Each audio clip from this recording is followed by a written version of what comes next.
What is up, everybody? Welcome back to the City Life Project YouTube channel for yet another live fight companion. One fight night 14 Stamp versus Ham. And we're going ham here on this live stream. Like and subscribe if you haven't already. Ring that bell for notifications so you never miss an upload. Don't forget to vote in the poll question. Don't forget to comment in the live chat. Let me know your predictions as we move up this card. We already got the first matchup on the bottom of the screen. We'll get to that in a minute, but just want to say what is up, everybody. If you're new to the channel, we do live play-by-play, commentary, reaction, and interaction. Look at Richie Franklin looking fly as fook on the mic here at One Championship. I always forget that he's involved at such a high level. I always forget that he's one of the guys who discovered Stamp Fairtex on the regional Muay Thai scene. So like we said, we do live play-by-play, commentary, reaction to all the action going on on Prime Video 14, One Fight Night 14. But we also interact with you guys in the live chat. So speaking of the live chat, we'll get to it in just a moment. But again, don't forget to vote in the poll question. What's up, Phony? What's up, Fight Peeps? Everyone having a good day? Can't complain, buddy. Can't complain. Cage Warriors, by the way, 160. Highly recommend you guys, if you haven't seen it, go back and watch it. It was an unbelievably entertaining card. See you on the laptop, stream on the phone. Let's get it. What is up, Mateo? One of our exclusive members. Thank you so much for joining. What is up, Edward? What's up? I'm back as promised. Dropping a like. Thank you so much, Edwards. We're setting the like goal at 40 likes. We hit over 40 likes on the Cage Warrior stream, guys. Thank you all so much. Appreciate all the support. I know we can hit that here in One Championship. What is up, JL? Thank you so much for joining. Lineker getting a quick knockout or an easy 30-24. Peanuts, our friend all the way in Finland with the €2. What is up, Peanuts? Thank you so much for the donation, my man. Are you excited to watch some One Championship here? Always a pleasure, guys. Peanuts has been supporting this channel since we were at like 5 subscribers. Like, Peanuts might have been the 6th subscriber. Like, thank you so much, Peanuts, for dropping in. Good to see you. How's work? You graduated school, right? How's work going? Shane, what is up, Shane? One of our exclusive members as well. Again, Peanuts, it's great to see you, buddy. You're far too kind. You didn't have to throw a donation there. I finished eating and doing dishes right now at 5. Starting hot, let's go, Peanuts. Yeah, dude, Peanuts, one of the OGs on this channel. What's up, Volcan? One of our exclusive members as well. Sundell, the real deal, though.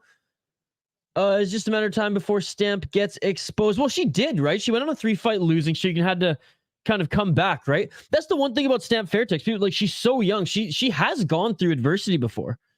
She won the belts and lost them. The poll seems skewed. What is it at right now? What is it at right now? I don't have YouTube up. Volcan, it's great to see you. If I could play copyrighted music, I'd play It's Ladies Night. But there's actually all around this is a great card. Like, yeah, they stacked the women at the top there. That's how they marketed this card. And honestly, I don't hate it. They could have sprinkled the women fights all throughout the card and, you know, maybe put Lineker or... Honestly, I think Stamp and Seo Hee Ham isn't a bad main event anyways. Shoot, I think we had like 30,000 views and like 600 people live when... what was it? When Xiong defended her title against Angela Lee. That was crazy. So there is a big backing for both of those two fighters. And it helps that it was from two different markets as well. But anyways, overall, this card is good. They're showing us some promos right now. Obviously, like Stamp is the raw tang on the women's side. Now, as far as marketability, not necessarily 500 fights under her belt, but cool story as well. There's a few YouTube documentaries that have come out this year on raw tang, on Stamp, and a few of the other. And she has wins over Angela. Or no, she lost against Angela Lee, but she had a good first round and almost dropped her. That's right. Angela Lee ended up submitting her in the second or third round. I don't remember exactly how that happened. Anyways. My great-grandfather and grandmother came from Finland, and they met on the boat. Wow. I didn't know you were Finnish, Shane. I'm watching Habs vs. Leafs during the intermission. This sucks. Habs vs. Leafs, gross. Got a little 4-fight parlay to start. Got Pow, Elliott, Folayang, and Dmitry. I just can't trust Folayang. He always looks like good in the fights at times, but then always seems to fade. Going to do some betting. I got a job last week and starting next week, so going to just enjoy the stream. That is awesome, Peanuts. I know you've been working really hard through school and grinding and everything, so that's awesome to hear that you got a job, man. Congratulations. I'm watching on Amazon Prime or Prime Video. What's the custom rule set for Wonder Girl fight? The custom rule set, it's basically boxing, 3-minute boxing fight with 4-ounce gloves. That's it. No takedowns, no elbows, no knees, no kicks, but you can clinch, you can dirty box in the clinch, 3-minute rounds. Exactly that. Yeah, no elbows either. What's up, Activate A? Also, Cage 1 fight night is always a good day. Absolutely, brother. Absolutely. Activate A, how was your day, buddy? Gravedigger Jones. Guess who's back? Gravedigger Jones, what's going on, brother? Great to see you here for some one championship. And I know you're going to be joining me for Ryzen this weekend. We're staying up all night, 2 weekends in a row, ladies and gentlemen. Shit's crazy. Shit's crazy. Honestly, I don't even think like I recovered from last weekend. I know I didn't because I was sick all week. I shouldn't even be drinking this right now, but I'm going to because it's an incredible West Coast IPA, the Hammer from our friends at Drecker Brewing. Shout out to them. Oh, Gravedigger Jones, my man, renewing his membership. Oh my goodness. Oh my God. Thank you so much, man. Gravedigger Jones is one of our most loyal subscribers, followers, and members. Thank you, sir. Wow. Thank you, thank you, thank you. As always, my man. Appreciate you.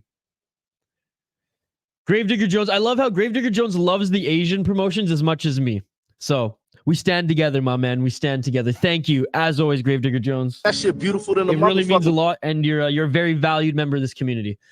You should be a subscriber and join the Discord at Peanuts, where we make the bag. There's no odds, but I'm picking Albiev. I don't know who the favorite is. Shane, I'll get odds up for you. I'll get odds up for you.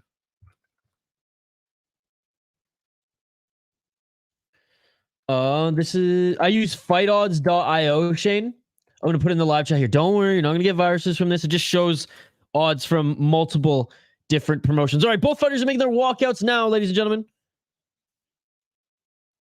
So are they going to do like 2 or 3 fights until they announce the entire roster?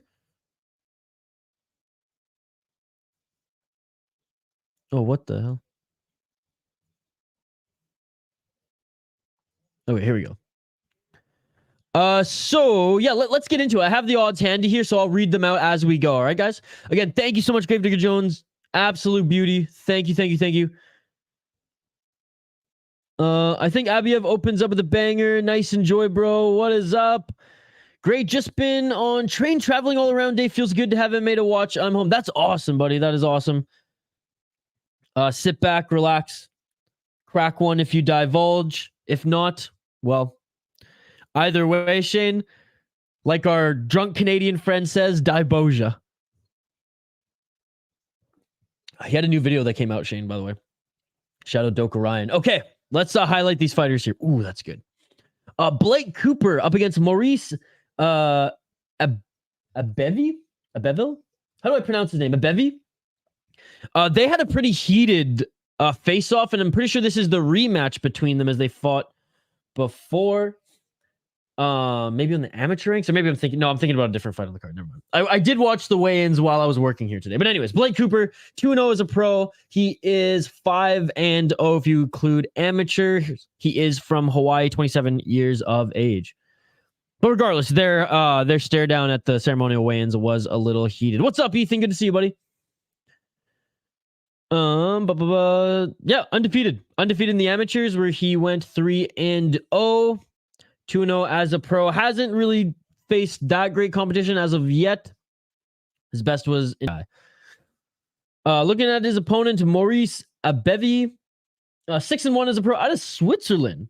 Oh, so il parle français. That makes sense for the accent aigu in his name.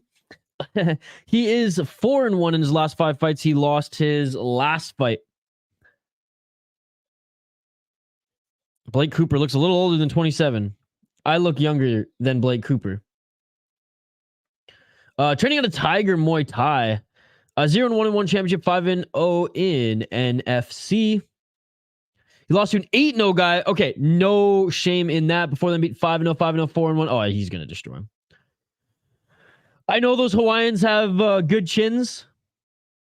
Like Mexican fighters, they got like steel chins, and they can keep walking forward like it's nothing. But yeah, this one seems like a reach.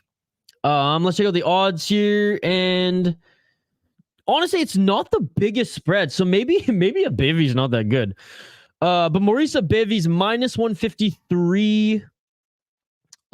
Shoot, what so he's minus 153 in Bet Online, minus 160 in Betway, minus 170 in Bovada, and minus 155 Bet US, minus 154 in FanDuel. The underdog is the Hawaiian Blake Cooper at plus 123 Bet Online, plus 125 Betway, plus 130 Bovada, plus 115 Bet US, and plus 120 FanDuel. Shane, who you picking? I'm also drinking myself an IPA from Louisiana called Ghost in the Machine. Dude, I can't wait to hit up Louisiana and hit up the South and hit up the craft brew scene there. What's up, Ethan? Great to see you. I'm rooting for Abevi in this one, hoping he uses his length. He coming out to O'Malley championship winning. Gravedigger would be a cool nickname in MMA. Abevi super entertaining. His last fight was against a tough Dagestani undefeated guy. Was probably too soon for him. Doing the iconic digging a grave after a win. I like that. How much of this card is on YouTube? I'm not sure, buddy. For me, I'm just watching on Amazon Prime. Abevi is good. He fought Mutual Turk Amir. Future one champ for sure. I got Abevi. Shane's got Abevi as well. Shoot, do I play it safe or do I go for the underdog here?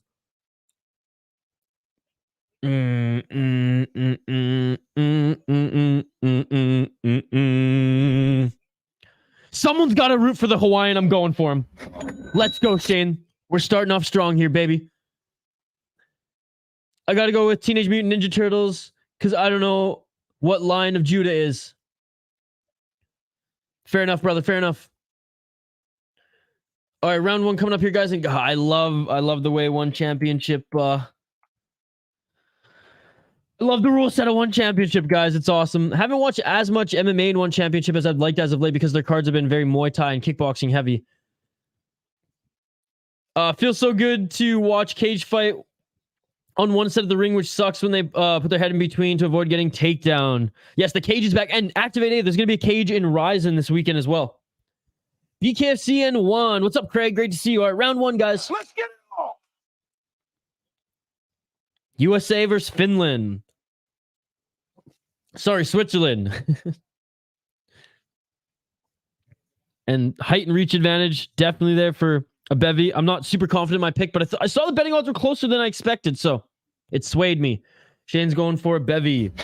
And again, Gravedigger Jones, thank you so much for re-upping your membership, my man. All right, 30 seconds on the clock here. Left on the entry by Cooper. Cooper is looking to try to take this to the ground. Oh, nice. Right by a bevy, but Cooper landed a left as well. Tiger Muay Thai, not Ninja Turtle. Sorry, man. I see TMT. I'm a kid of the 90s. I think Teenage Mutant Ninja Turtles. What's up, TRPZ? Oh, and a nice right hand by Cooper to go for the takedown. Is that Ray Cooper's brother? That's a good question. Brother? I'm not sure.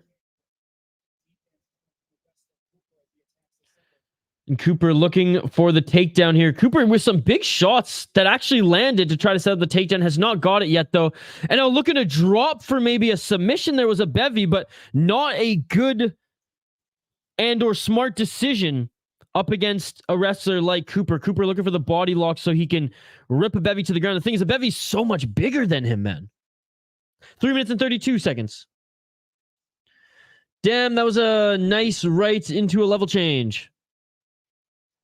Oh, a nice right hand by Cooper. Yeah, this is why the odds were close here. Cooper's pace is just relentless.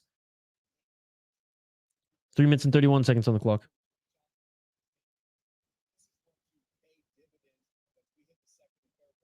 Three minutes. Kind of took him down there, but I don't know. I don't think that would count as a takedown. Bevy right back up to his feet. Just constant pressure here. 2 minutes and 56 seconds on the clock. Ooh, knee by Cooper. Yeah, that was low. That was low. Oh, but he's okay. They separate. 2 minutes and 45 seconds on the clock. Good TRPZ. How are you, buddy? Maybe got a nice calf slicer. Bevy looks huge, but Cooper's relentless right now. Yeah, I like that. Yeah, Bevy's massive, dude. Maybe just Cooper's small for the division. Cooper's got some tape hanging. Oh! Kick to the body there by a bevy. Cooper still relentlessly looking for that left single leg.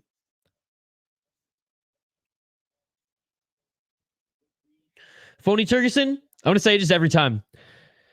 Don't go to SeaWorld front row and not expect to get wet, buddy. 2 minutes on the clock. This ain't Muay Thai and kickboxing. 1 minute 59 seconds on the clock. If it's allowed, people are going to do it. This guy's got 2 mixed martial arts fights as well. Not a striker, as you can see. 1 minute 46 seconds on the clock. I will say that University of Gophers kid who's on LFA 168. I know he's training at American Top Team, so credit to them. But he's starting to put his hands together and mix it up well. I was impressed. Nice right hand there by a bevy and a left by a bevy. 1 minute 26 seconds on the clock here. A bevy with the outside leg kick. Oh, Superman punch attempt there by a bevy. 1 minute and 21 seconds. Oh, spinning heel kick attempt by a bevy. I feel like if a bevy lands one of these shots clean, man, it's going to put him out. Like, high kick attempt. And already Cooper's pace has slowed down. Cooper looking for that single leg again. Can't get it, man. And if that's his only trick in the book, good night, Irene. Good night, Jim Kite. I should have said that. I don't know why I had a Bellator slip there. Side kick attempt there by Cooper. Oh, right hand by Cooper. That hurt a bevy. There you go. That one was for you, Phony. That one was for you, Phony. That one was for America. 45 seconds on the clock. Right hand by a bevy. Left by a bevy. Knee by a bevy. Elbow by a bevy. Spinning kick by a bevy. Cooper just back up against the cage. 30 seconds left.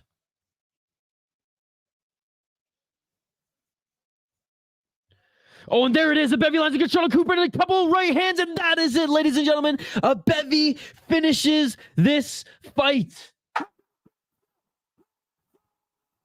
And just like that. Yeah, Cooper just didn't want to cut weight. Damn. And that was a quick finish by the young Swiss fighter. Maurice Bevy. Damn, dude. I told you he was going to hit. Like, if he landed clean, he was going to put him down. Blake Cooper suffers his first loss in amateur and pro mixed martial arts. And he's only 24, too. Damn, he's young, eh? Whew. 0-1 in predictions. Yeah, me too.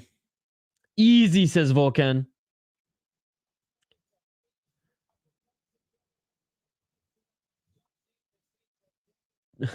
Justice for Tillicum? The mall? That's a deep cut for those who have lived in Victoria. Tillicum Mall. Patty had better takedowns. Don't support the captivity of sea life. I can see Abby of gassing. Don't go to SeaWorld at all. I just remember a comedian told me that one time when he was like, don't go to a comedy show and be offended. It's like going to SeaWorld front row and expecting not to get wet. What a victory by Abiev. Bound to the audience here at the Singapore Indoor Stadium. Cooper was deflated after failed takedowns. Yeah, but he did land some good shots on the entry, but just didn't have like those overhands, but just he didn't have the striking to compete with this guy who, look at this guy, like absolute phenom of an athlete. He gassed himself with that failed wrestling. Yeah, I don't know why that is. I have no idea. I have no idea. Maybe I can like add it, but it's because for me, it all sounds good. So I think it's just like the internet's just can't handle it. StreamYard had like the program I use had an update and it's kind of crap. So I'll try to fix it. Well, I'll add a new one, but I don't think it's going to fix it. Unfortunately. He got himself with the failed wrestling. DK is so confusing. They didn't do live odds for the Super like Rod Tang, but they are for this card. Maybe because it was Muay Thai and this one is mostly MMA. The Orca Tillicum was the Orca in Victoria SeaWorld. Oh, I didn't know that. Well, that's why they named it Tillicum Mall. That's kind of fucked up now that I think about it. What's the fighter pay like in one? I mean, kind of like every other mixed martial arts promotion. At the top, it pays well. At the bottom, it does not. Aiming for 100% finish rate for this card. So like at the bottom of the barrel, like you're coming right off a fight night contract. Like you can make as low as like 2,500, 2,500. You can make 5 and 5. You can make 10 and 10. You can make 15 and 15. It kind of it all kind of works its way up from there, but only on the big shows. Like the one Friday fights, you ain't making close to that much. Not even close. And the bonuses for fight nights and numbered cards are more as well. Missed you too, Ian. How are you? It's good to see you. They do hand out way more bonuses. I know Superlek won that fight. And it's funny because all like my Thai and my Muay Thai and kickboxing like friends, like basically Muay Thai and kickboxing Twitter are laughing at all of us on the MMA side going, these fucking plebs think they know about Muay Thai scoring and it's hilarious. And I, humbly had them explain it to me. And yeah, Superlek won that fight. Was it a dominating fight? No. If it went 2 more rounds, would Rod Tang probably have won? Yes, but Rod Tang's camp turned down the extra 2 rounds when they were allowed to, based on Superlek's weight miss. Superlek missed weight, was like, I'll still do the 2 extra rounds. His camp signed off on it. Rod Tang's camp didn't, and in hindsight, he kind of shot himself in the foot. Driving right now, red light, listening. Yeah, don't text and drive. JC, I work, man. So sometimes I can, sometimes everyone's getting mad at me now. I don't wake up at 6:30 a.m.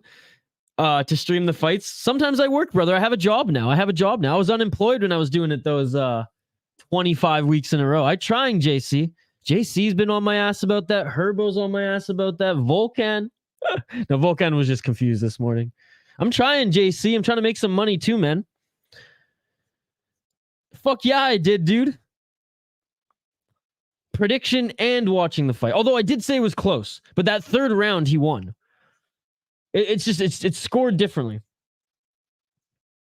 Pressure, clinch work, knockdowns, and even if it was a draw, Rodtang didn't have a knockdown, so super luck automatic victory. Even though it was kind of not a suspicious knockdown, just not the most brutal knockdown. Yeah, I'm gonna try, buddy. If you see it on the schedule, like Thursday, I'm likely gonna do it. But I had to work this morning, and I've been really sick this week, so I was like, I'm gonna try to sleep a little bit.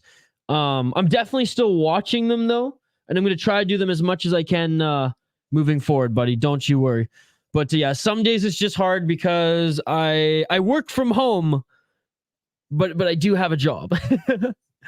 It's freelance, mind you, but like I have a regular client now that I'm doing a lot of work for, and I'm like under contract. So it's been busy, dude. It's been busy. But we're still streaming. All right, we got this next fight coming up next, guys. I haven't rewatched it, but when I watched it live, I thought they were going to give it to Rodtang. I thought it was a draw, and because I thought it was either a draw or Superlek was going to get it. But if it was a draw, then Superlek was going to get it anyways. Traditional Muay Thai was scored damage back in the day, but it's much more strikes with punches last. What happened so far in this card? I missed it. So far, only one fight, and Maurice Abevi TKO'd Blake Cooper. Going for Asa Ten Pow. I think it was the only person who had Superlek winning that fight. Yeah, Falwon wasn't part of that MMA community. Falwon still is in like live chats being like, what fight were you guys watching? Superlek won. Superlek's the greatest Muay Thai fighter right now. Isha with the hockey season coming up. Who are your cup favorites? Well, Carolina, as always. I hate to say it, but like maybe Edmonton. I just never been used to seeing Edmonton have any success, but they have filled a lot of their holes and they look pretty good. I don't think Buffalo's gonna win the cup, but I think that they're gonna make some noise this year and be a challenging team. I will not ever say Toronto. I think Toronto's actually gonna miss the playoffs. They're trash. Tongue planted in cheek. Vasilevsky being injured for Tampa hurts, but I still think they're going to make the playoffs. And if they're healthy enough in the playoffs, they'll be okay. This might be Carolina's year. The Devils, I think, will do well. But shoot, man, I think Carolina and Edmonton are the two best teams in the league right now on paper. And I hate to say that because Edmonton, as a Canadian, you just can't you can't believe it. You just can't believe they've had all these star young players and just have not been able to put it together. But this is an MMA show, so we'll stick back to MMA here. But yeah, no, thank you for the hockey question. Appreciate it. In a rematch of Rodtang and Superlek, who you got winning after seeing the first match? Oh, I have Superlek winning the rematch if he actually cuts the weight properly. What's up, buddy? Great to see you. Nice, I had him. Rambo wins this. Superlek wins again. Come on, say 100% Superlek wins again. Edmonton barely beat Vancouver. Yeah, preseason, doesn't matter. Can't forget those Panthers, bro. I will 100% forget those Panthers. They put it this way: when they made the playoffs, they crushed it, but they did not have a good season, and they almost missed. I think that division is so stacked. The East is so good. I do not think the Panthers are even going to make the playoffs, dude. Nice picks. I like the Canes a lot, and Buffalo's a great dark horse. They're not even a dark horse. Look at the roster. Everyone keeps saying that. They're not a dark horse. Look at the roster, dude. It's unbelievable. Superlek needs to work on cardio. Yeah, Chaudhry's going to himself get him a nutritionist. Every now and then, Andrew, when there's a little lull in action, sprinkle some hockey talk because, us Canadians, we can't help it. I didn't bet. I mean, I bet the house. So I won a new house. I bet a little bit. I won like $150. But I was telling everyone to bet the house. So I was scared. I was biting my nails here at that fight. I'll go head to head with your pick. keep doubting the pan. Look, I'm a fan of them. I love Kachuk. I love a ton of their players.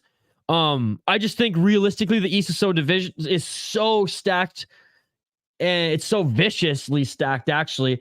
And if they make the playoffs, dude, they can go on a run. But to think the Bobrovsky's gonna be old Bobrovsky again for an entire 82 game season, again, I'll believe it when I see it, brother. I'll believe it when I see it. I'm not a Panthers hater, and I was rooting for them in the playoffs.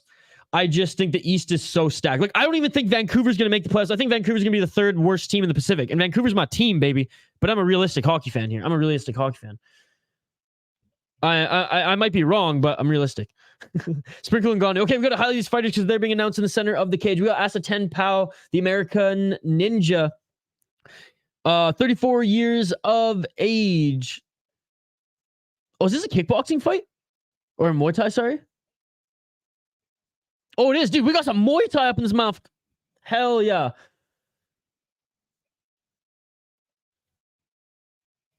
Sick, dude. We got some Muay Thai here. I didn't even look at it because I was reading your guys' chat here and I was getting so hyped talking about hockey. But first Muay Thai fight of the night, we have Asa Ten Pow against Rambalek Tor Yotha. And Asa Ten Pow is being announced in the ring. So let's take a look at his record. He's a record of 13-3. Super Lex. Dude, we got Super Lex in the chat.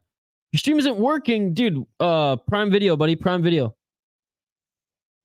Thank goodness. Yeah, Ryzen's going to be in a cage this weekend, too. Same night, Makhmudov is also a beast. All right, noted, dude. Noted. I'll believe it when I see it. It's signed, but it's probably still not going to happen for another 7 years. But the Devils are doing good in the preseason, but I want to see the real test of the official scene. How's Luke Hughes look? I haven't seen them play yet.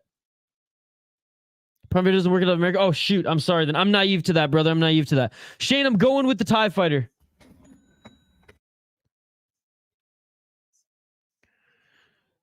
In United States and Canada, it's on Prime Video, dude. I'm not sure everywhere else. My apologies. Shane, Asa Ten Pow's the underdog, too, plus 180. I'm going with the underdogs tonight, baby. Let's go. 2 minutes and 54 seconds on the clock in this Muay Thai fight. Muay Thai in a cage, too, so much different than a ring. So much more room and, like, it's so hard to cut off the angles. 2 minutes and 45 seconds. A nice side kick there by Rambalek. Rambalek caught the leg and kicked to the body, but a nice counter right there by Ten Pow. Ten Pow with the left and a nice right hand by Rambalek. Rambalek with the 1-2, and they've each landed some good shots in the pocket there, but Ten Pow with a nice right hand. Dude, Ten Pow, he rocked him. And Ten Pow with the step in, left uppercut. Oh, Shane, you're going to cook me on this card. Pretty good, believe it or not. I got this caviar joint for my birthday from the dispensary, and it hits hard as Inoue. Coming to the night thus far. No, I'm picking the TIE Fighter, Shane. Sorry. Not Asa, not the American. Rambalek.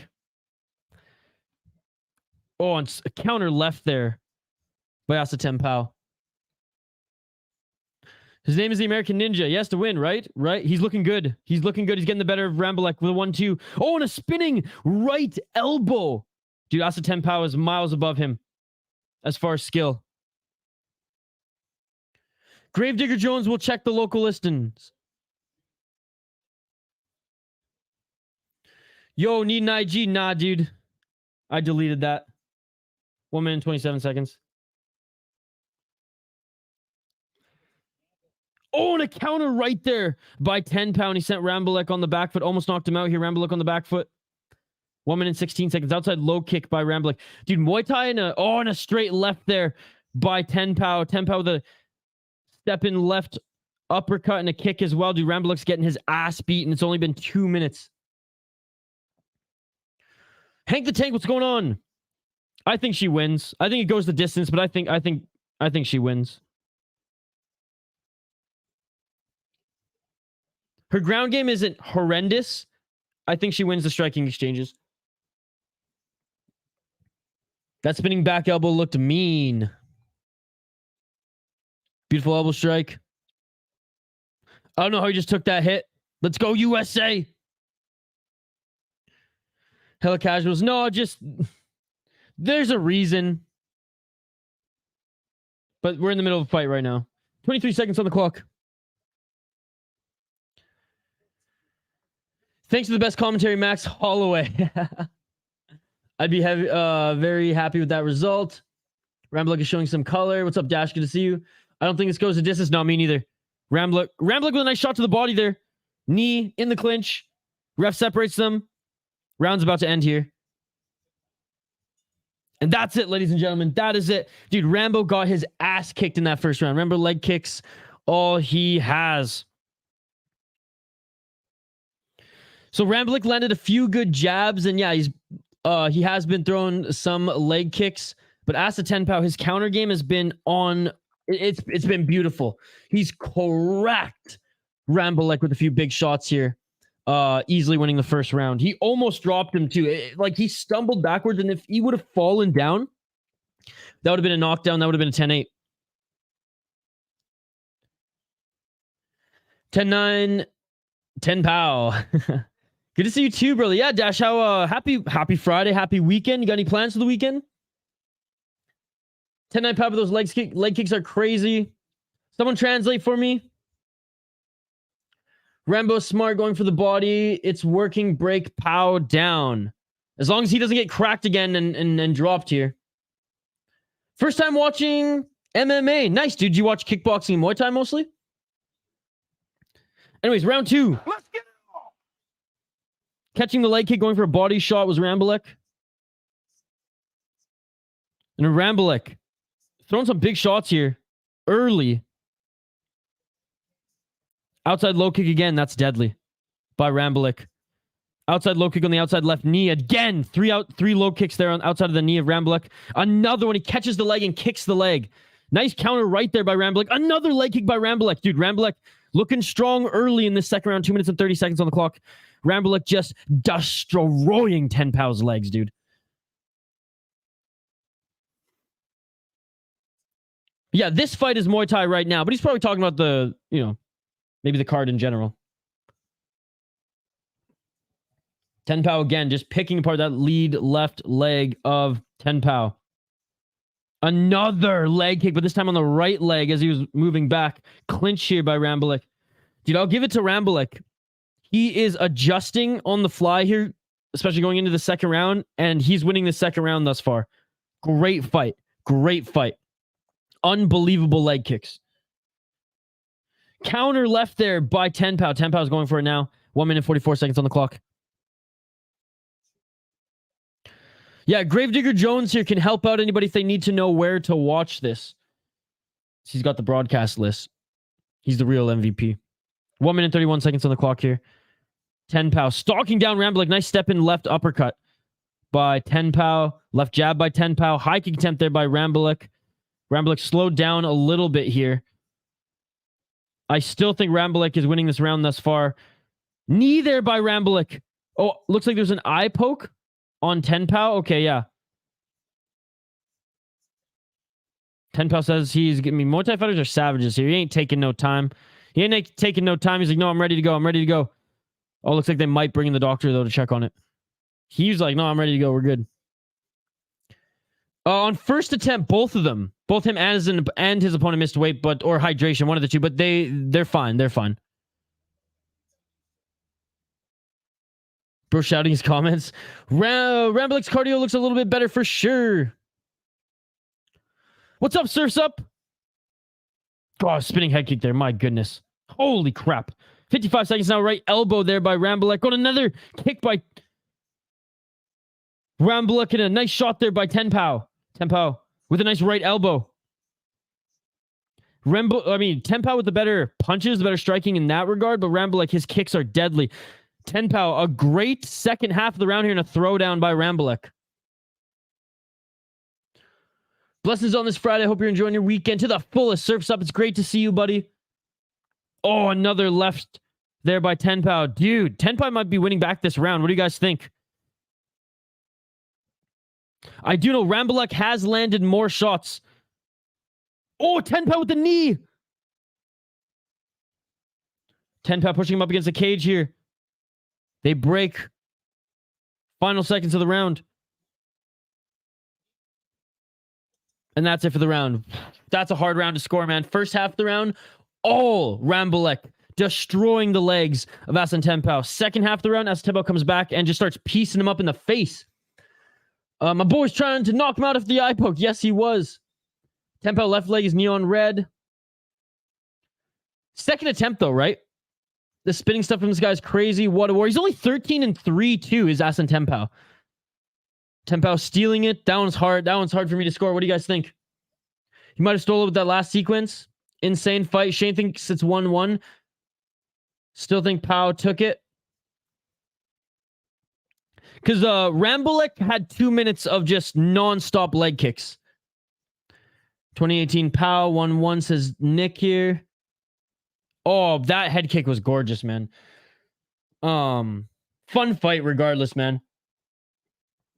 Asa Ten Pow's either up 2 or it's 1-1 going into the third.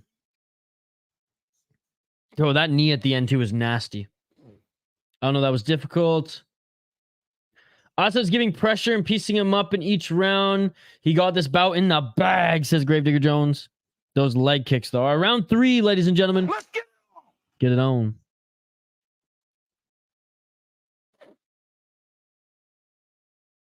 Two minutes and 44 seconds on the clock.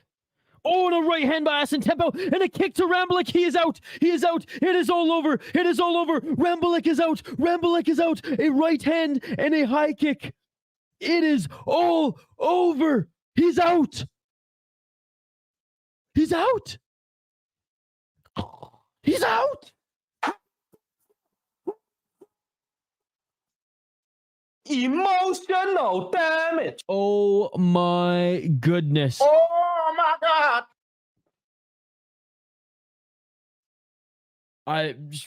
That shit beautiful than a motherfucker. What? The ref shouldn't have got involved there. Flying knee landed flush. Holy yo, assassination. Finish him. Asa Ten Pow KO. That's a good comment too. That shit beautiful than a motherfucker. Right hand followed by a head kick on his way down. What do you mean early stoppage? It's Muay Thai. It's Muay Thai. You give him the counter, you call the fight, phony. Unreal, brutal, early stoppage. That's some JL level shit right there. Cash that underdog. Like a light. Headshot dead. I told you American Ninja had to win, right? Right? Make that 14-3. Dude, it's Muay Thai. It's you give him the count. He wasn't getting up. I feel like we watch different fights sometime, brother. This is why one is clear. That kick was insane. Okay, wholehearted. Dude, he can't even stand up to get his hand raised. Wholeheartedly disagree. Wholeheartedly disagree. Are you kidding me? I was just about to say Rambolek had motherfucking chin, but Ten Pow disintegrated it. Oh, it's sarcasm. I can't tell sarcasm. I can't tell sarcasm. Have you seen this chat, phony? Have you seen this chat?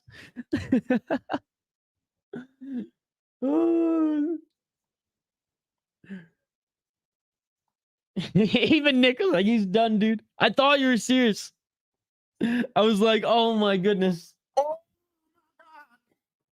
Oh man, what a knockout, guys. What a knockout. Wow. Well, the first couple fights deliver, both on the MMA side and on the Muay Thai side. It's great to see an American kickboxer and Muay Thai fighter, Asa Ten Pow here, with the USA flag around him, 14-3, representing the red, white, and blue in Singapore. True. Give him 5 minutes. He'll be back.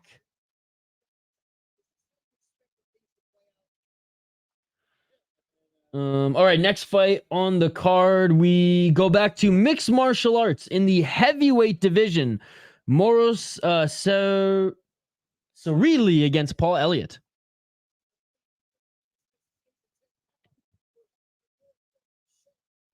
What a fight there, ladies and gentlemen. Big shout out, by the way, to everyone joining us live here on the City Light Project YouTube channel. Smash that like button if you haven't already. There's almost 40 people in the live chat right now. That is amazing. I appreciate every single one of you. Smash that like button.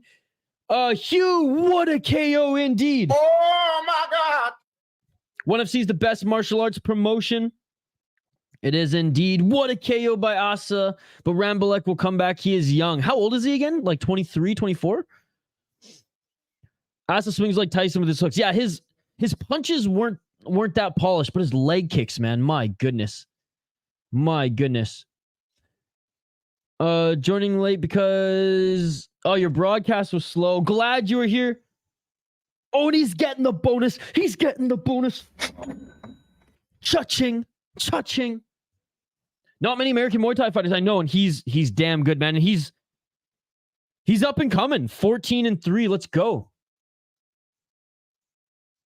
You can bet on them, dude. You can. You just have to find a book that works. Bovada, Betway, Bet Online. They all have odds for this one. Elliott hasn't had a fight go longer than 90 seconds. I'm hoping for another fast KO. Anthony Malkin could chip most UFC top 10 heavyweights. Yeah, because the UFC top heavyweights suck. Dude, the heavyweight division in the UFC and the middleweight division in the UFC are garbage. I shouldn't say garbage, but garbage compared to their other divisions and how deep they are. He got that $50,000 bonus. Let's go, baby. And that's USD. That ain't no bot. That ain't no bot. That is USD. Loved that spinning back elbow and the spinning heel kick. Dude, he's good. He's very, very good. Cannot wait to see more of him. They're going to put him on way more fight nights moving forward. I got stamped, but I think it's going to go the distance. Mr. Ken, I'm watching on Prime Video, buddy. Sorry about that. Doesn't everyone who gets a finish get the bonus in one championship? Most of the time, yes. Chaudhry spends the money. Like the new profile picture, JL. He's 20. Damn. Lineker by murder. Anyway, he wants. Oh my God, GL is back. Disagree. FanDuel only has the last two fights for whatever reason. Oh, interesting. I know Bovada has them. Yeah, checking out my Tapology. I did choose the right guy, actually. 2-0. Nice, Gravedigger Jones. And again, thank you so much, Gravedigger Jones, for renewing his membership. Thank you so much, Peanuts, for the €2. Seriously, guys, appreciate you. Yeah, checking out my Tapology. Most heavyweight division sucking MMA. That's true. Look at Bellator. Ryan Bader was a double champ. Yeah, no, that's true. You're right. You're right. I guess I didn't mean to say that to shit on Malkin. I was just basically saying yeah, he probably could. Phil DeFree probably could compete in the UFCs too. That's who I want Francis to fight in PFL, by the way. PFL cross promotion with KSW. Baddest man on the planet in Francis Ngannou against, on paper, the best heavyweight MMA fighter right now. If you want to judge it by his win streak and his title defenses. And Francis will probably knock him out. So win. Damn, this Ghost in Machine IPA is hitting me hard. What's the percentage? What's mine, actually? Yeah, what are you guys sipping on here? I got the Hammer West Coast IPA from our friends at Drecker Brewing. Love their can art. It's almost like a psychedelic, like Iron Maiden type art. This one's coming in at 7%. This one's not bad. Top me up, pal. Be a friend. Don't mind if I do.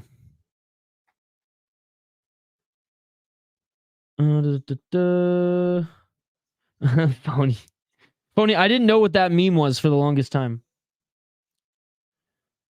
Jelani's here. What's up, Jelani? One of our exclusive members. True on the Bader comment. Bader is a top 5 heavyweight. They're slower and less technical, so of course. Riding with Elliott if he doesn't get taken down in the first. Yeah, but Stipe also beat him, so 1-1. Let's go Paul Elliott representing the UK. Shane sipping on some coffee. Yeah, Shane, I've been wired off the coffee all day, so I'm gonna drink 1 or 2 beers max. Maybe have one tuck me in. Shout out to Pendleton, 12-year Canadian rye, unbelievable stuff. If you're a rye guy. Phil Defray was in the UFC, got smashed KO 3 times, and then he's reinvented himself after he addressed some, I think he had some addiction issues. Sorted out some of his inner demons, mental health, and has gone on a run in KSW since. I love Phil Defray, dude. I love Phil Defray. How do you feel about John Jones holding pound for pound number 1? He shouldn't be. Volkanovski should be pound for pound. 8%. Nice, Gravedigger. Atta boy. Elliott got them EPO traps. Izzy's not washed. He beats almost every. GL's trolling, by the way, man. GL is impersonating JL. We don't know who GL is, but I think it's Irish Animal. That's who I think it is. That or I Swallow. I'm not sure.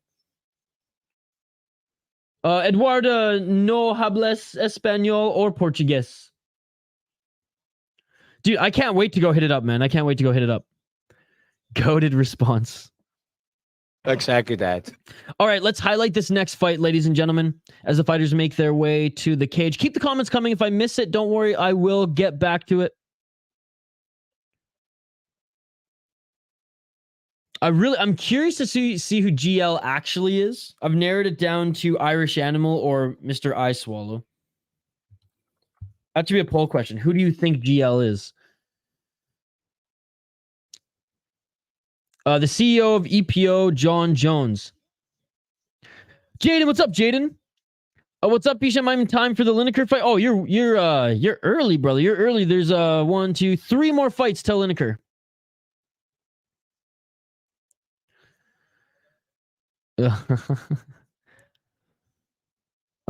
Completely justified. John Jones has had the best UFC career in terms of accolades. Volk just lost, so you can't have the pound for pound regardless if he went up a weight. A loss is a loss. Okay, you got me on the Volk thing. You got me on the Volk. But 1 win after a 4-year layoff. You can't be pound for pound. That's a slap in the face to every other fighter who's been dominating in that time that you've been quite literally getting fat. So wholeheartedly disagree. Wholeheartedly disagree on that. Cannonier beat Sean again. I think Sean beat him the first time. How's the car been out of 10 so far? I mean, we've had all finishes, 3 finishes in a row, so far it's good. Izzy's not beating Duplessis or Kazma, maybe even Holland. No, Holland will beat him, I think. I think Izzy would beat Holland. Holland would force Izzy to fight at a pace and like force him to fight at not off his back foot, I think. And I think he's just better than him. But I agree with you as far as Duplessis and Hazmat. I'm going for Cerilli. I do like Holland, though. Don't get me wrong. But, I mean, he just lost to JDM, so... And Cannonier lost. Yeah, it was close. It was close. Volk got robbed. It was a close fight. I thought he should have won, though.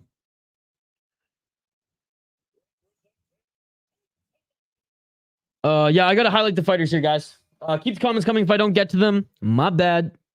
Commented again. All right, we got Mauro. What's up, Demigod Dan? Hey, City Man, I missed the Blake Cooper fight, but I seen he lost. Was it even competitive? No, not really. Elliott moves pretty good for such a big guy. Got that karate style. Big dog, plus 290. Nice. No, he does. And that's not the argument. That's not the argument. Pound for pound doesn't mean that, dude. Pound for pound has everything to do with that, like the present, right? Sure, give it to Islam. Yeah, I'm all right with Islam having it. Islam or Volk. Volk's just better too, but again, that's not the conversation, so you're right. Well, he lost, so he can't be. Oh, no, wait. He beat Yair, though. So, no, put him at pound for pound. Let's go. I forgot he beat Yair. Actually, disagree. He won. Volk, pound for pound, baby. Islam, no. I know Islam won last, but Volk, baby. I'm back on the Volk train. Thank you, Phony. Thank you. Great card so far. Great card so far. All right. I'm going to miss some of your guys' comments. My apologies. Comment them again if they're important, but we have to do the rundown here because I have to make a pick or I'm going to lose in my beard bet. Maurice Cerilli, the Hammer, 14-5 in his pro MMA career. He has 3-2 in his last 5 fights. Lost one, won one, lost one, won one, lost one. Very much a heavyweight resume. 40 years old, out of Italy. Let me know your predictions as I'll take a look before the fight starts. 7 KO, TKO, 3 submissions, 4 decisions. 2-3-1 championship, 4-0 in what the heck is this promotion? Slam Fighting Championship. He lost to Ali Akbari. Beat 12-2 guy. 8-1. I mean, it's heavyweight. Whatever. Looking at his opponent, Paul Elliott, King of the North. King of the North, and he's not Canadian. What is this? 31 years of age. Oh yeah, 9 years younger, out of England. Moves well for a heavyweight. Looks like he's on that EP. Oh, yeah, dude. This 3-1. With traps like those, I can tell you this guy's going to win. 0-1-1 championship and 1 no contest. He beat a 2-13. Oh, man, but he's crushed cans, dude. Oh, shit. He's a good underdog, though, because it's heavyweight, eh? Man, I picked the underdog twice and lost already. Shane, who you picking? Shane's got Elliott. Fuck, dude. Damn it, Shane. I want to pick Elliott too. Shane, I'm also picking Elliott. Oh, yeah. If he's not the CEO of EPO, he's the... What's another business title? Chief Financial Advisor. Cerilli has to lose for coming out to sale. John Joe's got the pound for pound number 1 because he came back and be gone after the layoff. Big whoop, dude. Big whoop. Dagestani have the highest rates of... Jesus. Damn it. Damn it. I put that up like Ron Burgundy and now YouTube's going to take away my money.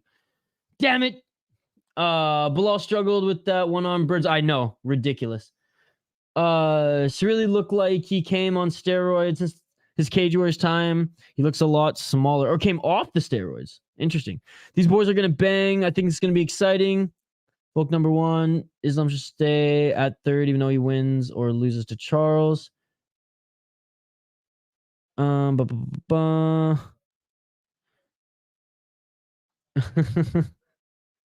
both look like henchmen. No, Andrew, unfortunately, just calling 1 championship here tonight. I bet the underdog, he's 9 years younger and it's heavyweight. But who is Yair? Yair is good. Islam is like 10 and 11 fight win streak.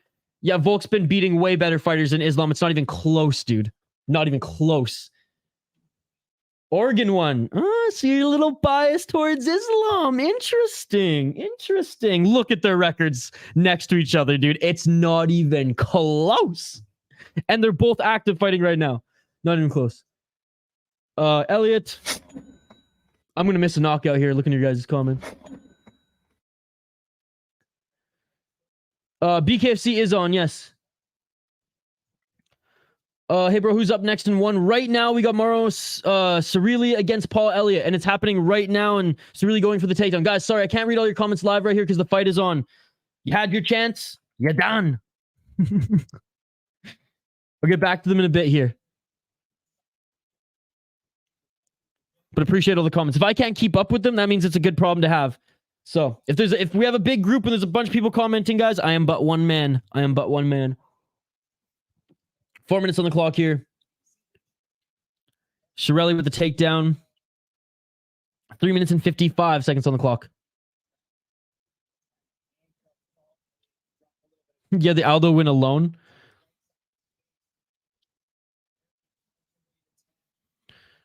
Three minutes and 42 seconds on the clock. Good to see you, Robert. Suplex, glad you could rejoin us, buddy. Elliott got the side effects. Oh, yeah. Struggle with Reyes and Santos first. Okay, sorry if I missed some of your comments, guys. Comment them again if I missed it and you want me to read it. Trying to keep up best I can. Appreciate you. Yeah, look, I'm not saying he doesn't have good wins, but I'm saying if you look at his run in the exact same window as Volk, it's not even close, dude. It's not even close. And Oregon, come on, man. Like I'm gonna say the same right back. Come on, man. He got his title shot off Bobby Green short notice and Dan Hooker. And he beat Oliveira and he dominated him. Credit to him where credit is due. And he beat Volk in a very controversial, no, I wouldn't say controversial, but a very, very close fight. And Volk's dismantled so many better fighters. But again, I'm not saying that Islam's bad. I like Islam, but yeah, it's not even close, dude. It's not even close. Obviously, Merab's pound for pound. Yes, that I will agree with. Exactly that. Truly.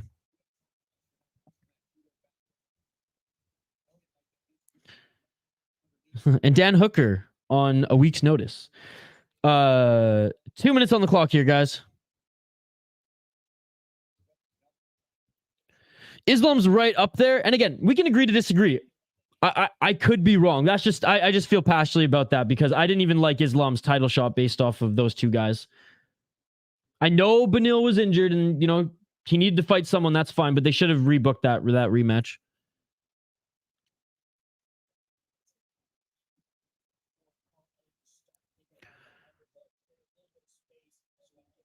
Herb needs to stand this up. Yeah, what's going on here, Herb? This is one championship. Stand this up.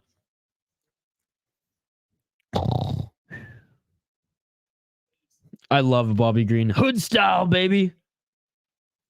Dan Hooker's a top guy, to be fair. Look at his fight against us. You know, but what I'm saying is he took the fight on 1 week's notice. Like, he took the fight on 1 week's notice while still on Fight Island during the sickness times.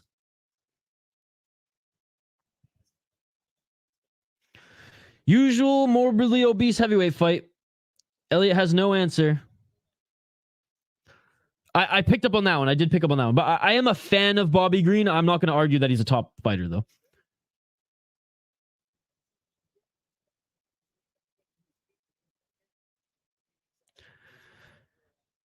It's Herb Dean's fault, as usual. As usual. Always Herb Dean's fault.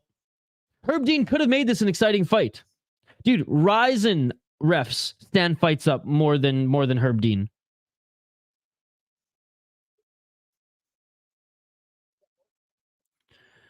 Dawson smokescreen. He's still a G, though. I do think Dawson's going to win. I don't think it's as one-sided as everyone thinks. I do think Grant Dawson's good. I'm not sold on him to be this next champion yet. People are like pumping him up like he's Volkanovski. It makes no sense. Oh, and left elbows. He's cut wide open. Oh my goodness, left elbows by the Italian at the end of the first round. And look at the forehead of Paul Elliott. He is painting the canvas red. If Stipe beats Jones, how do you think the rankings change? I don't know, dude. I don't know. I hope Stipe wins, though. If Stipe beats Jones, Jones just should retire right there due to embarrassment. Dan Hooker took the Islam fight like 2 weeks after fighting Nazar Hakpress. Yeah, he was still on Fight Island.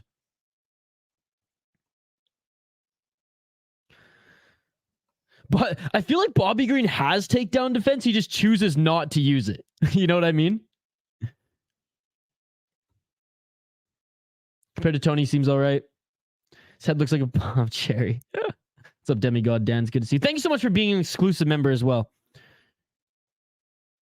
We literally waited 4 minutes for anything to happen. Slept on him, then huge elbow. What a bloody mess.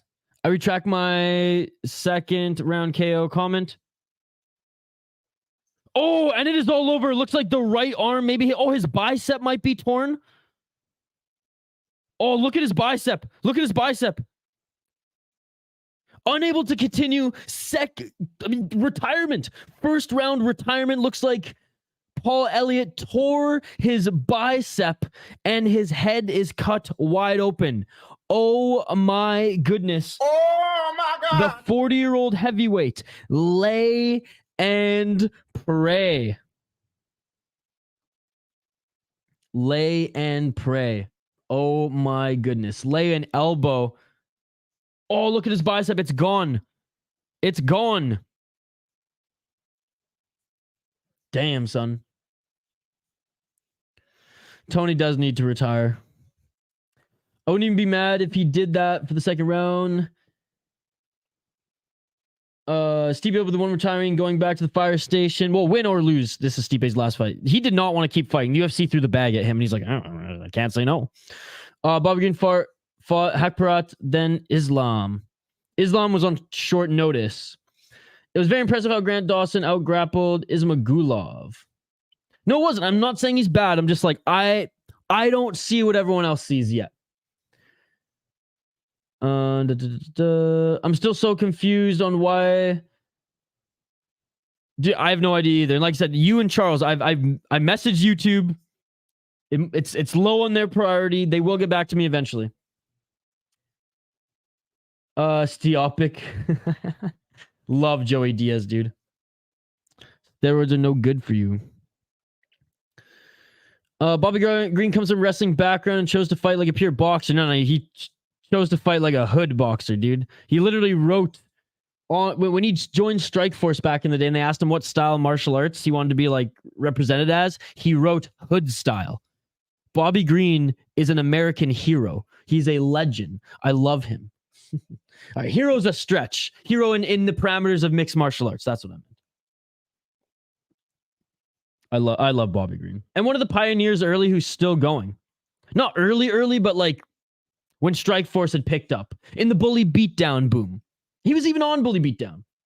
She got violent.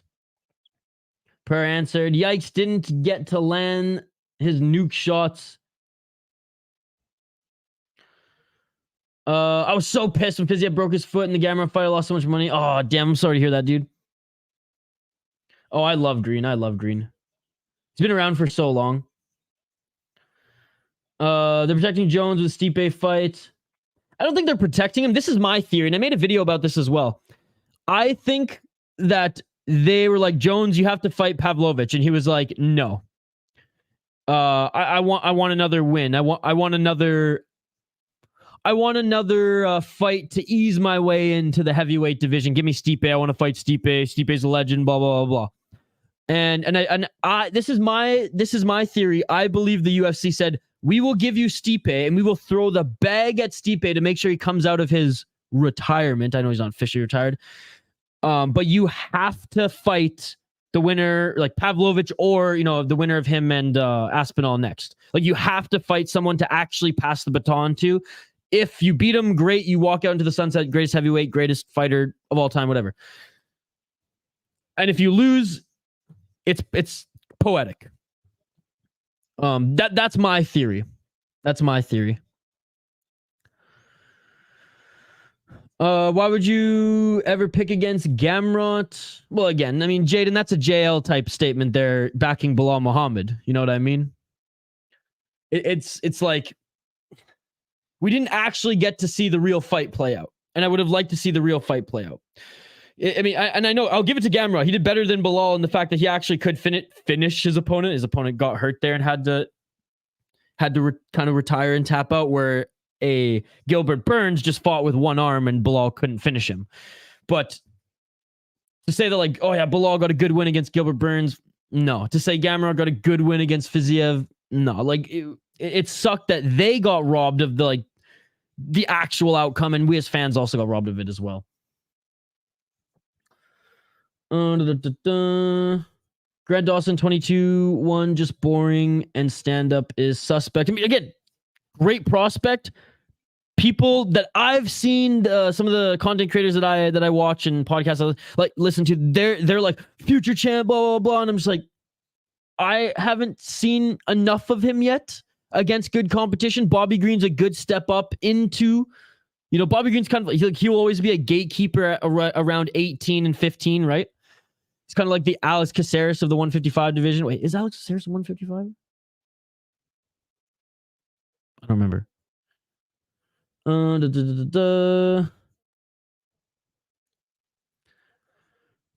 I think Cruz kill for skill, top 5 ever. And if not for injuries, he would have been top 5 legacy. Oh, yeah, dude. Even with injuries, he'll go down as a legend, which is awesome. I say John Jones retires either way if he loses or wins. Yeah, again, this is just my opinion. I think if he wins, the UFC is going to be like, all right, we did you a solid and threw millions and millions and millions of dollars we did not need to at Stipe for you. Fight an actual heavyweight for us, please. And I know Ciryl Gane was an actual heavyweight, but like a Pavlovich, let's be honest, if Pavlovich fought Gane, Pavlovich would eat him alive, dude. If Aspinall fought Gane, he would eat him alive.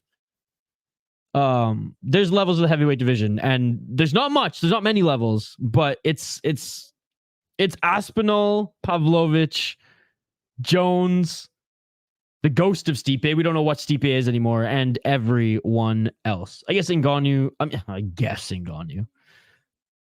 We didn't get to see him fight the best of the best. See, my theory is that's why the UFC gave him Stipe, saying you can't avoid. I mean, obviously you can say no, but anyways, that's my theory. It's just he's just like ring rust, and I don't know. And at that age, it's hard.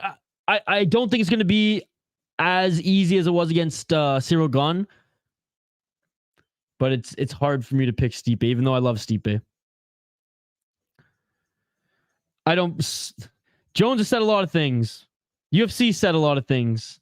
How many times did BJ Penn say he was going to retire? You know, like I'll believe it when I see it. I'll believe it when I see it. Shane Spicken Khan. What's up, the JL Life Project? I think Aspinall beat Jones, and that might be my UK bias. I think Aspinall and Pavlovich are amazing. CB weighed in 233 against Francis. He lost weight. That was not smart. He should have been around 250. CB probably could have been a huge beast light heavyweight. Probably, yeah, because he was a smaller heavyweight. Giving Bilal credit is like giving Blades credit for Aspinall. Sorry, guys, I can't read all your comments up on screen because I'm super behind on them. Because you guys are super active, which is awesome. But I'm scrolling through them. I'm reading them all. Can't wait for this one. But Aspinall could be Pavlovich. I think that one that one's a toss-up for me personally. Almeida, who the fuck has Almeida fought, dude? I don't want to hear any of this Almeida shit. The guy hasn't not fought any real heavyweight. He's fought a bunch of fat old men. Yeah, talk to me in a year or two when the guy actually fights some real fighters, okay? Bro, Drecker is heat. I grew up in the Midwest, so I know. Oh, dude, that's awesome. Dude, yeah, I went to Drecker Fest not last weekend, the weekend before. Check it out. Yeah, dude, Drecker's awesome. I'm not gonna lie, I'm not a big fan of like their niche, their like smoothie sours and all that shit, but like they make really good IPAs. I did not forget Jailton. I did not forget him at all. Who the fuck has that guy fought, dude? I'm sorry. I think like he hasn't fought any striker. He's grabbed an overweight man and he's thrown them to the ground. Big freaking whoop, dude. Almeida's a problem, but let's see how he does against Blades. That's a hard test. Again, I haven't seen anything to impress me from him yet. He's a physical beast who can take down, whose wrestling is his biggest tool, and he's been able to employ it against big fat dudes. Round of applause. Round of applause. I'm still in shock on how bad a game plan Ciryl Gane had. How can you be that level and lose to that? I understand Bones Jones is the GOAT, but like that, yeah, it was bad. Moreno, no idea, dude. Praying Folayang wins, true veteran. Pavlovich is the Russian. Ngannou. Jones boxing, he's not that good. His kicks are in his wrestling. He's good striking at distance. Rooting for Folayang, true veteran. Shame he isn't known in the West. I was just gonna ask about the sours. Yeah, I mean some of them are okay, but they're not really my thing. Again, I'm not saying his grappling's not legit. I'm saying when that is your only tool and you've beaten guys with 0 grappling, only big overweight heavyweights, non-athletic, I should say, because I guess you kind of want to be that big. I'm not impressed by your performance. He's fighting Blades. Yeah, well, we'll see. That's a good test. That's a good test.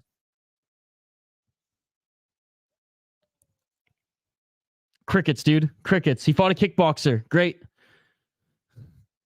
Kickboxer with no takedown defense at all. That's something like he hasn't fought a very good MMA fighter yet in his division. He's fought one-dimensional guys.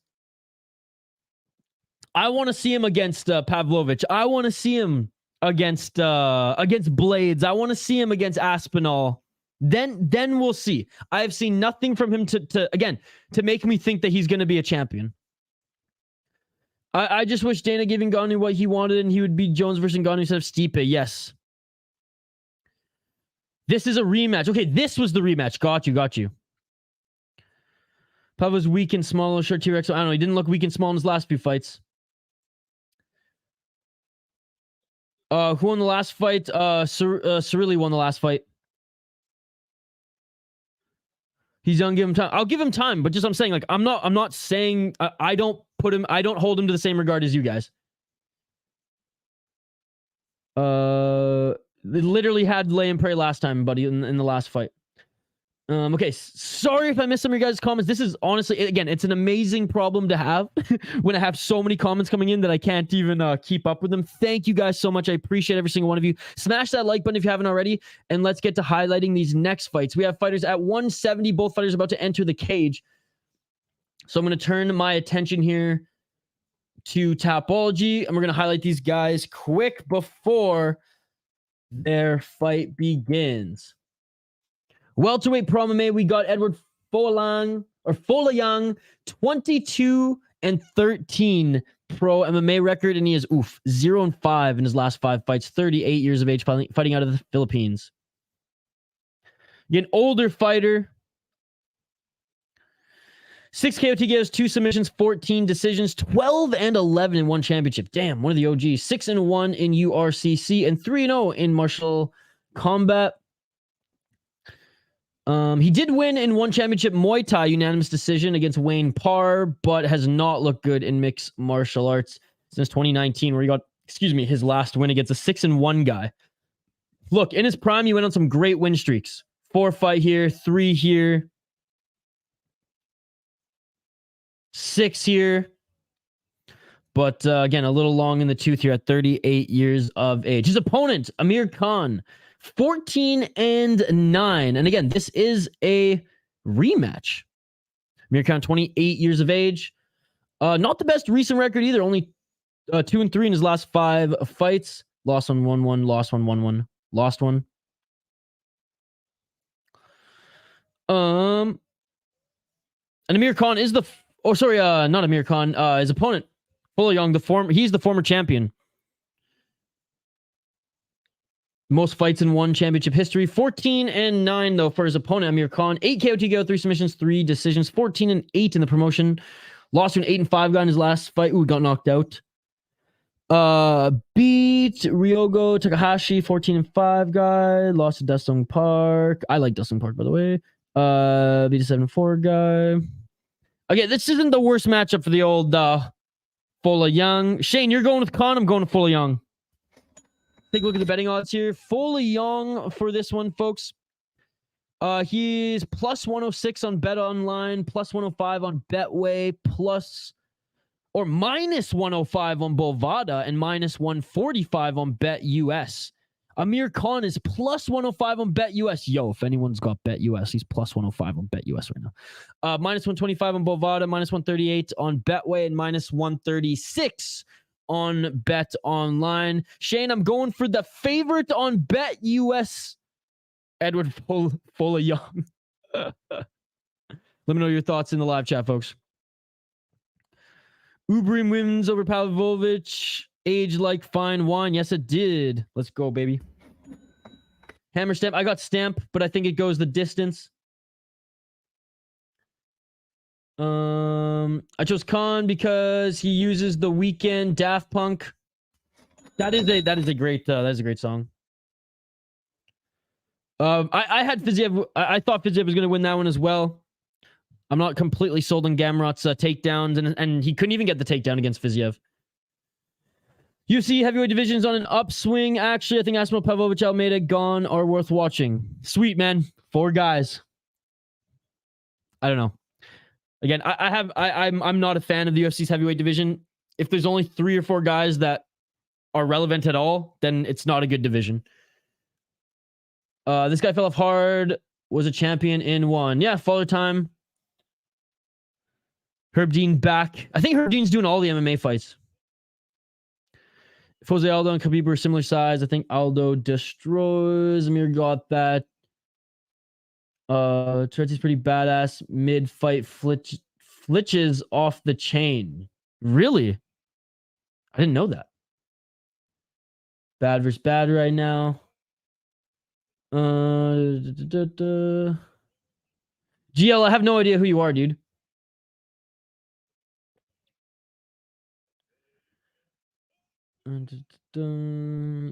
He's too young. Give him time. GL claims to be Moicano, but I don't believe him. He claimed to be a lot of people, actually. Ham losing. I've been smoking this ham for 10 hours. It's so tender. That's in the running for comment of the night. I swear he's gonna say something like, I love Bilal Muhammad or something like Hamad or something like that. All right, round 1, ladies and gentlemen. In this rematch, welterweights. Let's get it on. Let's go, baby. Okay, yes, I overlooked Volkov. He is good. He is good. Oh, and a straight left there by Khan already rocks Folayang. Oh man, Folayang, he just looks old in there. Straight left by Khan. Yes, thank you so much. That is one I totally overlooked. He is damn good.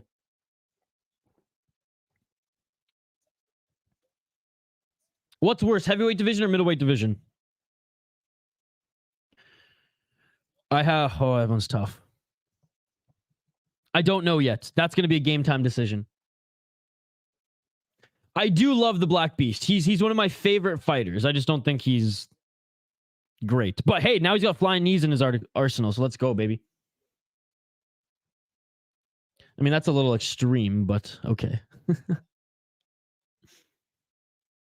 Middleweight worse? Heavyweight? See, I still lean heavyweight.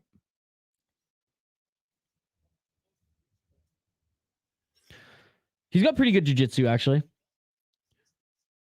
But if a bigger guy just laid on him, the bigger guy would have to do damage. But he can roll because he's lanky.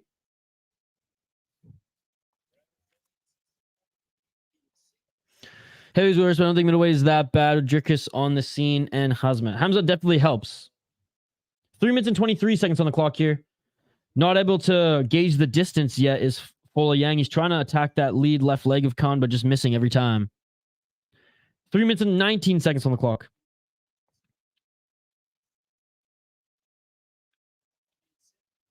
Body shot there by Folayang. Oh, a nice counter right by Folayang, and that seemed to hurt Khan. Body shot by Folayang. Could you imagine? And a left there by Folayang and right to the body. Folayang now stepping forward. That jab, though, of Khan. He's got the reach on him. 75 inches of reach to 68. Lol. Another big shot by Khan. Look at the size difference, man. 5'11", 5'7". Inside low kick by Folayang, but he dropped his hands and got tagged to the left. Spinning body kick by Folayang. He's still got a little bit of that. He's still got a little bit of that flair in him. He's just not as quick as he once was, man. Yeah, father time, man. I'm terrified for that one. I love Charles. 2 minutes and 6 seconds. He doesn't look too bad. Catching the leg there. Throwing Khan to the ground. Going full Muay Thai. He's got to watch the up kick. Folayang in the full guard of Khan now. Khan now might chase a submission as he's fighting the hands. Folayang pushes him to the ground, lands a right hammer fist back up to the feet is Khan. Khan seems more technical. 1 minute 38 seconds in this first round. Nice right hand. I'm watching on Amazon Prime, guys.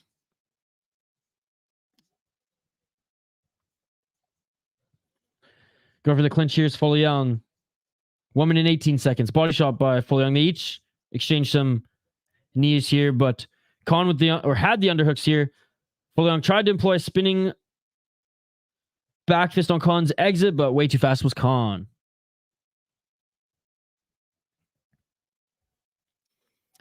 I think so, Super Lex.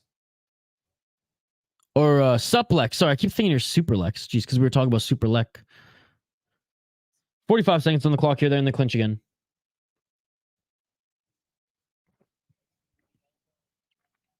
$40. 38 seconds. Folayang can't hit that inside low kick. 27 seconds on the clock. Inside low kick by Folayang. Right hand. I don't know if it landed clean. Filipino fighters have very flashy styles. Yeah, I like watching them fight. Adri, I don't have one, buddy. I'm sorry. Well, I gotta watch the up kick again. Catching the leg and throwing Khan to the ground. Very Muay Thai-esque.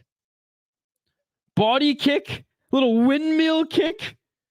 Flashy, dude. Flashy. I love it. The old man's got some moves left. And that is it for the first round. Close first round. I think Amir Khan landed the better shots. He almost dropped Folayang early. So I'm going to give... Oh, I guess the fights aren't even judged by rounds. What am I doing? I'm in Muay Thai mode right now. I'm in Muay Thai mode. That's what I love about One Championship. Fights are judged as a whole. And third round means a lot in One Championship.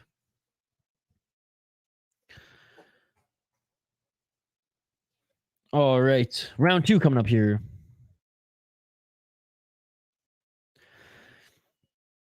Charles is probably my favorite fighter in the UFC, and I don't think he will win. I like Hazma, and I think Costa will win. Could be a bad night for you. He forgot to put PFL in the pool. Lol. Or in the poll. All right, round 2. Let's get it on. Flowing movement doesn't flow. He seems quite stiff, but Khan seems weak. Oh yeah, like Folayang looks his age right here, but the fact that that Khan hasn't just been piecing him up is concerning.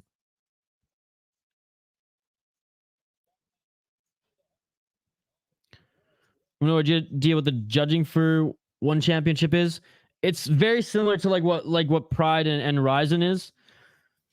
Takedown defenses count for a lot. Or not a lot, but they actually they count for something. So takedown defenses, defense counts for more than in the UFC.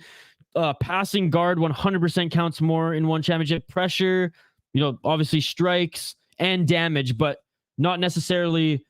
I don't not necessarily in that order. I do think damage does mean something, but damage, defense, changing position, they all score more than control time. Control time I know isn't a lot, but pressure scores a lot. And the third round, usually whoever looks better in the third round, unless they were getting absolutely like in our eyes with the 10-point must cinch in our brain 10-8s in 2 rounds, usually whoever has a dominant third round, who has the better third round in a close or even not close fight, third round means a lot. Because how does Shotri explain it? They try to employ the judging criteria to make it close to a street fight or a backyard or a schoolyard fight, in that when the teacher comes out to break it up, whoever's winning the fight at the end, whoever's on top beating the piss out of the person, out of the opponent is usually going to be the winner. But as far as MMA fans go, it's not too much different than the other leagues in that I would say that control time isn't valued as much, and the third round means a lot. If Loman wins, he next to the title? I think so. And Loman's the real deal, man. There you go. You explained it better than me. You explained it better than me. Thank you, buddy. Thank you. Pacheco has crushed a lot of cans, dude. And at that weight class, I'm sorry, I can't put her even close. I can't put her even in the same realm. And I don't have any disrespect. She's beating the women in her league, in her division. Props to her. But relative dominance, that's all. I'll just let my face do the talking there. I revoke my vote. 2 minutes on the clock here in this second round, guys. Thank you so much. This chat has been amazing. You all are amazing. This has been so much fun interacting with you guys. Seriously. Keep the comments coming. Smash that like button. We're trying to get to 40 likes on the video. 1 minute and 49 seconds on the clock here in this second round. And again, I'm very surprised Khan has not done more. He looks way too reserved, given that he is a lot faster than Folayang here. Folayang with the body kick. Folayang with the counter right. And again, Folayang looks stiff. He looks a little old. He looks labored. Yet he's landing some really good shots on Khan.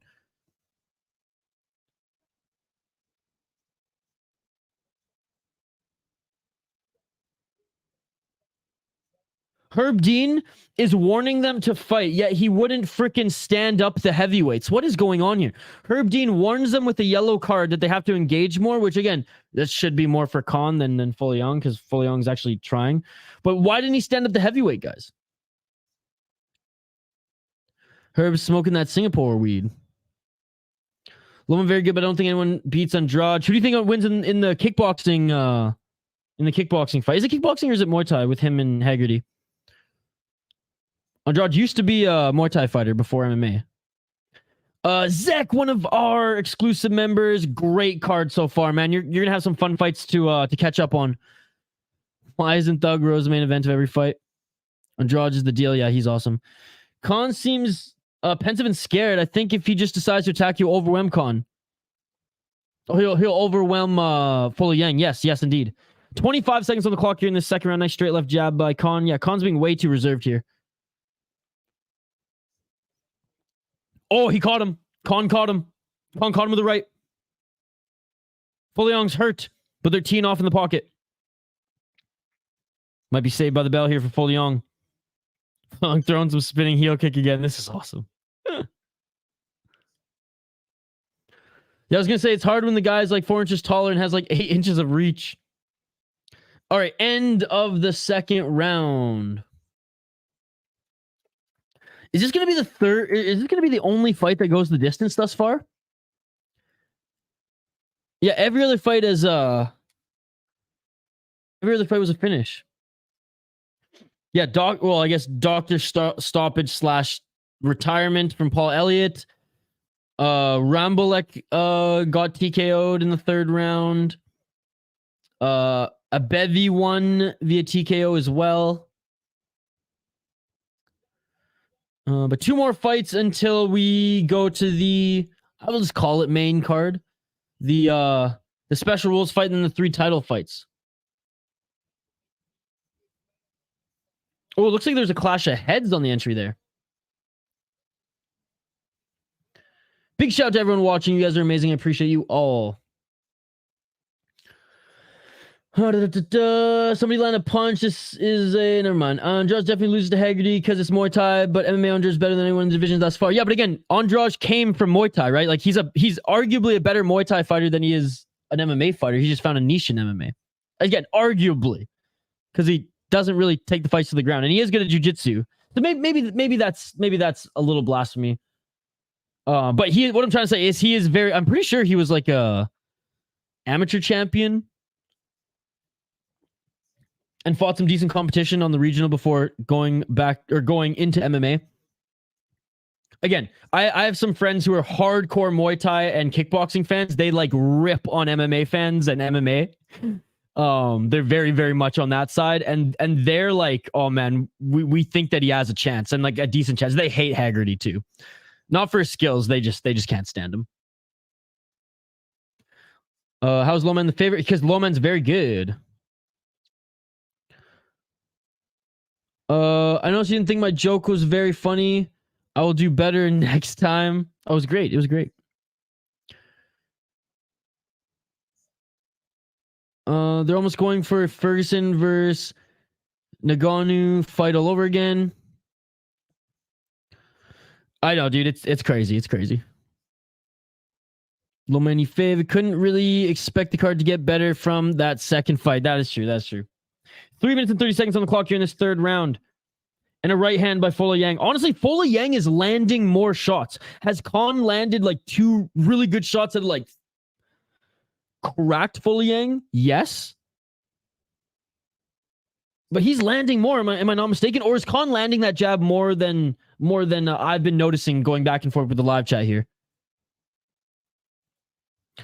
Oh, and Folayang just knocked out Khan. It is all over. It is all over. Let's go, baby. Upset. Are you kidding me? Are you kidding me? Are you kidding me? Are you kidding me? What an upset. What an upset.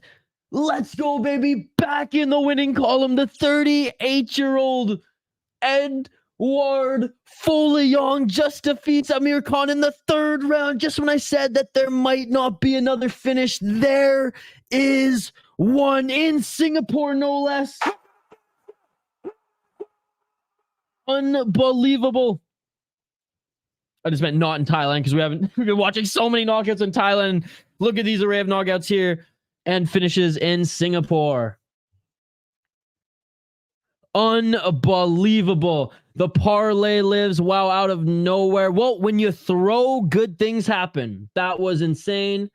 Amir needs to retire. Dude, Amir's younger. Amir is 28 years old.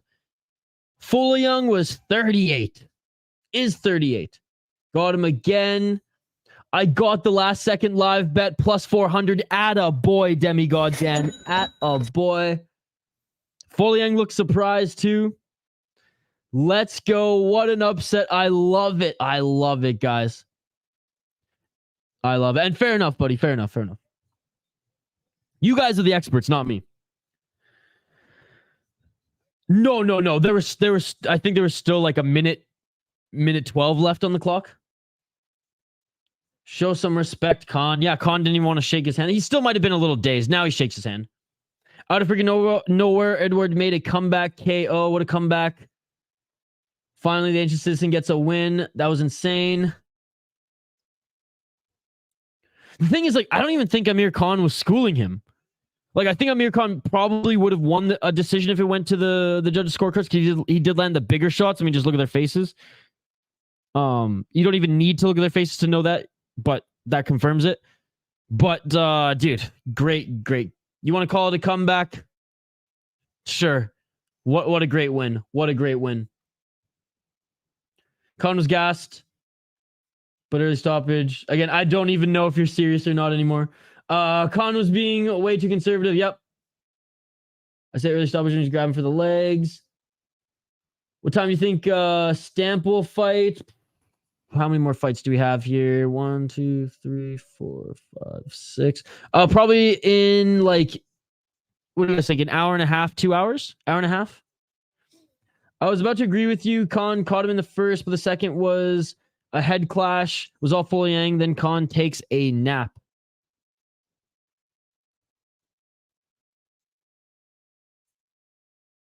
What a beauty. What a beauty. Don't call it a comeback. He's been here for years. Yes, he has. Yes, he has. Who ended their losing streak? Better Folayang or Sam Alvey in karate combat? Sam Alvey, yeah, he won in karate combat. That's crazy. Khan had the bigger moments, but Folayang looked better. Couldn't agree more, my man. Couldn't agree more. Exactly that. Exactly that.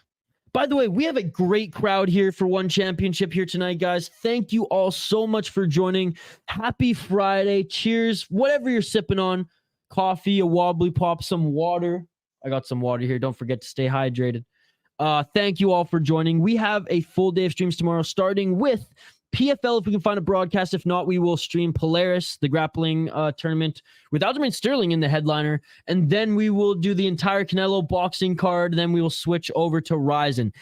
15-fight Ryzen card. You better believe I got a 6-pack of Red Bull. I'm prepared to die from a heart attack to stream Ryzen for all 6 of you who join us all night. I'm going to be shotgunning them to stay awake. But we're going to do it. Gonna get some water. Just keep choking on the IPA there. Gonna get some water after this matchup. Good call. Good call. Would you say Rodtang's is one's version of Connor? He's not even close to that, as big as him. I would say that. I mean, if we're going Wish version, sure, and then you could maybe make the argument that Stamp is the UFC's Rousey, but like. In the world of pop culture in Asia, I don't think they're making as much of a boom as those two did. A 38-year-old who is actually trying to fight and not running away, phony, I'm going to give it to the guy who's not running away. But that's my opinion. I do think she's going to win. She's been on a good run as of late. I do stream Karate Combat.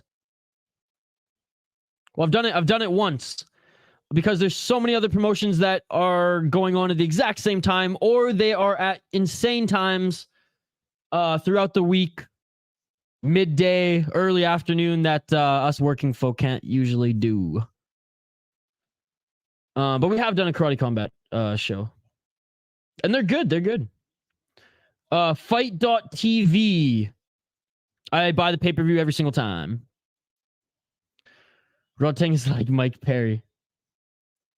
Demetrius is one's Connor. I'm all out of beer. I'm drinking organic strawberry lemonade. It sucks. Oof. Not even like mead? I'm worried for Stamp. Ham is very good. Dude, Ham is good. She is good. It's going to be a good fight. That's what I'm saying. Like, it's... I think Stamp will win. But I would not be surprised if Ham wins the fight. I do think it goes to decision. Again, Ronda Rousey crushed a bunch of cans. Stamp Fairtex has actually fought some damn good Muay Thai girls and the top of her division in a more modern MMA. So I'll stick with the fighter being similar as far as like their girl that they're gonna market with, who was on like a crazy 10-fight win streak or whatever the hell it was. But again, I think I said, and rewind the tape because a lot of you guys in the chat, don't listen to what I say and jump to conclusions off the buzzwords. I did say Wish version. Like Conor McGregor and Ronda Rousey were like they blew up the pop culture scene, sports scene, and MMA scene. That's what I'm saying. Rodtang and Stamp, not even close. They will never be close. So that's why I don't even think there's even a comparison. If you want to say like the faces of the franchise, sure. But as far as Ronda Rousey's fighting career, her run was amazing, and it's not like she had like better opponents to fight. But when she fought better opponents outside of Miesha Tate, she got fucking schooled, dude. So yeah, in her time of MMA, she dominated the best that she could. So I'm not dogging her there. But I would say if Ronda Rousey came back at this time, same age with the tools she had, I think that a lot of girls would give her a damn good run for her money. Let's just say that. Very one-dimensional fighter. Yeah, DJ's way more accomplished. Yeah, don't disgrace Mighty Mouse from comparing him to Conor. Landon X. I'd KO you easily, brother. Love the stream. Landon X, you probably would. You literally are a ninja in that profile picture of yours. Love the stream. Thank you so much for the $2 donation, my man. Appreciate it. Thank you so much. Wow. I'm not worthy. I'm not worthy. Thank you so much, Peanuts and Gravedigger Jones as well. You guys are awesome. Appreciate you. That is true. She never fought Anissa. Why do older men thrive at MMA and boxing? I wouldn't say thrive. I think Amir Khan is just not good. Not good. But I think, like, because not all older fighters dominate in MMA. It's just like whoever... It's like a mix of toughness, both mentally, physically, and your body, you know, not as banged up as some of the other guys and gals. Oh, we got another Muay Thai fight coming up here, guys. Again, thank you so much, Landon X. Thank you so much for the donation, brother. Appreciate it. Karate Combat is funded by the aliens that abducted GSP. Keep it on the DL. I do like Karate Combat. I like what they're doing. I hope they continue to grow. Yeah, that's what I'm saying. Like, faces of their franchise, sure. But wish versions in the grand scheme of things. Even though Super Lek is just way better than Rod Tang in every facet of the game.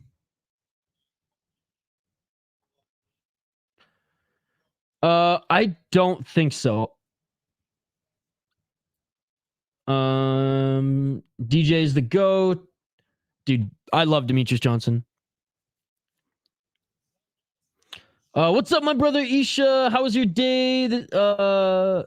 Been this one champion card has been great so far. Dude, it's been amazing. It's been amazing. My day's been good. Busy as always, brother. But great to see you. How, Diego, did you watch any of the Cage Warriors card? It was awesome as well. What was someone walking on her back?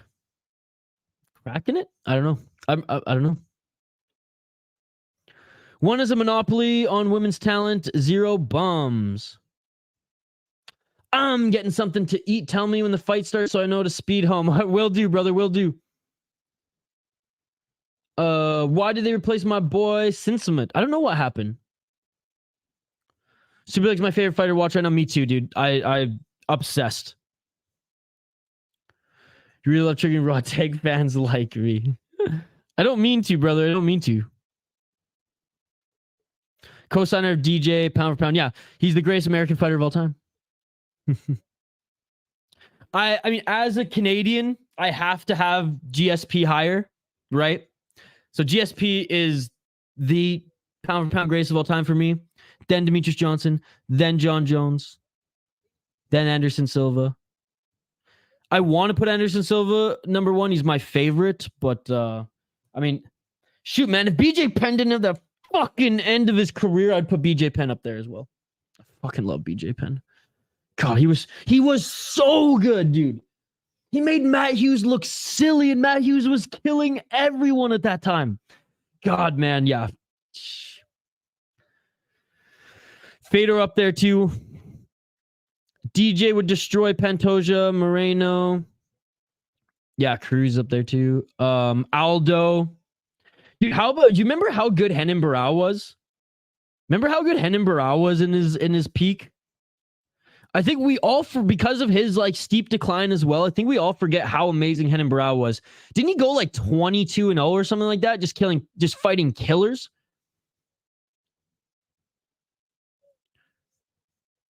Yeah, no one talks about Frank Yeager. He's one of the best ever. Yeah, undersized lightweight, beat that crazy trilogy with Gray Maynard. He beat BJ Penn.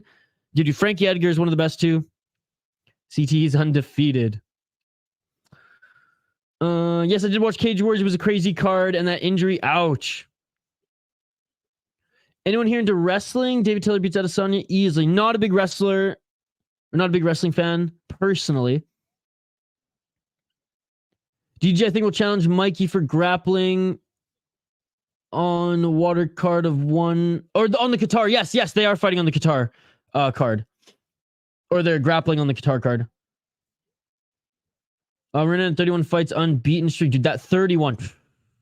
He was so good. He was so good. He's 100% ahead of Silva. 100% ahead of Silva because he lost twice or once. So yeah, and he never popped. I like Silva more, but there's no way you can put GSP above Silva if you're honestly ranking it. There's no way. Like if you take preference aside, there's no way. I'm sorry, and there's no Canadian bias at all. That is a stretch of a statement, my man. David Taylor can beat any middleweight. Taylor beat Adesanya easily for sure. I don't even know who that is. Have you heard that Benson Henderson took a dive against Pettis? I didn't hear that. No, I haven't heard that. David Taylor recently won world champs, pinned everyone dominantly. Best American wrestler right now. Pains me to say that because I love Kyle Drake. Are we talking NCAA or are we talking like WWE shit? Because I don't give a I don't care about WWE at all. But I'm all about NCAA or like Olympic wrestling or whatever.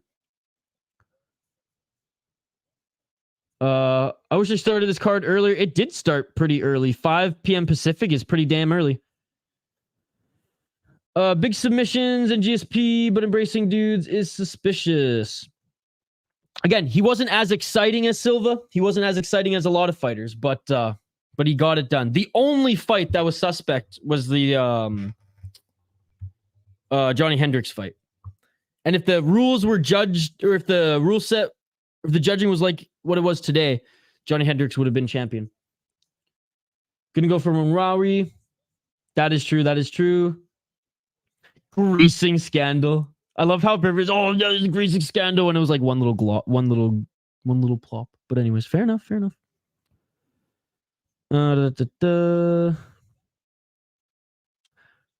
Okay, freestyle. Sweet. I would actually like that. Okay, guys. I have to highlight the fighters here, so keep the comments coming. If I miss them, comment them again. Talk amongst yourselves. We're gonna highlight these fighters. Dmitry Menshikov against Rungwawi Sitsongpeenong. Russia versus Thai fighter in Muay Thai. 25 years old is Menshikov. Like I said, out of Russia. Let's see if we can find a little bit more. Again, Tapology doesn't do the Muay Thai fighters justice here with their resume. Okay, he does have Wikipedia. Let's go, baby. All right. Dmitry Menshikov, 30 total fights, 27 wins, 19 knockouts, 3 losses. So he's 27-3. He's only lost once by knockout. He has 19 knockouts out of his 30 wins. Looking at his opponent, Rungwawi. I know he has Wikipedia. Rungwawi, 27 years of age. He has a record of... Oh, why doesn't it show it? Of course it doesn't show it on Wikipedia. What the hell, dude? Okay, it doesn't show his official record, but he is on a 2, 4, 6, 8, 10, 11 fight win streak. He actually beat Brad Riddell in that win streak as well. I could count it up quick, but he's had a ton of fights. You know what? I will count it up quick.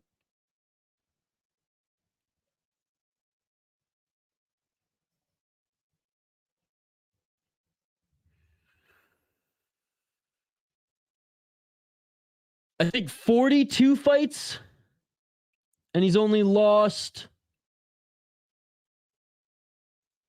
9. The Russian hits hard, though. 19 knockouts.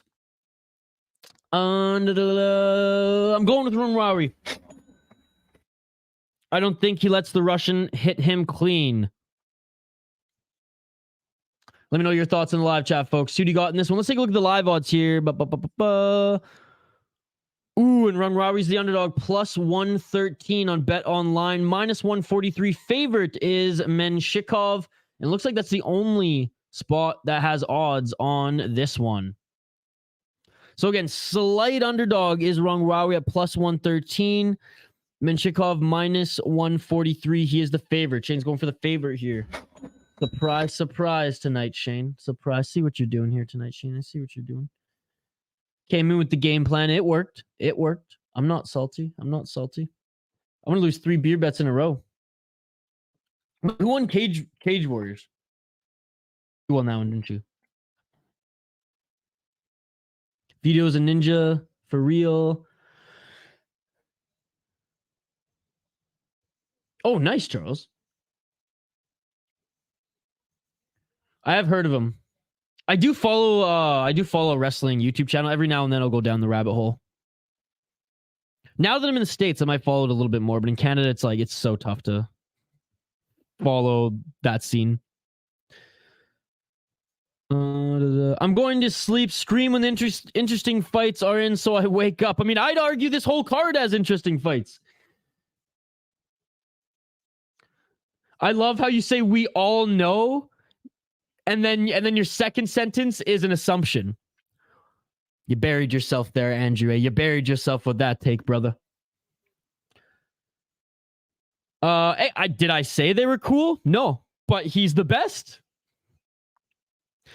Again, you guys don't listen to me, I feel like. You guys don't listen to me. I said I like Silva more and that GSP wasn't the most exciting fighter.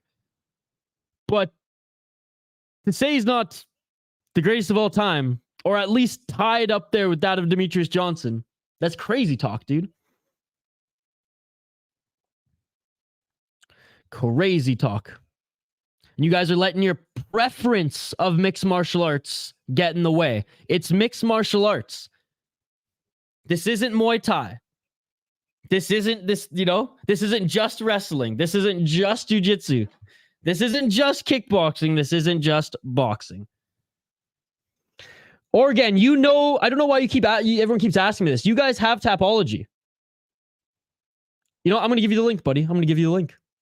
Here you go. Top 3 for sure.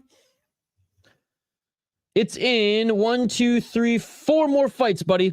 Could not tell you the time because we don't know, right? Fights could go the distance. Fights could end in the first round. I'm guessing an hour and a half, but I said that 20 minutes ago. We shall see. All right, round 1, ladies and gentlemen. Again, this is 3-minute round, Muay Thai fight. We've seen finishes in every single fight, even if they've gone close to the end there. Rawi in the blue corner here.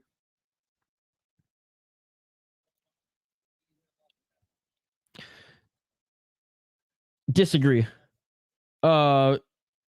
Nice left and a right uppercut by Menshikov. It was beautiful, but that's just rude.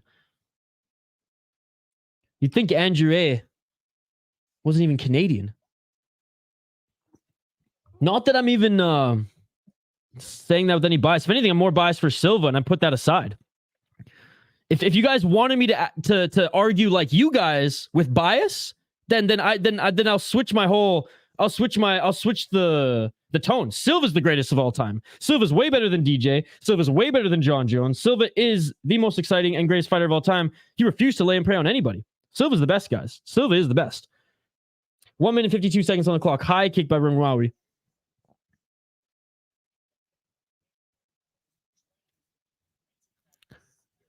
Charles Barkley, he's Russian, dude. I'm just glad he's not wearing a tracksuit in there. 1 minute 35 seconds on the clock. High kick by Rawi. Inside leg kick by Rawi. You can say that left arm of Menshikov blocking that high kick. Right hand by Menshikov on the entry. They're in the clinch. They exchange some knees here. It's so weird watching Muay Thai in a cage after watching so many Friday fights. 1 minute 20 seconds on the clock. Ref separates him here. Sorry if I missed some of your comments, guys. I will get back to them in a sec here, but I want to watch this fight. 1 minute on the clock. They each throw a kick there. Each throw a right, but Rawi got hurt and a right uppercut and a left hook by Menshikov, and Rawi goes down. Rawi's getting the count. Rawi's getting the count. Right back up to his feet. And Rawi's walking forward. The Russian thought he got the walk-off KO here. Right uppercut. Right hand. Rawi takes another right shot and he falls to the ground again. He's going to get another count. If Rawi gets dropped one more time in this round, it is over. And they're back at it. Right elbows. Blocking is Rawi. Just trying to survive to the next one. Rawi with a counter left sends Menshikov backwards. Rumrawi blocking again. 22 seconds. Right uppercut. Menshikov, he drops him again. And it is all over. That is 3 drops. It is all over. The Russian takes this one. Oh my God. That shit beautiful than a motherfucking. Oh my goodness, ladies and gentlemen. What a barn burner. I'm glad for the... I'm going to say this, and it's no offense to you guys, but I am glad I wasn't reading the chat through that fight, or else I would have missed all that action. What a tremendous Muay Thai fight. Who was it who said, wake me up when the exciting fights start? Don't sleep, guys. Don't sleep. Hell yeah, Adam. Parlay still lives. Holy crap, another drop. Bro thought he got called for Street Beef's fight and showed up dressed. TKO by Dmitry. What's up, Officer Shaq? Holy shit, that was insane. When Rami almost clipped him. Oregon, I'm sorry. Where's at dumb MMA tweets? I gotta screenshot this, even though it's not a tweet. That's the worst comment I have ever seen in the history of this live chat, dude. I'm sorry. I love you, brother. Thank you so much for the support, but that was a horrendous take. Horrendous take. I don't know if you're being sarcastic or not, but if you're being serious, oh, you just made Isha's screenshot wall of shame there, buddy. Do you think Stamp lost to Supergirl? Yes, I did. Yes, I did. I'm glad Shotri paid Supergirl her money. This guy's eating a lot of kicks. Legatron is a fire nickname for Rungrawi. Yes, indeed. Fader fought for the world title. Yeah, but he never fought in the cream of the crop promotion. Fader, there's an argument that Fader's up there. I always liked, or Fyodor, sorry. Let's go, baby. We're back. Once again, the Autobots take the W. Bro reminds me of Dan Hardy's character, Tommy from Warrior. Please tell me you've seen Warrior Isha. Yes, I have. That's not many people in the chat are gonna even know what you're talking about there.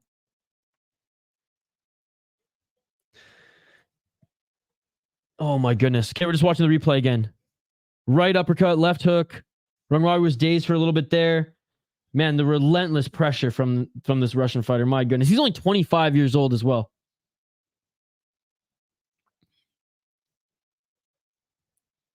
Oh, right. Oh, man. Just that first knockdown.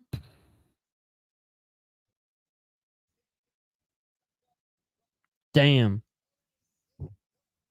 Oh, sorry. Not yet. Tom Hardy. That's funny. I did understand what you were saying there.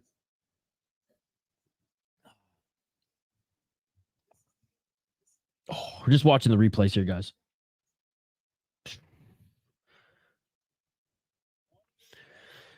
Yes, that's what you meant. I would say C plus UFC, C plus B minus. I'm more of a glass half full guy myself, so I'll give him a B minus because he did go on a title run. Or run to the title anyways. And then he lost to George St. Pierre. You know who, in my opinion, is one of my, I shouldn't even say my opinion, one of the best, because that's not the angle I'm going with this. One of like the 2000s UFC fighters who I think doesn't get enough love is Carlos Condit, man. He was one of my favorites, the natural born killer. Fuck, he was so much fun to watch. Dan, stop the fight. Hardy.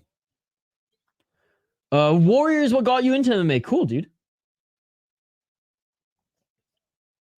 Cried at the end of the Warrior was so good. Dude, it was an awesome movie. He's tough. Meshugov's a beast. Damn. Condit is a G. I'll go head to head with your pick. So if you choose the favorite this time, it is up to you. Honestly, Shane, I thought the underdogs would have done me well here. I cannot believe I picked Khan with you instead of picking Eduard Folayang as well. But all right. Arguably the best fight on the card, ladies and gentlemen, coming up here. This one could be a headliner.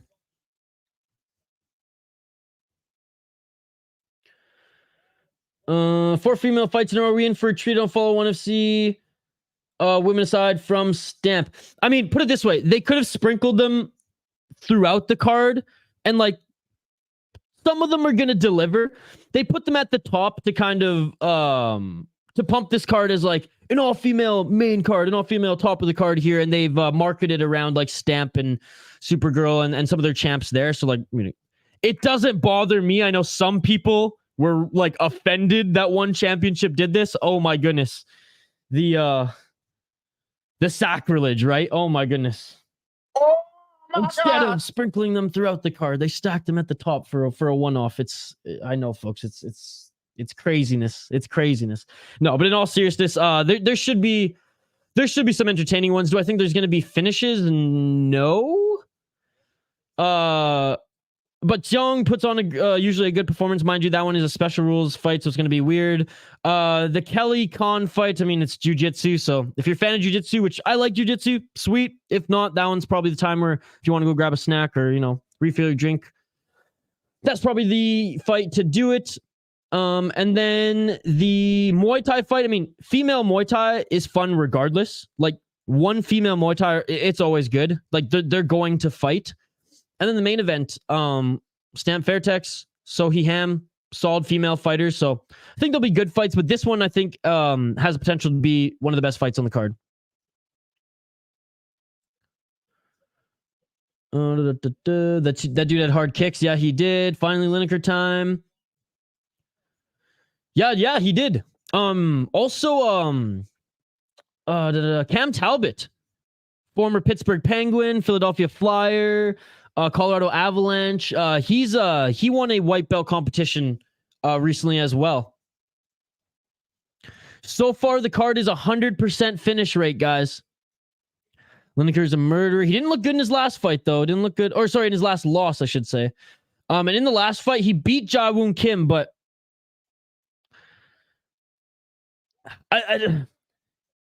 since he was champion, he hasn't looked the same to me, anyways. But he's still a murderer, yes. Conant fight with GSP was insane. Most of them are title fights. People need to stop hating. I see what they're doing is as long as they're scraps attractive, I'm cool with it. No bonus for Menshikov. I guess not.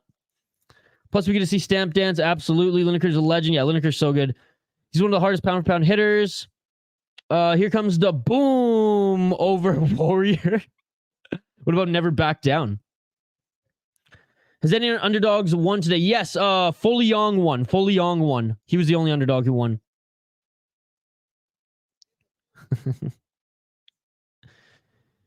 Isn't his opponent 40? No, he's 31. His opponent is younger than him. You guys not have Tapology? Can you not see? You should be like watching jiu-jitsu. You should watch wrestling. It's like jiu-jitsu, but better in every way and more manly and exciting. I would argue that it, like, more manly is not a correct term at all, especially if you roll with jiu-jitsu guys. But I do like wrestling, and I wrestled a little bit in high school, although, again, Canada, so it doesn't even count. Again, don't have time, dude. Barely have time to watch hockey. Barely have time to watch every single combat sport promotion. Have no idea how I'm gonna have time to watch wrestling. But you're right, I probably would like it a lot. Never Back Down was a good movie. More homoerotic. You're gonna start simpong for Stamp again later, or simping for Stamp again? Probably. I'll probably be biting my fist. 2 men wearing their underwears, hugging. He's not manly at all. Not my type of manly, but I'd wrestle Danielle Kelly. Can go for my boy John Lineker. 70 the correct term for BJJ. No way more manly. Yeah. Agree to disagree. Yeah, agree to disagree. I think when people think jiu-jitsu, they think shirtless men in UFC. Jiu-jitsu's savage, dude. And again, I'm not saying it's more or less savage, but it's savage. But again, like I said, I follow some college wrestling. Again, there's a YouTube channel where I'll go down the I'll go down the wormhole of like highlights and matches, but I just simply don't have time, dude. I barely have enough time to have enough work to pay the bills to even have internet to stream. So I'm putting more of my time into streaming than anything, brother. So if I got into wrestling, I'd have to stop streaming as much, and that's not going to happen. If anything, I got to cut more sports out of my life so we can start streaming more. So we start streaming daily. Charles had so much fun watching 2023 Worlds. I do have my friend. I do have a few friends who work in the Olympic and NCAA wrestling scene as far as doing play-by-play and things like that too. So, they've been wanting me to get into it. Did you ever watch the MMA TV show Grand Grillo Kingdom? It's really underrated. No, I haven't, but I have watched Bully Beatdown. Yeah, Rocky 1 beats Rocky 4 in my opinion, and Rocky 2 beats Rocky 4, and Rocky 3 beats Rocky 4. In my opinion. Maybe not Rocky 3, but definitely 1 and 2.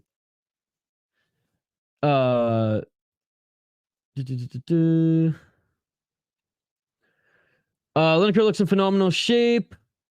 Musabechi's a pasta and pizza field monster. John the Lock. Lineker's hungry and ready for another title reign. Yo, bro, I had Harris Stevenson winning the BKFC and he won by DQ in the 5th. Why my bet lose? Yo, I'm not sure. CCTV 420. It's great to see you, though. You see they caught Tupac's murderer? Bro, no, I have not. Don Fry type of dude no longer exists. I know, dude.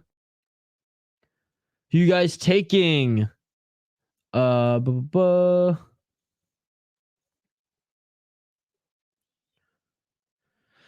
That's true. I mean, again, I'm not going to poo-poo wrestling, like, especially at the NCAA wrestling level. I like watching wrestling. I just don't have time to follow it like I do with other sports. Hell, I don't even have time to follow kickboxing as much as I wish I could.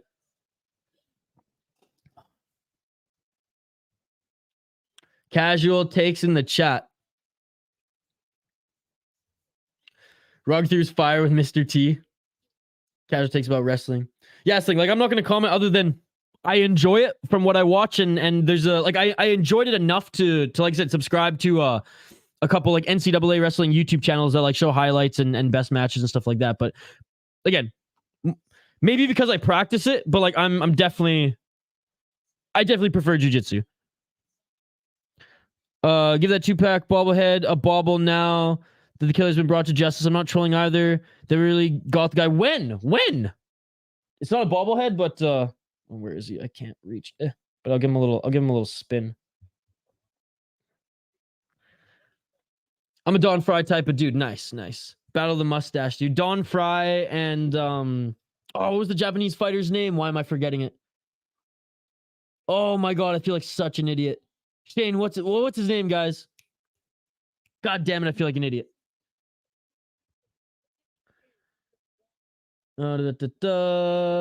Again, Oregon, you can yell all you want, dude. If you don't like it, don't watch it. How about... Yeah, okay. Bro, Rocky 4 is such a good movie. No, I'm not saying Rocky 4 isn't good. I mean, I like the original. I like the older ones better. Shane heard the Tupac news move. Oh, nice. Yeah, I didn't hear that at all. Oh, my God. Oh my God. There might be some hope. Whew. Guys, the chat has been buzzing tonight. Unbelievable. I want to say a big shout out to all the new subscribers, all the new community members who've joined us today, those coming from Cage Wars, those joining us for one. Seriously, you guys are all amazing. I appreciate every single one of you. Smash that like button if you haven't already. We're trying to get to 40 likes on this video. Hopefully, we already surpassed Takayama. Yes, dude. That was one of the greatest fights in history. And we ain't talking technical fights. We're talking... Everyone stood up from their feet. I didn't get to watch that fight live, but my dad showed me that fight when I was a kid, and oh my goodness, dude. No worry. No need to apologize. Mr. T standard for Mr. Testosterone. My DraftKings says I won, and my Betway says I lost. I have no idea, King James. I have no idea, dude. I've been plugged into working and then MMA all day. No, all good. I do all caps too. Gotta make sure you see my call. And I saw it, buddy. Exactly that. And I saw it. Rocket 3 was actually my favorite. Then 2 and 4 and 1 we don't talk about. 5, but that motivated speech, and 5 was hype. I worked an 8-hour shift doing manual labor in 100 degrees heat while in kidney failure. Dawn Fry type of dude. Damn, dude. That shit beautiful than a motherfucker. They a bit late with the Tupac thing. Lineker looks like he'll take his head off. Chad doesn't know about the grind of wrestling. No, like I said, I got all the respect for wrestlers, man, because so many D1 wrestlers and Olympic wrestlers become some of the best MMA fighters. And some of the best KO artists in MMA history were wrestlers, dude. So I do have a lot of respect for wrestlers. Again, I'm just not one to comment because I do not watch enough. But from what I do watch, I'm not a hater. I'm not a hater. I watch MMA, so clearly I like grappling. Tommy Gunn vs. Rocky was the best one. Don't forget to like the stream, everyone. Yes, thank you very much. Oh, damn. I understand why you can be skeptical, though.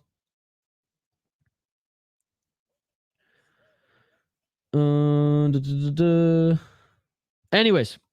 I think UFC needs to take some notes from the production value of one, right? Now, the UFC wants to be more of a professional sport, not a show.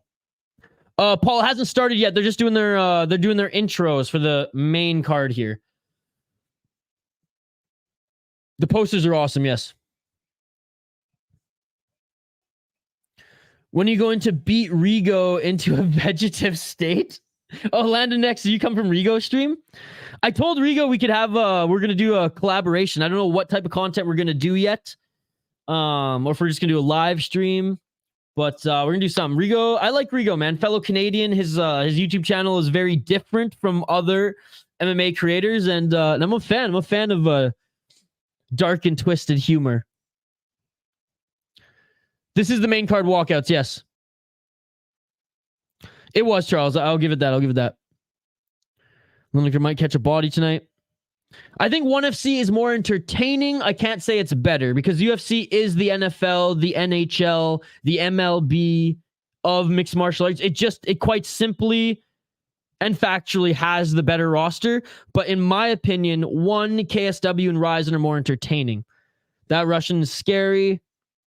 Not the same as the KSW Gladiator walkouts. That was amazing. Dude, they had a monster truck with the most beautiful women shooting flamethrowers. It was amazing. One has enormous Asian viewership. He is not my brother, but he's Canadian. He is Canadian. All right, guys, as the fighters make their walk, I got to quickly drain the main vein. That's right. I got to quickly use the restroom. I'll be right back. I filled up my piss jug here. It is filled all the way. I got to make like Ray from Trailer Park Boys and chuck that shit away. Back in 2 minutes on the other side to highlight these next two fighters. Back in 2 minutes on the other side for more play-by-play, commentary, reaction, and interaction with all you amazing folks in the live chat. Not buying the Bellator chance to be UFC fan. No, I don't buy that at all. I think that there's maybe one or two that could be competitive, but that's it. They did back in the day, but I think they just didn't need to at one point. And they wanted to look like more of the professional league, like an actual league, to get that ESPN deal, which they eventually did. So I think that's the case. But that's just my opinion. Well, I mean, that means I'm losing a little bit of weight if my face is sunk in like him. Dude, he's like the whitest dude I've ever met, and I'm brown. That's the way she goes, baby. UFC changed when ESPN and Disney took over. I would say when Fox first. That was the beginning. That was the beginning of the change. Yeah, they're having all their fighters fight out their contracts, and then they're either going to be bought by the PFL or go under. I know one championship actually made an offer. Eblin beats Xiong. Yeah, Eblin probably the only one from Bellator that I can confidently say would either beat the champion or be instantly in the top 3. Nemkov as well. Okay, guys, sorry, I have to take a quick break. I gotta pee. I can't like keep the comments coming, but I might not read them all. Fighters are about to make their walkout. We'll highlight the fighters after that. I will give my pick, then I want to hear yours. Back on the other side, play-by-play commentary, reaction, and interaction. Smash that like button if you haven't already. Ring that bell for notifications. Subscribe to the channel. Don't forget to vote in the poll question. Back in 2 minutes on the other side. Let's go.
Let's go.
And we are back. I told you I'd be quick, guys. I told you I'd be quick. Back live here on the City Light Project YouTube channel. One Fight Night 14 Stamp versus Ham. Main portion of the card here. We're opening it up with a banger. We got former UFC fighter John Lineker making his walkout to the cage now. Dude, what a beast. 36 wins, 10 losses for hands of Stone, the former one championship champion.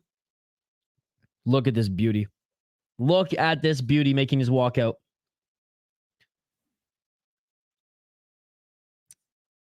We'll get back to the comments here in a sec, guys. 18 KO TKOs. I repeat, 18 KO TKOs, 4 submissions, 13 decisions. 12-4 in the UFC, 5-1-1 in one championship. He had a great win against Jawook Kim, who, despite his record, Jawook Kim is a solid fighter, a Korean slugger who just keeps walking forward. Lost to Fabricio Andrade before retirement, before going into the 4th round. He was just completely gassed. Yeah, that fight, he just did not look good. I think it was a really bad weight cut for him. There, his balls got destroyed, and his cup was exploded by that low knee, and he was on an absolute streak in one championship before that. 2 or 4 fight win streak in one championship where he was the champion. Dude, he left the UFC upon losing to Corey Sandhagen. No shame there. Beat Marlon Vera and Brian Kelleher before that. Only lost to Corey Sandhagen, TJ Dillashaw, an 11-2 Ali Bagotinov, and we'll just forget about his loss to Louis Godino there. So 3 out of the 4 guys that he's lost to in the UFC were absolute killers. Absolute killers. He's had a ton of experience in MMA. 33 years young, I hope. I hope we get to see a few more years of Lineker here. He looks healthy. Way healthier than in his last 2 fights.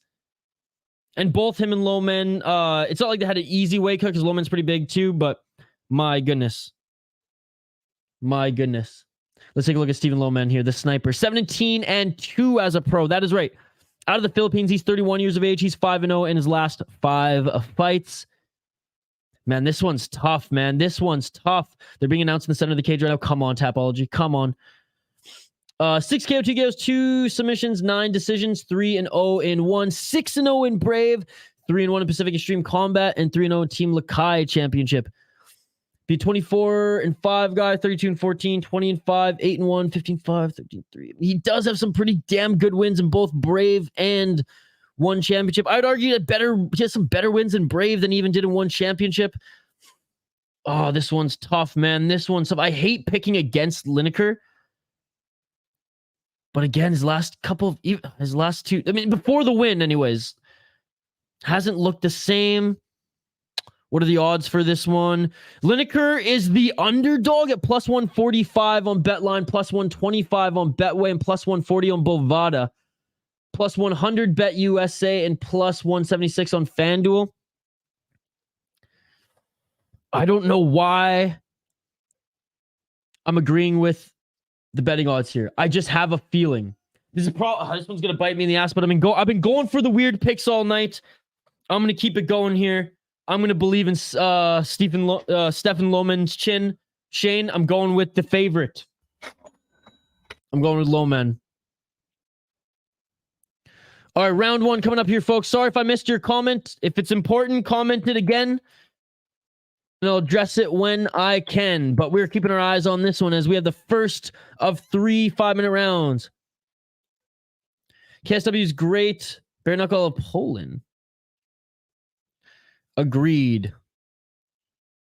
Patchy Mix is very good as well. Good ring announcer, but yeah, he ain't nothing. He's got nothing on Bruce. I want to see one more Royd fight. No, I don't. Round 1. Yeah, he got kneed in the cup and it exploded. And he was throwing up in the ring. And he had to, it was a no contest.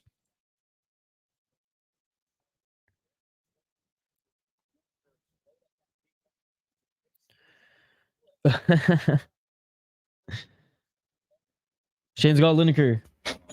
4 minutes and 30 seconds on the clock.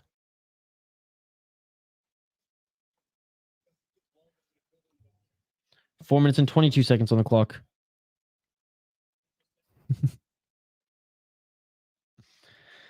I need to be employed full time, or I need to get a brand deal that I could justify doing it full time before I stick anything up there. Right hand by Lineker. Those hands of stones being thrown early. These boys are looking house as fuck. Yeah, dude, it literally exploded. That's why he wears a steel cup now. Look for the takedown, and Loman gets it. Loman gets it right into the rubber guard, though, of Lineker. Again, Lineker's Brazilian. Though he likes to stand and bang, he was born with a couple stripes on his white belt. Came out of the womb with a couple stripes on his white belt. I can't believe Lineker's the underdog in this fight. Poatans, baby. Loman in that modified half guard side control.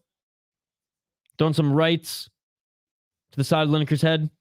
Lineker, good job of grabbing that right hand. And a good short elbow there by Loman. Loman active here in the guard. Oh, did it actually? Hell yeah, brother. Probably a nut or two. Maybe now I can after that takedown. Loman's good, dude. People who don't watch one just don't know who he is. Quite simply. Well, not anymore. Right now, we're 1 minute and 50 seconds after that happened. 2 minutes and 37 seconds. He literally pushed him off of him in the rubber guard. 2 minutes and 34 seconds, and Loman takes the back. John gonna get that KO. And a good reversal by John. Good reversal by John there. Loman was looking for the back take. John now in the guard of Loman working. Guess who's back? Hockey from Home is back. What's up, Hockey from Home? Again, big congratulations to getting to 100 subscribers. Back up on their feet here, and Loman look for the takedown. That right single leg. Oh, and Lineker with a nice left while Loman was looking to take him down. Love that. 1 minute and 59 seconds on the clock here.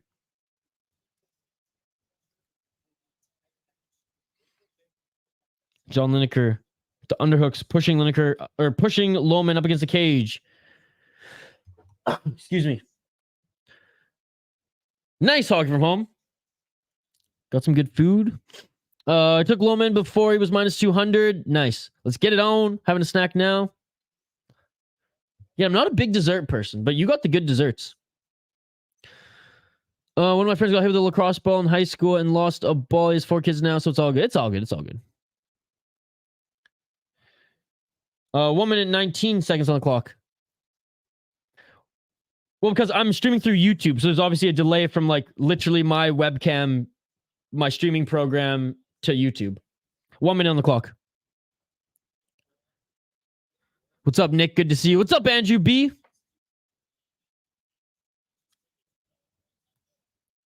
$55 seconds on the clock.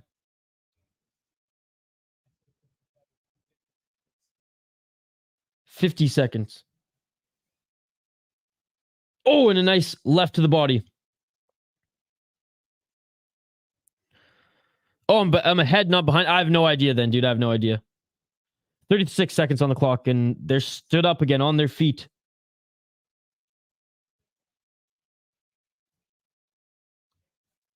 $25 seconds. Outside low kick by Loman. 15 seconds on the clock. Ref's going to tell him to work. Gotta work.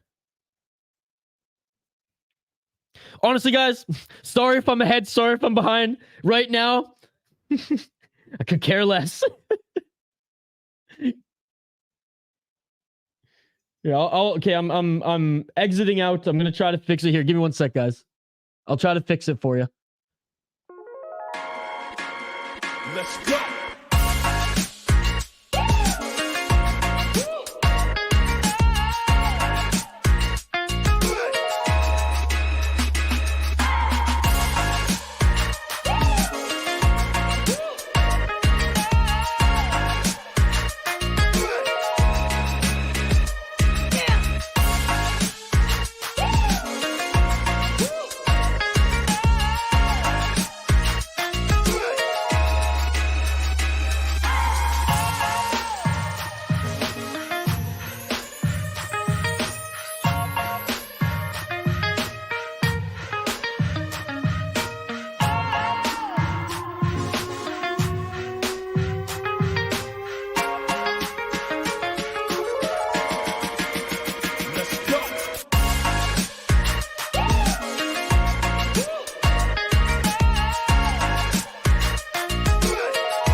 Let's go.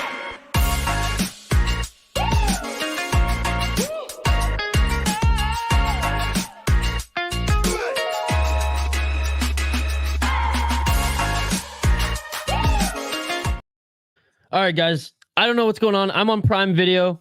Sorry if it's not synced. I don't know what to do here, but I kind of want to watch this fight. That's what we're doing here. I'm going to call the fight. 4 minutes and 14 seconds on the clock. I don't know what the issue is in the live stream. I really don't understand what's going on here. But it is what it is, guys. 4 minutes on the clock. I'm going to keep calling the fight because there's quite a few people here who aren't watching and who do like the play-by-play. So we're going to focus on that now. 3 minutes and 55 seconds on the clock here. Inside low kick by Lineker. Inside low kick by Loman. And Lineker moving forward.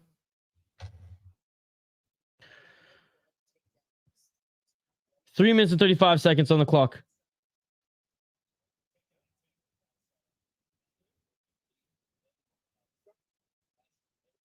Clash of heads, says Lineker. And then Loman going for the takedown here. 3 minutes and 20 seconds on the clock. Nick, it's pretty even thus far. Nick, it's pretty even. And the rounds don't matter, dude. They're not 10-point must system. It's not rocket appliances. Who do I have up on the card? It's pretty even right now, guys. 2 minutes and 28 seconds on the clock.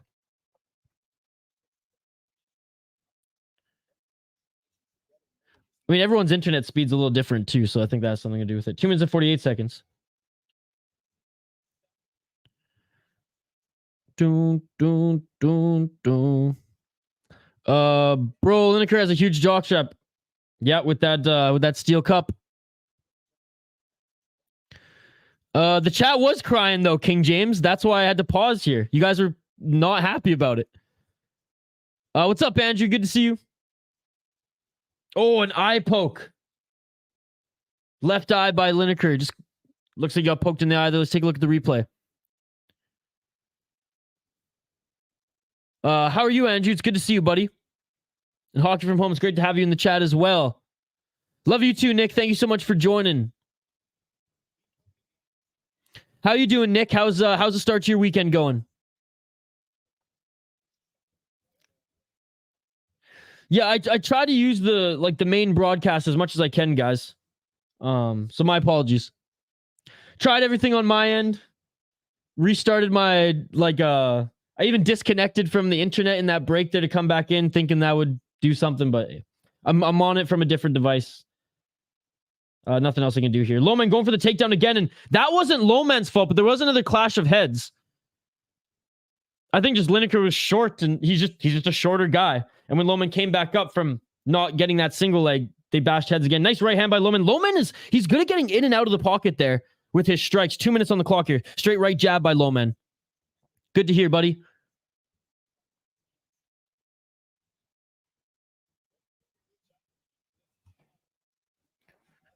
Nice, Andrew. Just throwing overhands and winging it. Hands of stone. He's throwing big shots to the body as well, because Lineker can end a fight with a body shot. And he threw 2 body shots there, followed by a left hand. 1 minute and 44 seconds on the clock. Missing with the takedown was Loman.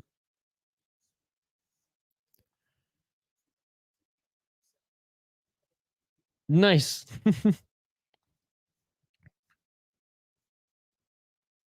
For sure, Charlie. 100%. 100%. Mark's pretty even. Pretty even thus far.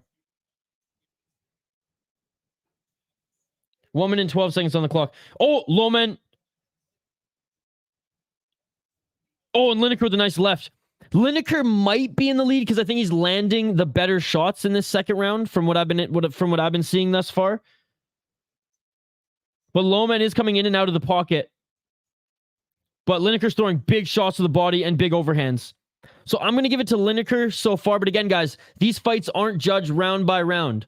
Because it's a close fight, it's very much whoever's going to look good in the third round, and more importantly, at the end of the third round, is going to ultimately win this fight if it goes to the decision.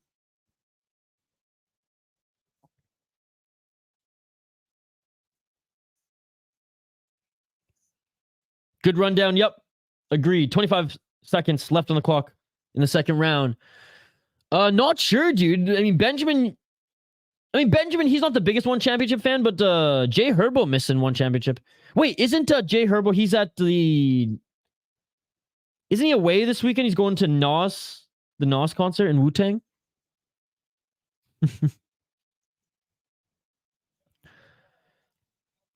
All good hockey from home, but just know that my attention's on the fight right now. Appreciate you, Nick. Lineker winning is activated. I think Lineker winning as well. If the fight stopped right now, I think Lineker's done more damage. He's been piecing up the body more. Loman not out of this, though. Yeah, Andrew's a diehard Blue Jays fan. I got him live at plus 120. Why not? Nick, only when they're in Thailand. Fury vs. Usyk for the undisputed heavyweight champion. I will believe it when I see it. It's signed, so it's probably not going to happen for another 10 years. 7 years. No, it's all good hockey for him, but we're literally like watching the fight as we speak right now, so I am going to try to keep my attention to the fight when the fight is going on, but in between fights, happy to talk about hockey as we were earlier as well. Loman backpedaling too much. I give it to Lineker that round. What Lineker lacks in hairline, he makes up. Yes. Again, a lot of that is just his big old steel cup, but I know, just because it's signed doesn't mean it's going to happen right away.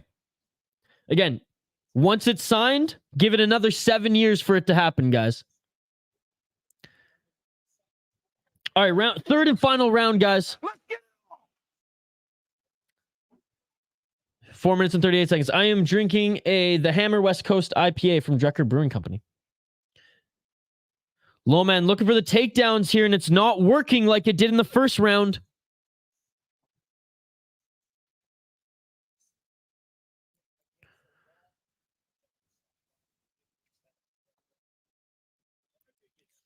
Probably sleeping. He lives in Australia. Is Lineker forcing him to backpedal? Oh, Lineker, he's doing a good job continuing to walk forward. Right now, they're kind of just stalemate center of the cage. Not really. Loman just having a tough time with the takedown now, where he had an easier time in the first round.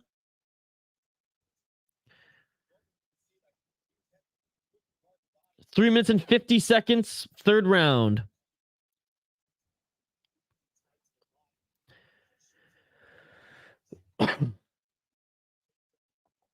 The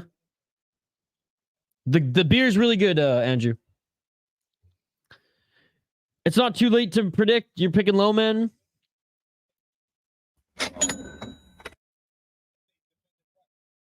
Blackhawks fan, don't worry about success or plus. Not this year. Just enjoy Bedard. You guys, you got some good pieces to build around. But yeah, Chicago. If anything, you kind of want to bottom out again and get another good pick. 3 minutes on the clock here in the third round. We're going to focus on the fight here, guys. If you comment, I'm not going to read it till the end of the round. If I miss it, comment it again later. Need Loman to stick to his striking. Yeah, honestly, his striking has looked good. His straight right jab has been landing all day, every day. And him going in and out of the pocket, he has looked good. I missed that low blow there, but Lineker, when he gets hit in the balls, even with the steel cup, he's going to make that face. He's going to make that face.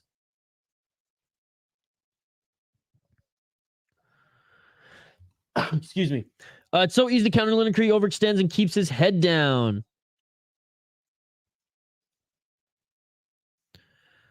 Here all day. Lineker's winning. Gary Bettman rigged that draft little for Chicago. Oh, absolutely. Absolutely. When you see some of these other teams get fined by having to forfeit draft picks, yet Chicago, for everything that organization did, all the shit that organization did, and they get awarded Bedard, garbage. Oof, that was a low blow. Ouch. As we're watching the replay now. Oh, you don't want to mess with low blows if you're Lineker based on what happened last time. And I swear, he's got the biggest cup in this game. Look at that thing. All right, we're back. I'm going to have to go to sleep. It's 3:40 a.m. Good night, Ethan. Thank you so much for joining, buddy. That was bad. See you later, Hawk from home. Is it a Lineker fight if he doesn't get fouled at least twice? No. Oh, you'll be back tonight. I know you will. And a left and a right there by Lineker. Loman with the high kick. 2 minutes and 22 seconds on the clock.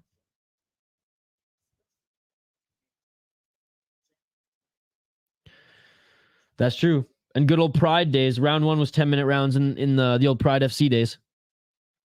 You know what they say. Lineker minus 650 live. Oh, wow. Oh, and a nice left hook by Lineker.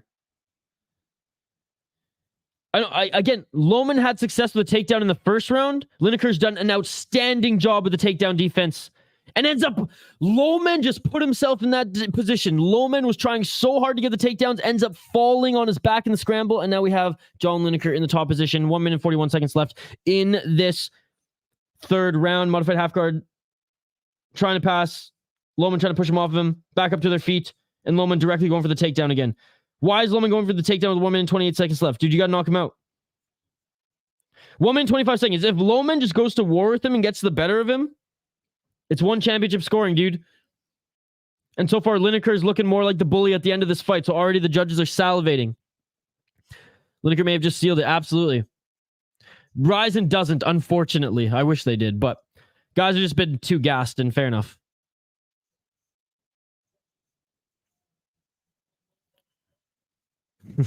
Demetrius Johnson has Steel Cup too. Hog from home will be back. She always comes back. Lineker already had 5 kids. It's all right, guy.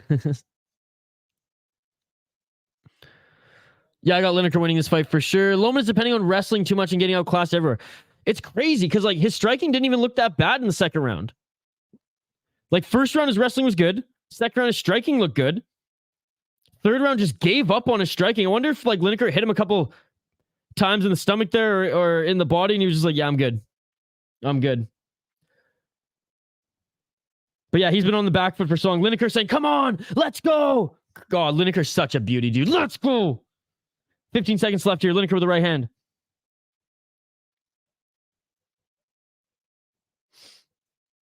Loman, I don't know why he went for a takedown with 10 seconds left. Lineker's just throwing here, stalking him down. Lineker's going to get the title shot next, guys.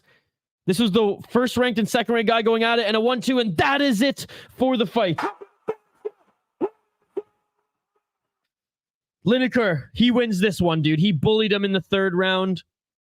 Loman didn't look bad early. I don't know what happened there. I think he kind of just gave up on himself, to be perfectly honest. Desperately going for takedowns rather than wanting to fight. Great fight there, Lineker. Honestly, this is the best Lineker has looked since he got his cup destroyed by that knee by Andrade. O'Malley benches the bar, no weights attached, though. He gassed out. Wow, thank God Lineker made me money. Lineker won. Oh, yeah. Excuse me, folks. After taking more nut shots, maybe Lineker will retire. I'm heading out, Isha. Maybe I'm unsure. I'll be back later tonight. See you later, Andrew Beats. Great to see you as always. Cardio. Yeah, trying to wrestle too much. Compromises cardio there. Lineker is probably strongest bantamweight in the world. He benches close to 315 or around that. That's crazy. Lineker got this easy. Lineker won. Yup, says Mark. Oh yeah, true. Joking, never thought they would rig it. What's up, disappointed Chael Sonnen? Just in time for the Bundas. Yeah, unanimous decision here. It seemed like the longer the fight went on, the better Lineker was able to predict him. Yeah. And Lineker back in the we're back on a win streak here. 2-fight win streak. He's gonna fight for the title next. It's a whole 45 pounds right there, bro. You should have never been the underdog. Lineker's a legend. Oh, no, they did. Tito tapped. Yes, he did. I bench 370, my max weight, 110 kilograms, but I'm not natty. I believe Lineker is not natty, though.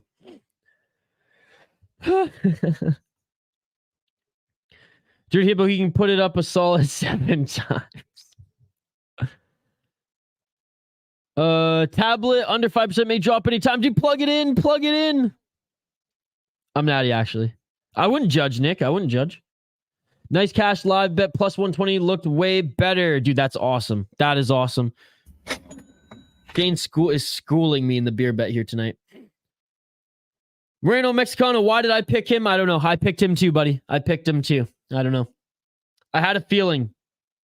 And after that first takedown in the first round, I was like, let's go, baby. Let's go. And then he got reversed and we never went back. All right. First of a few women's fights here on the card. 3 championship fights coming up next in jiu-jitsu, Muay Thai, and mixed martial arts. But first, we have a mixed rules bout, which is essentially a 3-round, 3-minute a round boxing match with 4-ounce gloves. That's it.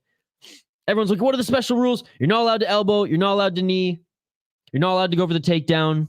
You're allowed to clinch. You're allowed to strike, dirty box in the clinch. Instead of bigger gloves, they got 4-ounce gloves. That's this next fight. Wonder Girl traditional boxer, or Xiong, boxer against kickboxer, but Xiong the MMA champion right now. That underhook was so good, he stuffed 8 to 10 takedowns. Oh, we're gonna trust you after you said you're not natty? Never bet against Lineker. What's up, RC Jeff? My name is Jeff.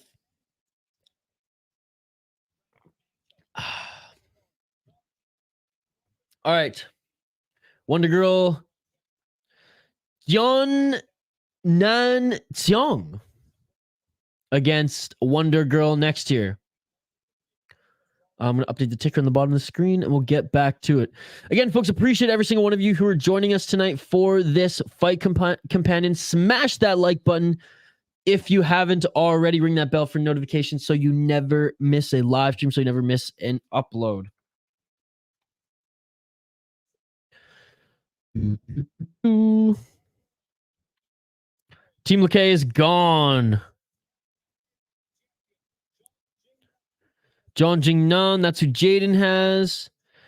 One's women never look sloppy. Wonder Girl versus Jingnan. These anime names crack me up every time. Crippled Ham, what's up, Crippled Ham? It's great to see you, buddy. Excited for a little one championship? Excited for a little one championship? Xiong's actually good. She had 3 really good fights against Angela Lee. And again, this one is a mixed rules bout, but she's 18-2 as a pro. 10 KO TKOs. Women's MMA. 10 KO TKO, 1 submission, 7 decisions. She's 9-1 in the promotion, 9-1 in Kunlun fights. She beat Angela Lee to defend the title, if I'm not mistaken. And before that was on a 3-fight win streak. Oh, no, to win back the title. That's right, because Angela Lee, she lost her.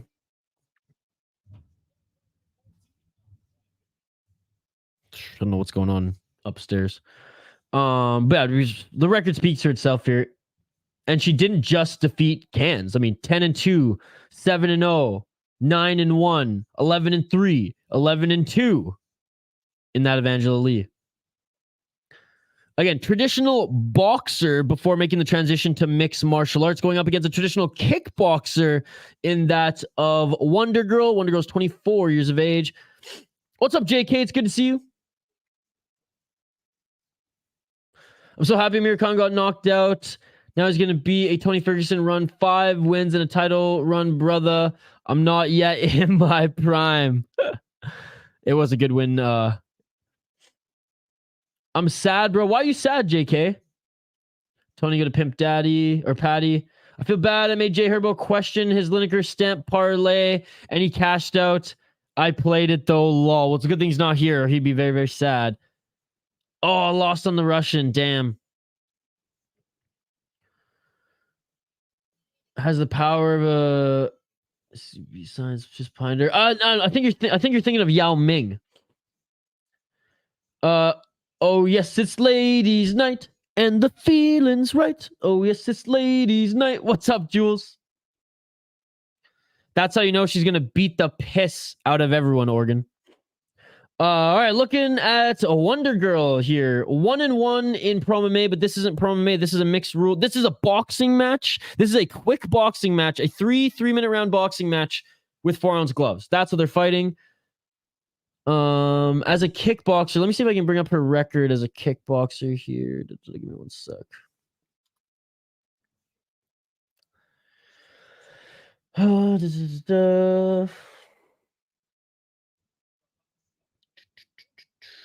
Damn, I can't find her record. Not famous enough to have a Tapology page on her yet. Anyways, decorated Muay Thai fighter. Mixed rules bout. They decided to fight at a catch weight because Xiong missed weight. Catch weight of 129 pounds. Jingnan Xiong against Wonder Girl. By the way, is actually oh yeah, I already read that one. I gave my friend my Counter-Strike 2 case and he got an $80 skin after spending $3.30 for a key to open it. That's crazy profit. Dude, I haven't logged into my Counter-Strike for a while. I played that shit hardcore in college though. I had like $400 worth of skins that I won and that like my squad gave me for my birthday. Which I at the time would have rather had a bag of weed or something like that than or case of beer than a fucking Counter-Strike skin. But I have to go see before Counter-Strike 2 comes out. I got to see if I can sell those bad boys. One's woman usually less butch compared to other organizations. Well, I mean, unless outside of the Chinese women, most of the other Asian women aren't as like jacked.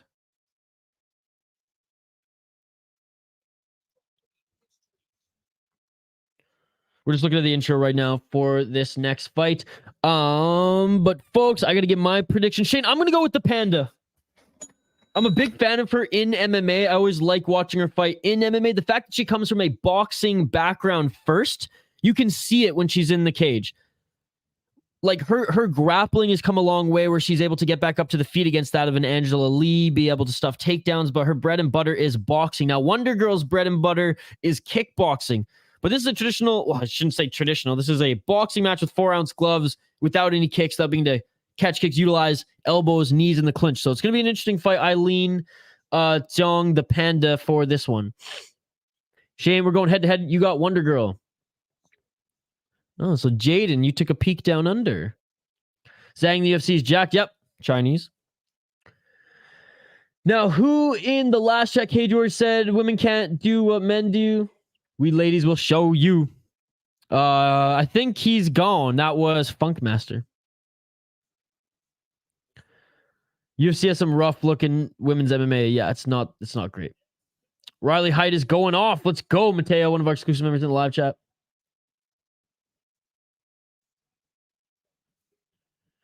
Yeah, and so him and Yoel Romero, they were grown in labs, dude.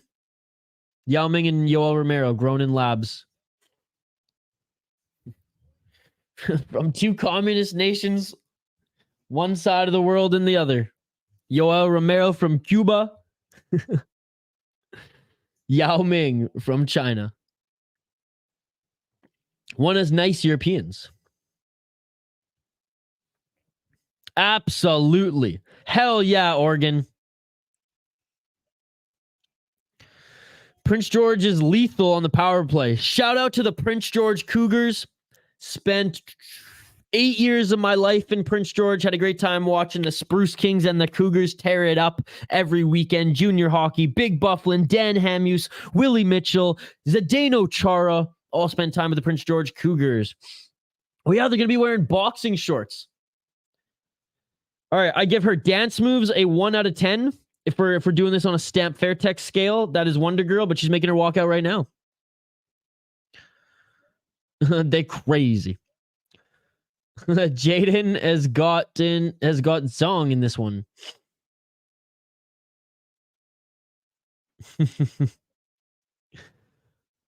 Both built in Kami Labs. No, this one is this is a weird, this is one championship just throwing a bunch of shit at the wall and seeing what sticks with their kind of special rules bouts. This one is a 3-minute round, 4-ounce gloves boxing match.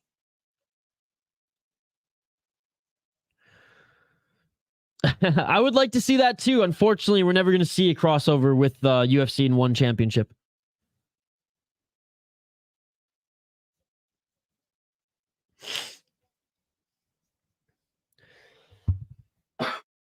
Excuse me, guys. Getting over a cold here.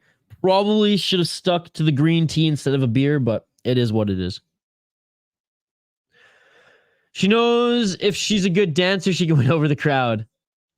4-ounce boxing is crazy, says Foul One. Yeah, this is Singapore, dude. This is Singapore. This is one championship. This is Asia. They're crazy fighters over here. And they're doing a lot of these weird mixed rules bouts. And I think Shotri is just, like I said, throwing a lot at the wall right now and seeing what sticks. And this kind of makes sense for both of these girls, I guess. They want to do something exciting, introduce a grappling bout with pro wrestling stipulations, like a table match. No more bullshit sprawling. You just need two lads trying to toss each other onto the tables. Honestly, Cripple Them, I'd watch it. I'd watch it. Bare Knuckles exists. Bare knuckles is like a thing of its own, though. You know what I mean?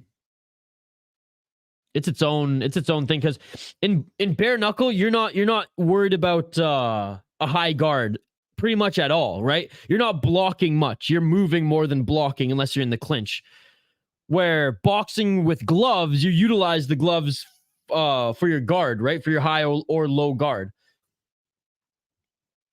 So bare knuckle, it's its own thing, because bare knuckle is not even, it's a completely different sport from boxing.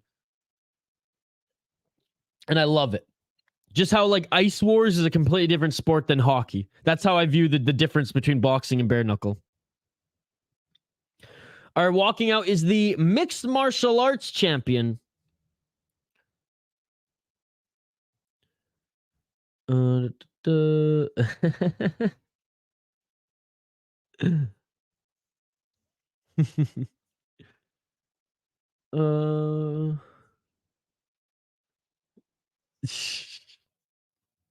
don't know. I'm a fan of the Chinese fighter. She's good. Just like I'm a fan of Zhang. Usually I'm not a fan of anything Chinese. But these two fighters are the exception. Everyone in our live chat always bitches, oh, like the women's fights aren't that good. Oh, they're so boring. Oh, they don't utilize skill. Oh, they don't want to stand and bang. Dude, the Panda, she would rather box every woman out there than go to the ground, which is why I respect her as a fighter. Bare knuckle's better than MMA. There would be so many more submissions and rear naked chokes, but it's hard. There is bare knuckle MMA. Icon fighting, right? Jorge Masvidal's promotion. Nathan, what's up, Nathan? It's good to see you. Bare knuckle, there's also more hesitation, so you can read the telegraphing of punches easier. That's a good point. It's easier. It's you can employ a lot of feints in bare knuckle. I like it too. What's up, JK? Gamebred FC's bare knuckle, yes sir. I don't mind 4-ounce gloves in MMA at all. I just like one championship's rules the best. What's up, JK? Nathan, what's up, bro? What's going on, buddy? All right. Fighters making their way into the cage. Let me know your prediction in the live chat, folks. Let me know your prediction in the live chat. Again, good card thus far. One fight nights rarely disappoint. Big shout out to everyone who also doubled up today and watched one Friday fight. I still have to catch up on the Friday fights before I go to bed, because I had to work this morning. Is striking more important? More important than what? At the time I tell you? Huh? I feel power strikers win. I mean, the striking means more than control time, if that's what you're asking. After watching Masvidal bare knuckle MMA, I don't think I can go back to BKFC unless it's a big fight. I don't know. I'm always entertained with BKFC. I know their last couple cards haven't been the best, but like, I have no issues with BKFC. I always see enough finishes to satisfy what I'm looking for.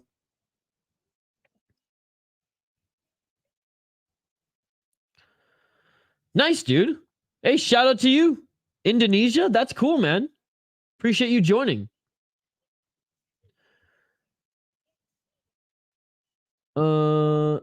This is not the Chinese national anthem. That is a good comment. Gloves are more hand protection in MMA. No, exactly. Dude, Lineker was really good. Nathan, you're just a wee lad, dude. JL, hell yeah, buddy. It was a great fight. Bare knuckle is what UFC wanted to do, but everyone was snowflake. I don't think everyone was a snowflake. I don't think that was it at all. And they couldn't get any funding of the commissions to support it. I don't think snowflake. I think, yeah, no commission was going to support it unless it was an actual, like, a sport at that time, because it was so new. I mean, maybe snowflake was the word to describe it, but I'm not going to lie. When grown men use the word snowflake to describe something, it rubs me the wrong way. So that is a me thing. It's nothing against you, Oregon. It's just like, I don't know. It's a word I think every grown man should not have in their vocabulary, but that's just me. It's just a weird Isha thing. You are right with the commissions not knowing what the heck it is. I don't mind the gloves because broken hands can put out fighters for a while. And multiple fighters who have a ton of hand surgeries end up grappling more at the end of their career. And we don't want that. We don't want that. All right, round one, ladies and gentlemen. Let's get it on. 2 minutes and 30 seconds on the clock. Straight left by Wonder Girl. It's crazy that MMA was only sanctioned in New York, what, 3 years ago? Shout out to Colorado, though, allowing the global rule set. Dude, they're just throwing bombs here. 2 minutes on the clock. And this is going to be a quick fight. 3-minute rounds. Oh, and they're allowed to wear shoes. Yeah, because it's a boxing match. It's crazy. Overhand right there by Xiong, but it hit the back of the head of Wonder Girl. I don't think it was a hammer fist. Wonder Girl kind of leaned in there and she landed. Oh, come on, Wonder Girl. Don't. You're fine. You're fine. You're fine.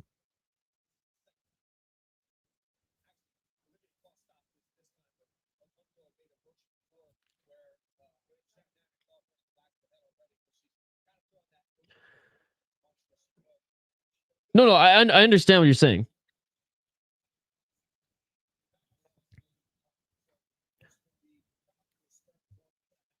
It's just one of those like 2023 words that I just, again, it's a me thing. I roll my eyes at. I don't judge anyone for using it because it's like a popular term. It's just funny to see grown men. And I'm sorry that you're in the crossfire here, but it just makes me laugh when they use the word snowflake.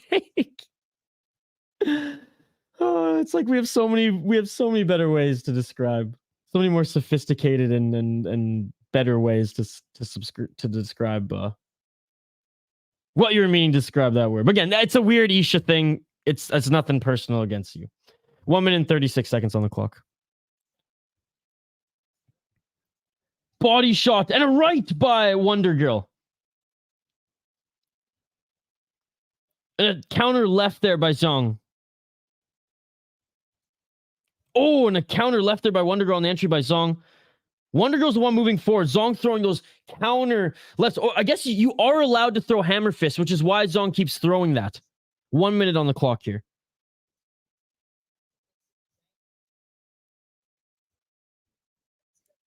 And there it is again. Head movement by Xiong. And a 1-2 by Xiong. You can see Xiong is way more of a brawler than that of a Wonder Girl who's trying to employ the jab there. Keep the guard high. And now Xiong saying she got hit in the back of the head. They're resetting.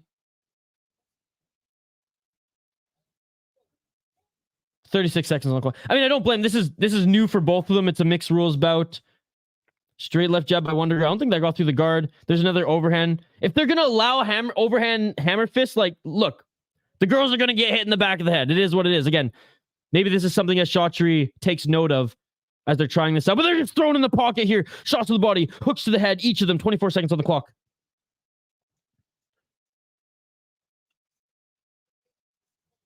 They're just throwing here, guys. I can't look away. Yeah, the ref's not going to let them complain about back of the head anymore, especially at the end of the round. All right, that's it for the first round.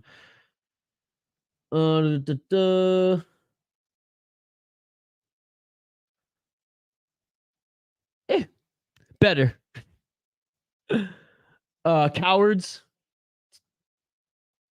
Uneducated fools. Fool, I think, is like that word. That word is the best to use because dumb fucks don't understand the significance of that word, but you understand the significance. So it's like 2 for 1 on schooling them. You're calling them a fool and they're too dumb to realize how like impactful that word actually is. So I love fool. It's a double win when employed correctly. Quite a bit now, dude. King James, it's going all around the United States.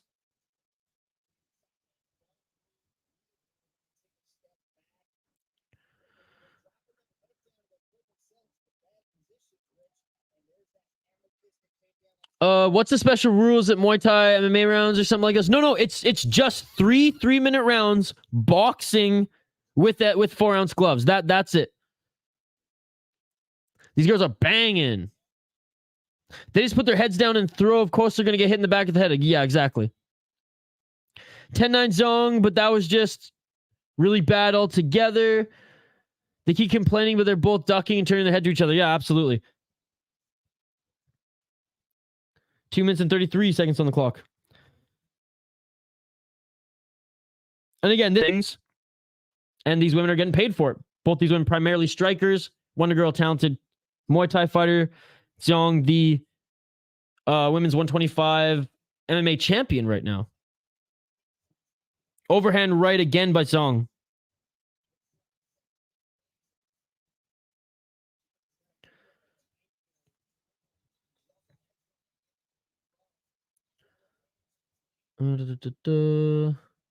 My name's Isha, dude.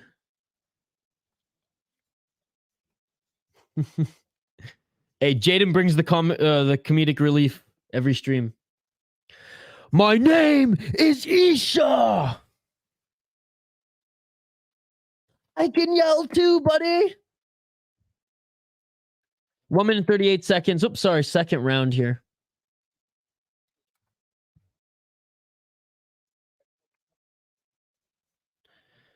Yeah, I'm surprised I haven't been like just throwing. No, stop with the back of the head bullshit. That wasn't even in the back of the head, dude. That was a right hand. Oh, come on. Honestly, that one I didn't even think was in the back of the head. I thought that was just dirty boxing in the clinch. Okay, well, Chaudhry's never going to do this again.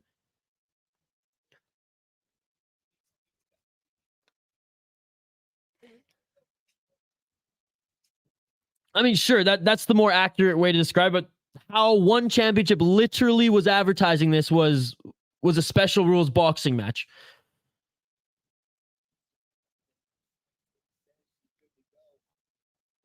Okie dokie. Yeah, doubtful Chaudhry's going to try this again. 1 minute and 13 seconds on the clock.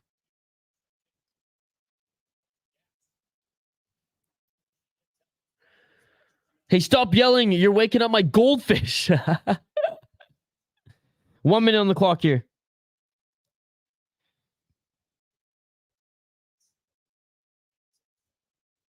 $52 seconds left on the clock. Back of the head shot shouldn't even be a thing. See you later, Nathan. Just for the record, I'm commentating but not listening and can only have one stream going at a time. No worries, man. No worries.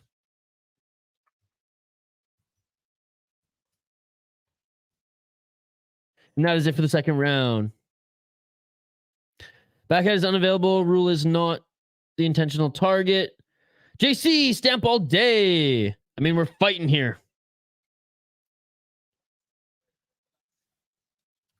All right, third and final round coming up. Can't say I'm a big fan of whatever this is, but at least they're brawling. At least they're brawling. Yeah, this fight's not great. Boo. Yeah, doubtful Chaudhry.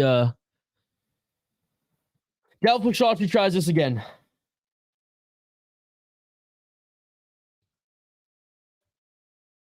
Oops.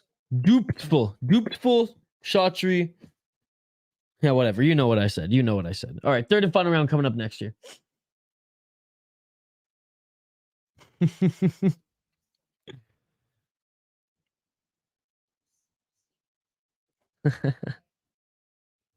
Again, I don't know why Jaden hates this chick so much. She's actually a really good MMA fighter.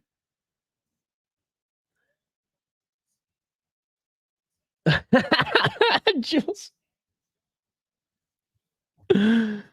Foul one's eyebrows raise again. All right, third and final round. Let's get it off. Overhand right there in the left by Xiong. Xiong with the counter left. Xiong with a shot to the body. Wonder Girl's just not landing. Xiong with a right.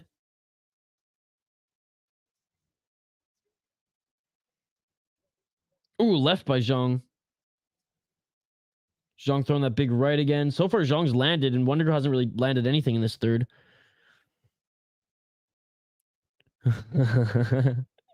Cage would get real messy.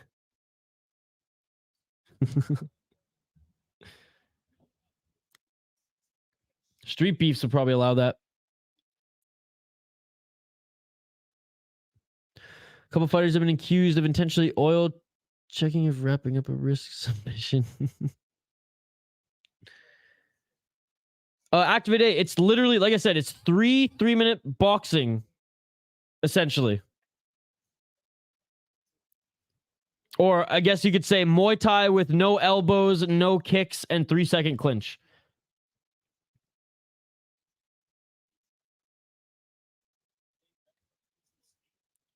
She's the man I hated. It's actually entertaining. You see Gloves boxing. Begging the back of the heads for headboards, not punching. I figured it was the shoes. 1 minute left on the clock. Wonder Girl's definitely wearing more damage here. Oh, and another right hand by Xiong. Another left to the body. And Xiong with a hammer fist. Another hammer fist. Xiong saying, let's go. Another hammer fist by Xiong. Oh, Xiong with a nice left. Xiong with another left. Wonder Girl's getting tagged. Wonder Girl goes for the clinch. Wonder Girl got tagged with that left there. 30 seconds on the clock. Left to the body. Overhand right again by Xiong. Dude, Xiong just beat up this girl. And that is it for the fight. Oh, and he calls it. Was that the end of the round or did he call it? I didn't even look. I know the clock was ticking down. It'd be more entertaining if they were decent boxers. Not a bad fight, though. He called it, says Shane. So TKO, there you go. Never mind. He called it at 20 seconds. Okay. That's what I thought. But then I was like, oh, wait a second. We were close to the end there. If I knew that, I would have liked Wonder Girl's chances more. Well, she's more of a kickboxer, whereas Xiong is a boxer first, MMA fighter second. So I picked Xiong to win. She's way more of a brawler. This is not entertaining. I mean, I don't think it was that bad, but yeah, definitely not on the same level as what we've been seeing thus far on this card. It's supposed to be boxing, but it's not. Again, it's Shotri throwing a bunch of stuff at the wall and seeing what sticks.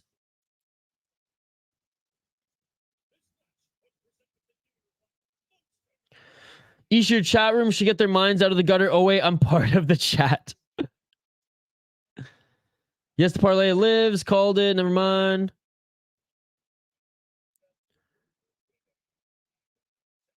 I missed the finish. I hope they hurry up and replay it. Good win. Good win.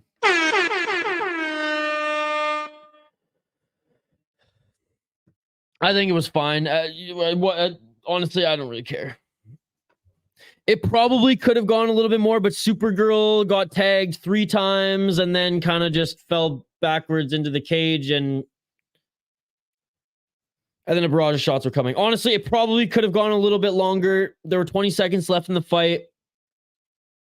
It probably could have gone a little bit longer, but was Supergirl getting her ass kicked? Or sorry, was Wonder Girl getting her ass kicked? Was she going to come back? Yes or no? I don't think so. So, whatever.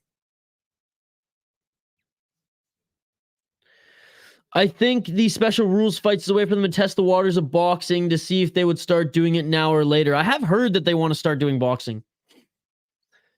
There was nothing disappointed about it, Chael. That's what I thought. But again, I like Zhang Weili is a way more complete MMA fighter and a way better Chinese MMA fighter. But Xiong is fun to watch in MMA in one championship. She's headlined a couple cards too. Her fights with Angela Lee were always good. But we're moving up the card now. So this is the matchup. If you're not into submission grappling, if you're not into jiu-jitsu, this is the matchup where you can go and grab another brewski, fill up your coffee, refill your snack bowl. Danielle Kelly, she is a young prospect in the world of Brazilian jiu-jitsu. I'm pretty sure, though, that her and Jessica Khan have rolled together before. I'm pretty sure this is a rematch. But again, I'm not a big jiu-jitsu guy. If it's on, I'll watch it. I like the ADCCs when Flo covers it, though. Terrible fight. Again, don't agree that it was terrible. Especially since it was just a Hail Mary striking match. A lay and pray match, always worse in my opinion. But definitely a little bit of a buzzkill compared to how good the card has been so far. Shane's picking Kelly. Or they like to make boxing 4-inch gloves. I just think Shotru's throwing a bunch of stuff at the wall and seeing what sticks. Like, they're doing a bunch of weird mixed rules fights this year. Pretty bad stoppage, but who cares? Yeah, that sucked. Khan beat her. Okay, that's what I heard, but I didn't know that for sure. Bad stoppage, but she was winning anyways. I got Jessa Khan winning, says Activate A. I don't think are they even going to show her one championship? All right, so Danielle Kelly, she's won 3 of her grappling matches in one championship, or 2 of her grappling matches in one championship. She beat Carlos Barger and Fury Pro as well. When did she roll? Okay, so she rolled with Khan in 2021, and she lost via decision.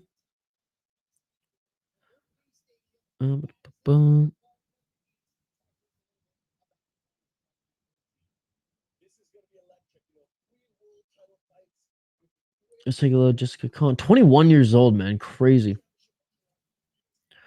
All right, there's a little bit of an intermission in action before we go to the featured fight of the night. Shotru's being interviewed on the broadcast right now, and they're talking about the upcoming One Championship Fight Night 15.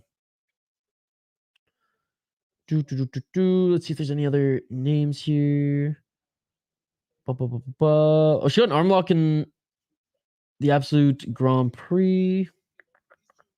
Dude, active in 2021 and 2022. She's so young, 21 years old. Shane, you're going Kelly. I'll go head to head. I'll go Khan. Again, this is submission grappling for One Championship's inaugural strawweight submission grappling championship belt.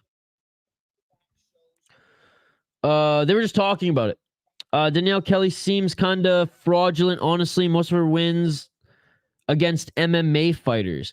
It's like if she can't get the back easily, she doesn't have a lot more in her tool belt. That's kind of what I've noticed with Danielle Kelly. If she can get on the back quickly, she's good with keeping back control. But I've noticed she struggled in other areas. And again, Khan, I don't even think I've ever seen Khan. I mean, I might have seen her watching Flow Grappling last year. I don't remember by name. All right, guys, I'm going to take a quick break here. I'm going to grab some water. I'm going to grab a quick snack, and I encourage all you to do the same. Back on the other side for the first of 3 championship belts here in One Championship, starting with submission grappling, then Muay Thai, then the moment we've all been waiting for. Stamp Fairtex against Ham.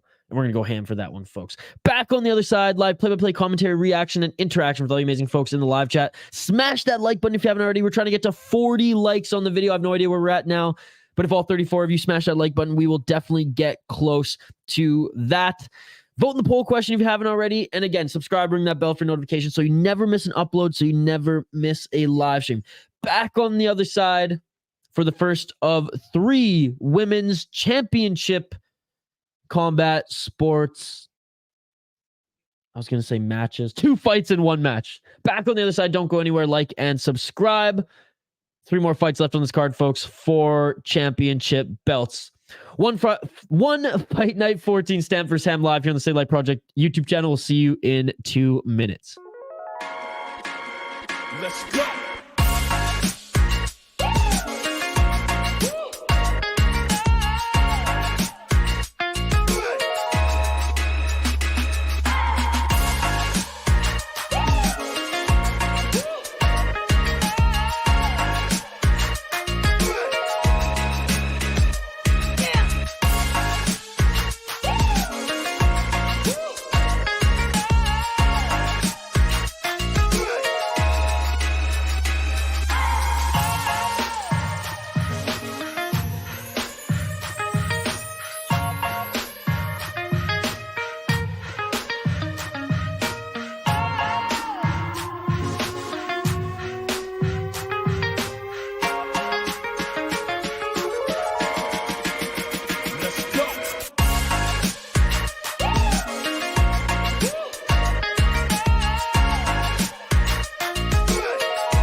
And we are back live here on the City Light Project YouTube channel.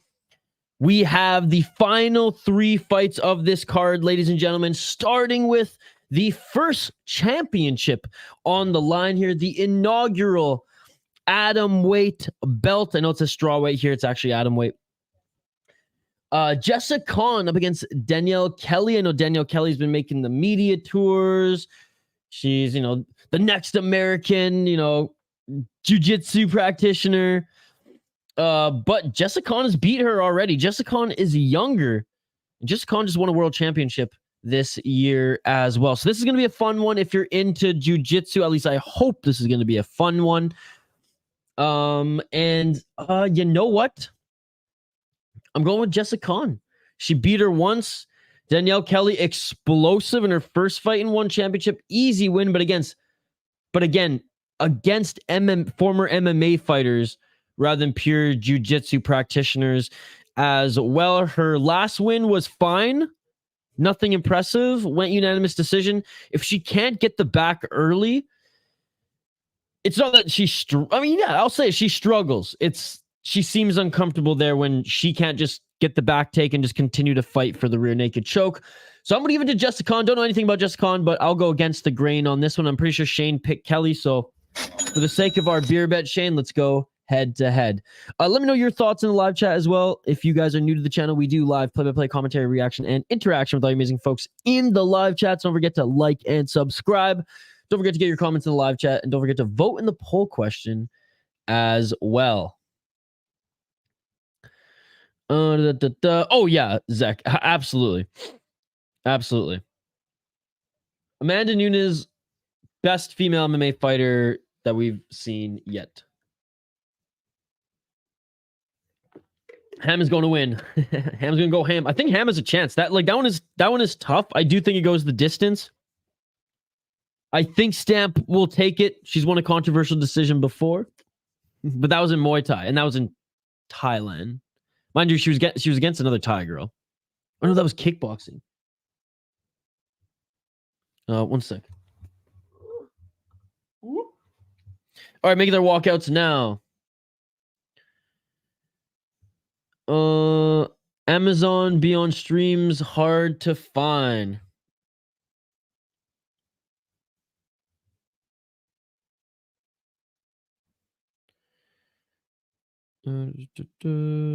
Oops, no one important. Sorry about that. My phone was going off there. I gotta get Prime, bro. Yeah, dude. Underdog for you, says Andrew, locking it in.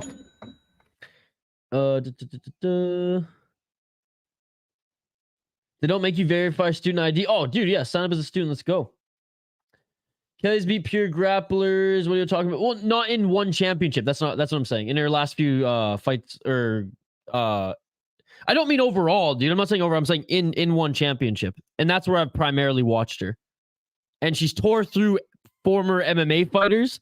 But when she fought again, when she went up against those who were pure grapplers in one championship, I think that was her last match.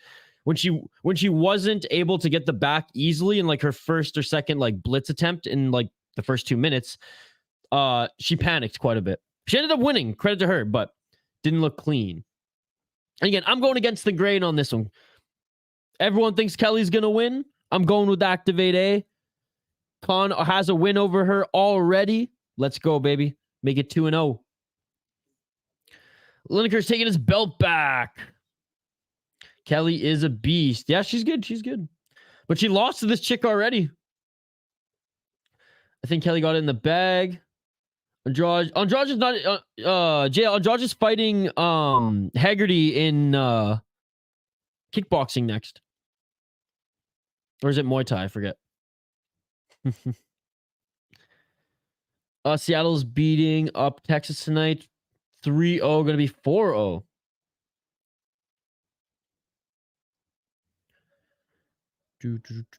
Again, Zach, one of our exclusive members here. Let me know your predictions, guys. My bad. Let me take my meds. Oh, and she looks dialed, man. She looks dialed. Staring at the camera. She's mean mugging the camera. is that of Danielle Kelly. But that was 2 years ago. And some change ago, things changed. She's been active as well. They've both been active. And if anything, Jessa Khan would have developed faster. If that's your argument, if you're going to use time as the argument, Jessa Khan, given that her brain's developing faster and physically she's developing faster, if that's the argument, then she's probably gotten even better than that of Danielle Kelly.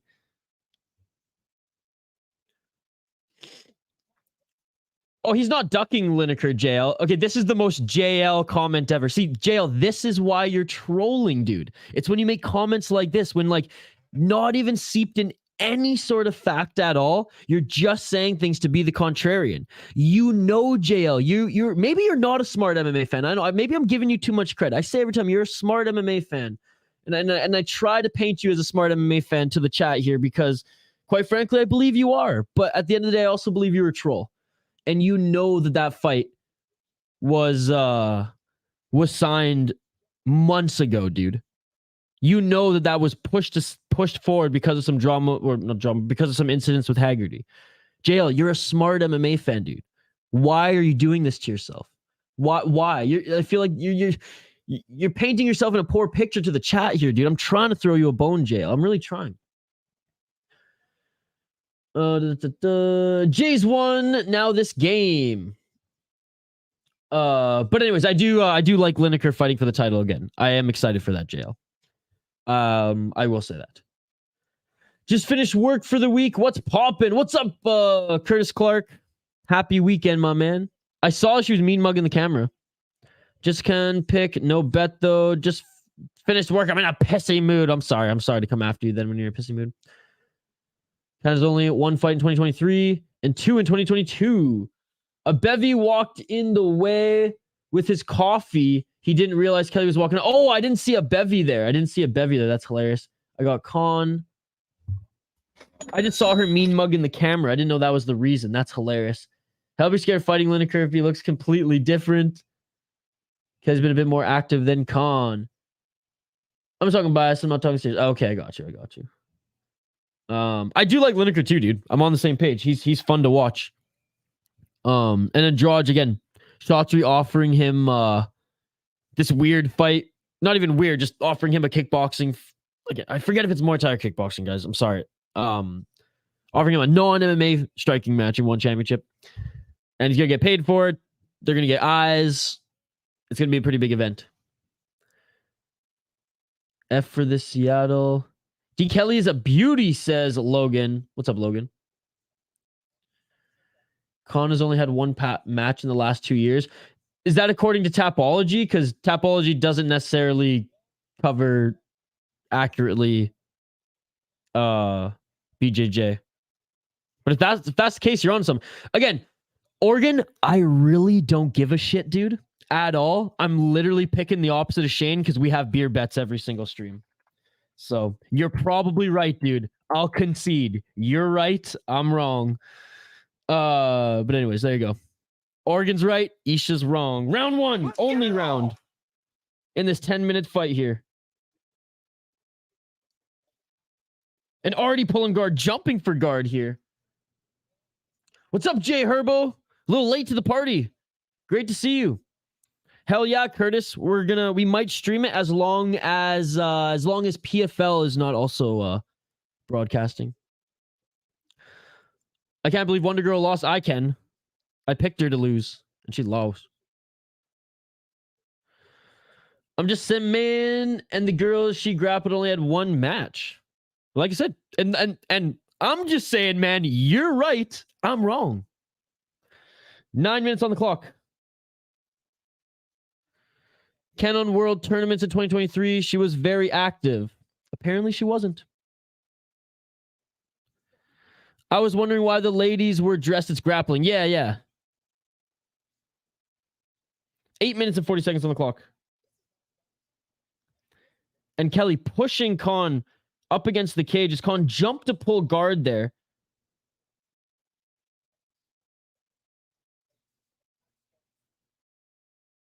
Eight minutes and 34 seconds on the clock.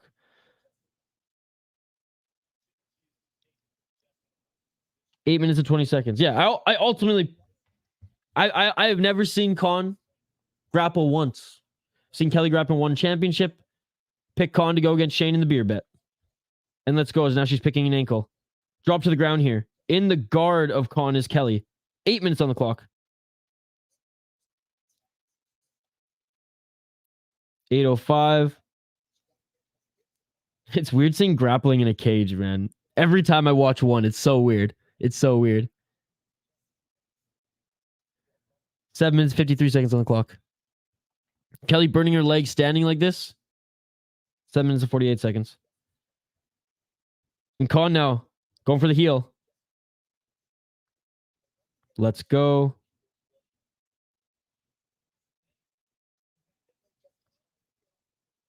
Trying to get up there maybe was Khan. Good pressure here by Kelly. Now Kelly's on the ground. She can work.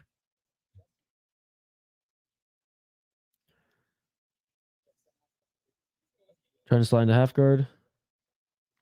Oregon, what belt are you? How many years have you been training jiu-jitsu? I just do it casually.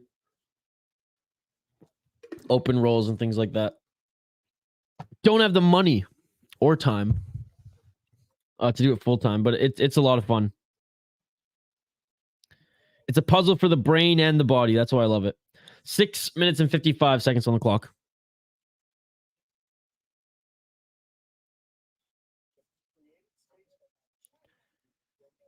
Danielle, top position right here. Her left knee on the inner thigh, the right, or on the right inner thigh of Khan, pushing her up against the cage here. Or it's not quite up against the cage, but Khan's left side or left shoulder now. Danielle turning her a little bit.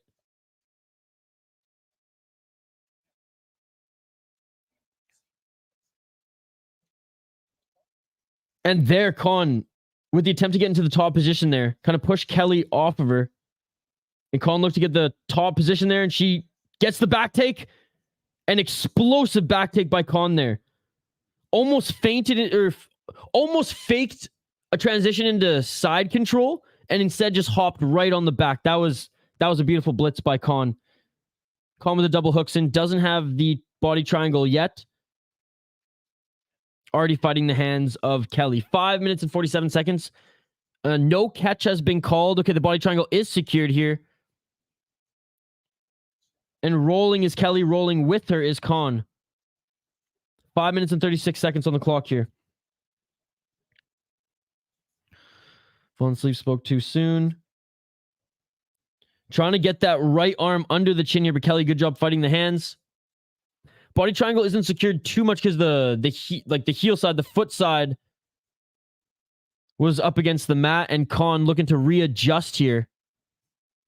Kelly rolling, back take by Khan. Khan's good, man. Yeah, Khan's good. Kelly with the reversal into the full guard of Khan now. Great spin there and scramble by Kelly. Continuing to pull guard here, even as Kelly stands up here, is Khan. 4 minutes and 49 seconds on the clock. Excuse me, guys. 4 minutes and 40 seconds.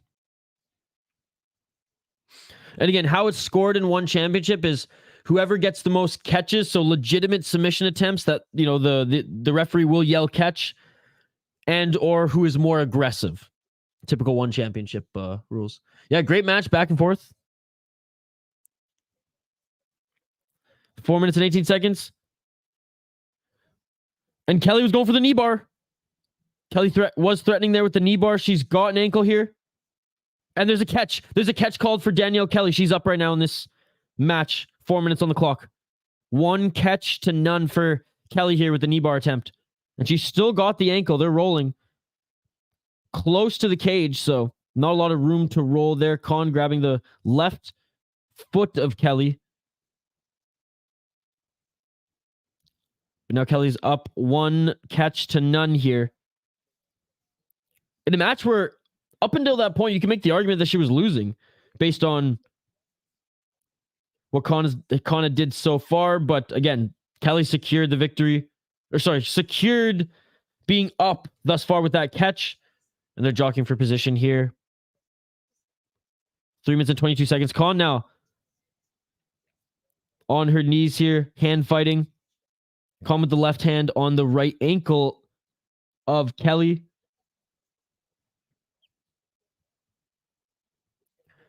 Kelly should be called for footlocks. Which I shouldn't be called for footlocks. No one was tapping to that garbage. 2 minutes and 58 seconds on the clock.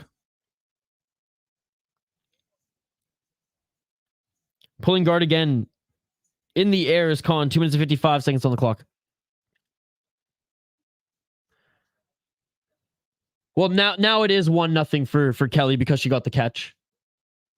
8-0 Seattle in the fourth inning.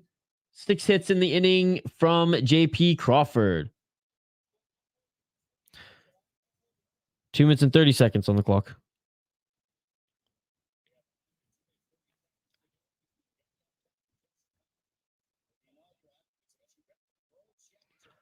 Two minutes and 19 seconds, and Kelly maybe now with one catch is just satisfied with holding Khan here. Obviously, it's capable of Organ, but against, like, again, 2 high-level grapplers. All right, they're going to... Thank God that the ref's going to separate them there. You'd think that they... Like you said, that they wouldn't tap to it, especially if it's not 100% cinched in there. But, I mean, she legitimately had a submission attempt there, even if it was not too threatening of a submission attempt. So, fair for the ref to call that. 1 minute and 41 seconds on the clock. Oh, a nice throw down there by Kelly. 1 minute 35 seconds. Kelly's up here. Kelly with her left knee. Chest of Khan. Now looking for... I thought she was going for the arm there, but no, she was maybe going to go for the leg again. Trying to set up a knee bar, potentially. 1 minute and 15 seconds left.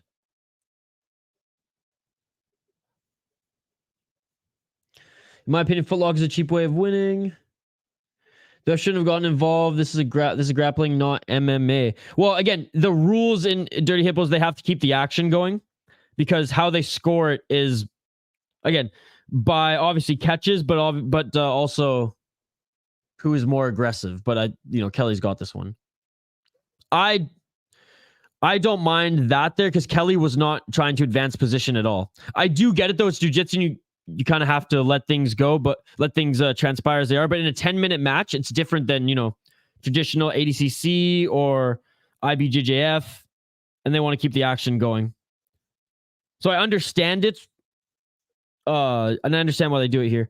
23 seconds left on the clock, and now attacking the ankle is Khan. Kelly's okay there, and Kelly might reverse and go for the back take here, even though her right foot is still kind of contorted and locked here. 20 seconds left on the clock. Beautiful single leg. Getting bullied. Thanks for the emojis, Zach. I got to update them, guys. My apologies. And that is it for the match, ladies and gentlemen. I imagine Kelly is going to win this championship. As after that 3-minute mark, it was all Danielle, Kelly. This is going to be 1-1, I imagine. This is going to be 1-1. Oh, EBI rules are the best. Yes, dude. I love watching the Fight Pass Invitationals. They're awesome. I didn't think it was that boring of a match. I've seen more boring jiu-jitsu match. But again, grappling's not everyone's thing. I'm not here to convince you guys that the grappling is good or not good.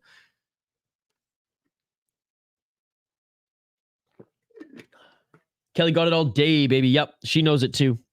Honestly, she looked way better than in her last fight. Oh, and the emotions are just hitting her now. And she got the win back, right, against a gal who beat her. Yeah, I didn't think that was boring.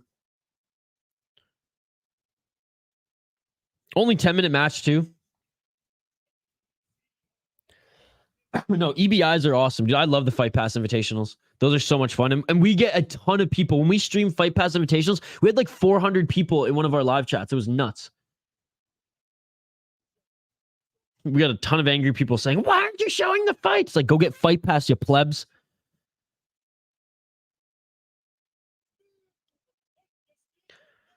Give the ref 50 baht.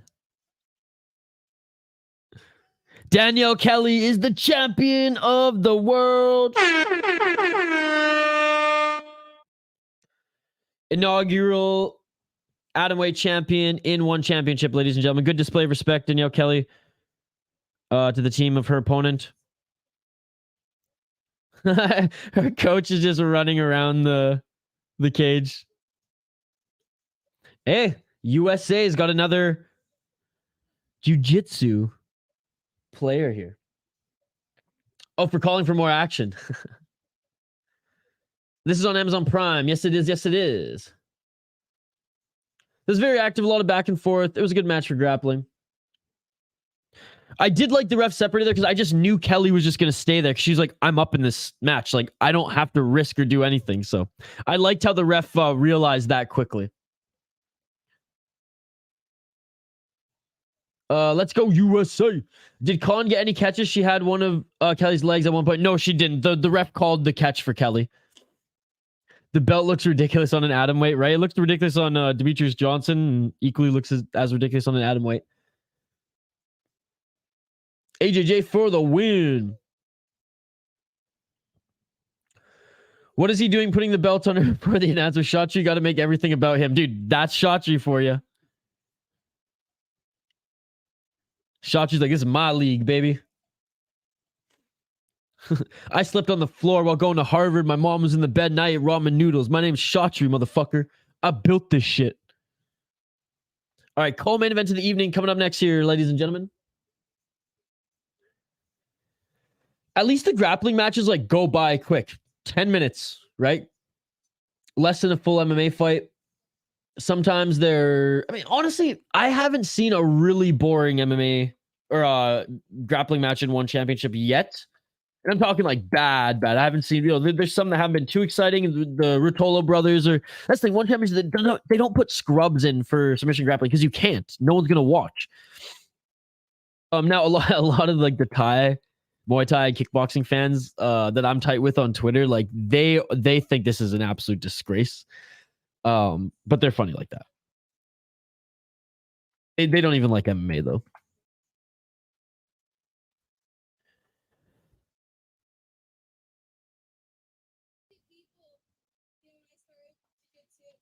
All right.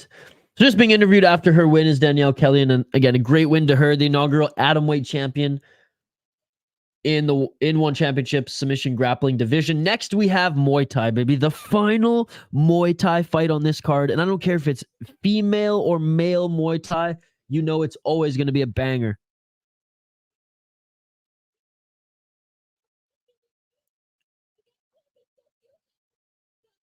Hey, I was one of them, Danielle Kelly. I was one of them. I picked your photo, beat you there. She just gave a little... She just addressed all the people who wanted me to lose. He wanted to get on the stage. He probably wanted Khan to win. No, I don't think he wanted Khan to win. I do think he wanted Danielle Kelly to win. They've been building her up. They've been propping her up for a little while now. Just so you know, I'm up by 3 in the beer bets, and there's 2 fights left. I know, Shane, this has not been a good night. I knew I was gonna lose. I knew I was going to lose. After I lost those 2 underdogs in the beginning, I was like, fuck, dude, it's over. Shotri probably happy Kelly won. It just gives him another American star to help push into the U.S. Absolutely. So we got her, Mikey Musumeci, the Ruotolo brothers. And again, one championship had signed Gordon Ryan before everyone got sick in the world. You know what I'm saying? Can't say the word on YouTube. They really don't like that. But before those crazy times, Gordon Ryan was actually signed to one championship as well. When obviously couldn't travel to Singapore, he ended up signing a deal with Flow instead, and still has a good relationship with one. He said, but he said it was just going to take so much time for him to even get a match, and yeah, so he re-upped with Flow. He's a strange guy.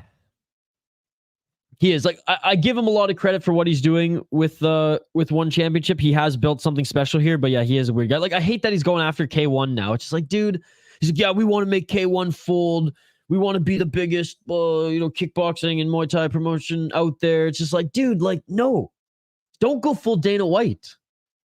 And again, I like Dana White. There's nothing, but you know what I mean? Like, don't take down all the promotions. I like having K1. I like having Rise. I like having RWS and one championship. I like having Glory. They're all, I love them all individually. Something about this Kelly girl I don't like.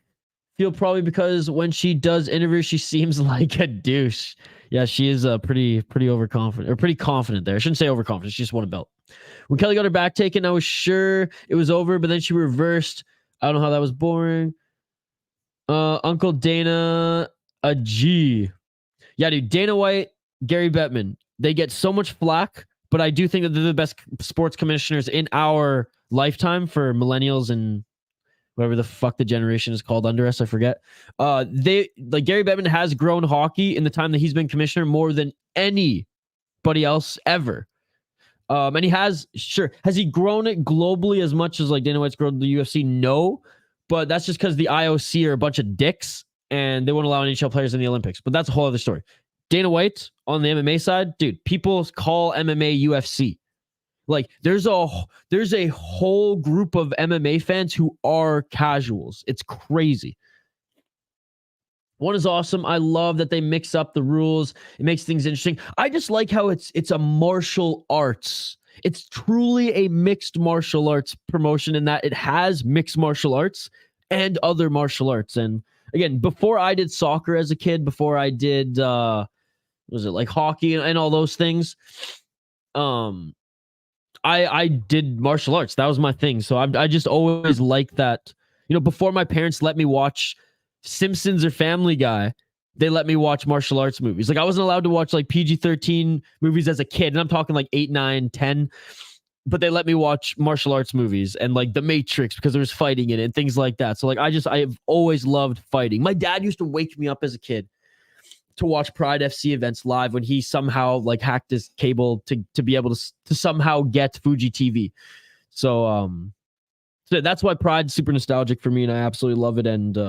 And yeah, man, absolutely love one because of the martial arts side of thing. Smilla Sundell sounds like a bounty hunter. But again, just like wrestling, because I see the chat here, just like wrestling's isn't your thing, Oregon. I mean, submission grappling may not be X's thing. I don't judge. Or maybe a Jedi Sith. I'm leaning towards Jedi Sith more personally. I just don't like, you don't like wrestling or submission grappling. We were having an argument earlier in the chat because we had some NCAA and did you guys say catch wrestling, Greco-Roman wrestling, professional wrestling? See, I like grappling. Zach, take a jiu-jitsu class or two and you'll get humbled JL style and you'll have a new appreciation for it. I started jiu-jitsu last year and I've been taking it casually, like open rolls on Sundays every now and then I'll go to, and then a few classes here and there. The gym I'm at is awesome. Shout out. I actually went to a new school the other day. I popped in that new one. But Southside Brazilian Jiu-Jitsu is the one I usually go to. What's the one I went to the last class? I didn't go to Southside last class. I went to, I forget their name, but they're in Bloomington. And I went to go check them out because they had an open roll. And that's the gym that had a bunch of the LFA fighters who, that was one of like the more local Minnesota gyms. Oh, I can picture the logo. But anyways, shout out to Southside Brazilian Jiu-Jitsu. They're my dogs. Absolutely love them. They're awesome. I respect all films, comments, words. I just like to make fun of wrestling because it's funny. That's not wrestling. Freestyle Olympic wrestling. Sorry. Freestyle Olympic wrestling was the topic earlier. But yeah, I like jiu-jitsu, man. It's fun. It's fun and stuff. It's a puzzle both physically and mentally at the same time. And maybe I'm on an island here, but I like the gi. I prefer the gi. But I might be on an island here. My goal next summer is to start competing like in white belt competitions.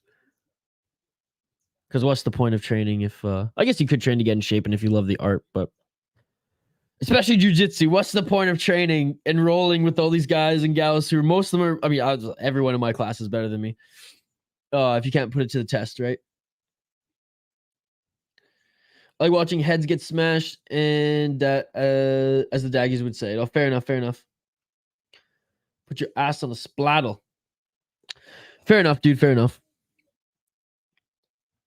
Just don't be one of those in my live chat when there's MMA on and they're wrestling and be complaining, because I tell Phony the same thing all the time. It's like, it's mixed martial arts, so there's allowed to be grappling, there's allowed to be wrestling.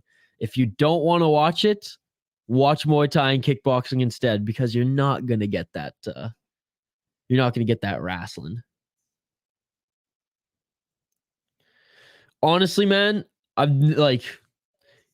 feel like you're noticing it a little too much. You know what I mean? Like when I'm watching, right? Like that's the last thing that I'm like looking at is those tight asses. You know what I'm saying? I'm watching the martial art. I ain't zooming in on their butts there, personally. Again, it is a little goofy, just because, like, again, I'm from Canada. I didn't grow up watching NCAA wrestling or anything like that, but I do have a big appreciation for it. I love Olympic wrestling, and I've come to like it after I got into MMA, because I don't know. I'm just like, oh, that's where this came from. Oh, that's where this came from. Oh, that's cool how they reverse here and reverse there. And anyway, call me a junkie when it comes to combat sports. Like, I like jiu-jitsu more than boxing, personally. And it's not that I dislike boxing. It's just there's so much to that martial art. It's crazy. And boxing, Japanese boxing, they refuse to clinch. It's the same with a lot of the Mexicans. But, man, watching these Americans and Europeans just fucking hug the whole time, I'd rather watch grappling in MMA than clinching every 2 seconds in boxing. Again, the Mexicans refuse to do it. They're real G's. The Japanese refuse to do it. They're real G's. But yeah, boxing's been tough for me to get into, because there's like one good fight on the fight card, and it's been tough. It's been tough. I don't mind it. I just wouldn't consistently watch 10 minutes of grappling. Dude, I spent a whole day. I took a whole day off work last year and watched 12 hours straight of ADCC. Junkie. Combat sports, martial arts, dude. I'm a junkie. 12 hours straight of ADCC. I regret it a little bit because there were some horrendous matches, but I couldn't look away, dude. I didn't want to miss a thing.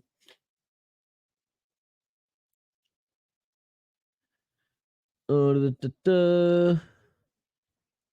just want to know how to break someone's arm off if they touch me. Is that too much to ask? Look up the Spladle. It's my favorite move. Okay, well, after this. I bookmarked that, though.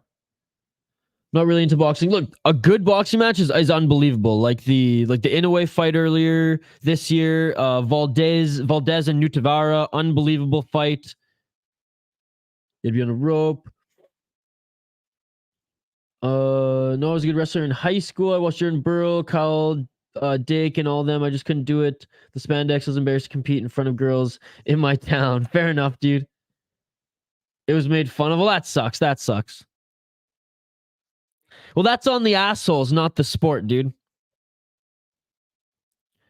Because in mixed martial arts, it's pretty much people going out there in their boxers. Oh. I mean, wrestlers, you're yoked as fuck. Spandex or not, you're showing off those fucking muscles to the girls. They're the weird ones. They're the weird ones, dude. They should have been salivating. They should have been salivating for the boys. What's going on here? What kind of town did you grow up in where the girls didn't like the wrestlers? That does suck, though. That's the beauty of growing up. Who gives a fuck what anyone thinks? Absolutely, buddy. Which is why, like, I don't judge anyone's preferences in the live chat here. I'm just gonna but what I will say is, like, if we're watching MMA, just know that there might be some wrestling. And don't be like, what the hell is this? This sucks, blah, blah, blah. It's like, this isn't Muay Thai, dude. This isn't Muay Thai. Sweden versus Brazil. Yes, we're all into what we're into. Yeah, it's an actual fight, not just rubbing up against another guy. Again, you're making it sound a lot more gay than it actually is. And I get what you're doing. I'm not trying to argue with you. If you don't like it, to each their own. Shane, I almost fucked it up again. To each their own. Oh, but yeah, they still bang 9 times out of 10. MMA? Nah, dude, not the UFC. Not the UFC. What are you talking about? And that's why I don't watch the UFC as much. Or I do watch. That's a lie. I watch every single UFC fight. Again, I'm a junkie. I have to watch it all, or else I fiend and end up staying up all night on a work night watching it anyways. Because the level of it's getting so high, a lot of people know their path to victory is the grappling. And sometimes they aren't the best fights. But I never want to get too angry because it's MMA. It's allowed. But no, the UFC is getting bad for it. One championship doesn't do it much. Ryzen doesn't do it much. KSW doesn't do it as much. And if KSW does, dude, I saw the first knockout. A guy was on his back. So guy was, on top position, laying down some ground. But the guy on the back literally pulled his head in and punched him right in the jaw from the back. Knocked him out from the back, dude. We're not going to see that in the UFC. So I would say 50% of the time UFC, 60% of the time, 65 max. But in the other promotions, man, way more action, even though the skill level is below.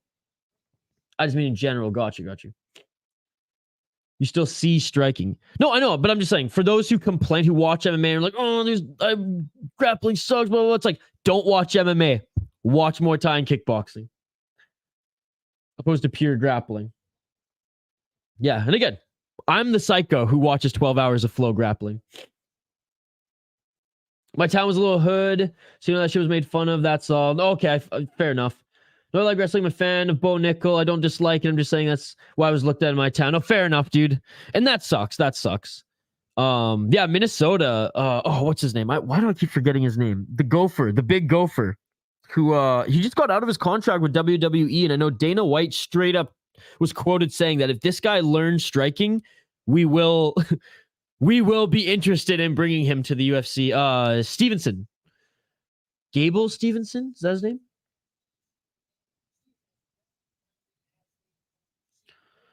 I'm picking Sundell. Igor McJazz, what's going on? Sub 5 sheets to win, but I'm here. Marry me, Wonder Girl. Just jiu-jitsu. Kevin Holland KO'd Jacare from the bottom. This was a different type of bottom, dude. Andrew A. Like, we're talking heavyweight. I think it was a heavyweight or light heavyweight, like laying on top of him. Like, this wasn't like the position that Kevin Holland and Jacare were, okay? This was straight up. The guy was like pretty much full mount, but like a little bit more crouched over. And the guy grabs his head after getting like mauled with punches and knocks him out, and he falls right on top of him. He samooshes him upon being knocked out. It was one of the greatest things I've ever seen. Dude, I love KSW. Huge height difference between these two girls, by the way. And Shane's picking Sundell.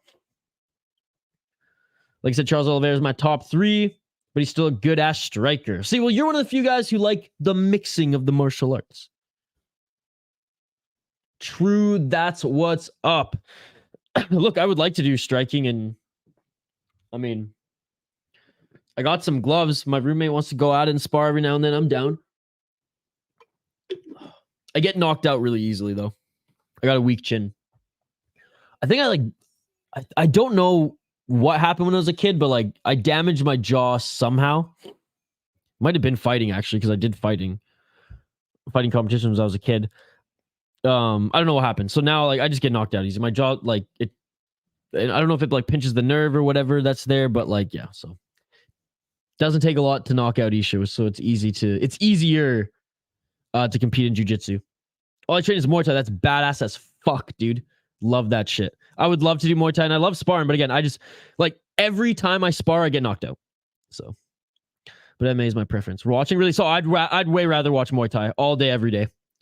Muay Thai for me, Muay Thai and Lethwei are, but I do appreciate mixed martial arts because I don't mind the grappling overall, but like I would rather watch if I'm gonna like choose a combat sports. If they're like here's the best of all of them, give me Muay Thai all day, every day. But I do like mixed martial arts. All right, let's highlight these next two fighters. Again, shout out to the live chat here. It's been absolutely buzzing all freaking day. Excuse me. We have Smilla Sundell Up against Allycia Rodrigues coming up next year. Smilla Sundell, the champion, out of Sweden, standing 5'8". She has a reach of 69 inches, 18 years old, training out of Thailand. Again, she is the champion right now. Let's see if I can find her official record.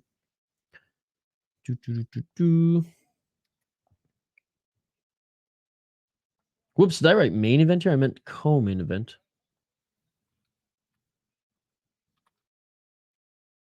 There we go. Sorry about that, guys.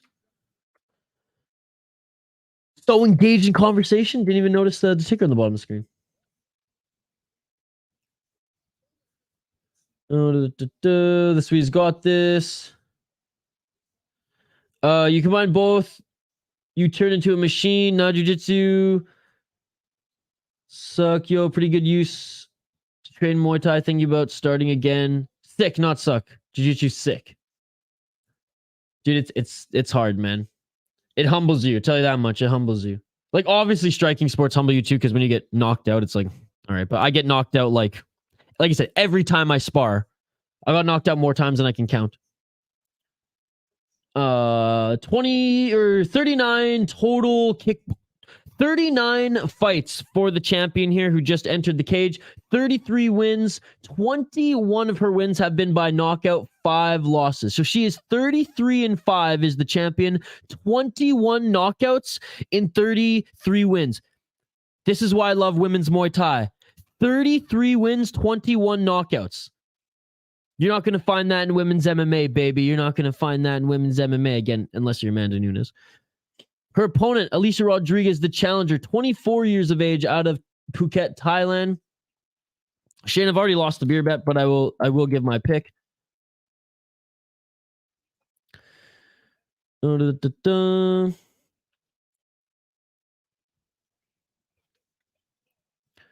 Rodrigues, 37 years of age, 37 total fights, 32 wins, 5 losses. Her last one was against Jeanette Todd, and she beat Stamp Fairtex. For the super flyweight title back in 2020. So both these women are good, man. The girl taking on the champion right now, the Hurricane. She has a win over Stamp Fairtex. Damn, Allycia Rodrigues. All right, Shane, you're going for the Swede. I'll go for the challenger. I'll go for Allycia Rodrigues. Again, the height and reach difference might be too much for her to handle. At this point, I'm not even taking picks. I'm mostly taking picks to challenge Shane here. Let's go, baby. Already lost our beer bet. Sundell by knockout, locking it in, buddy. Make sure you wear a mouthpiece and head. Yeah, no, like I said, I damaged my jaw like as a kid. I forget what happened. Like I forget if it was a skateboarding accident, if it was fighting, if it was my first ever fight at school where freaking guy slammed my head against the ice because I fought on the ice. Very Canadian, yes. Field trip to the ice rink. If you had to bet your life on it, who you got?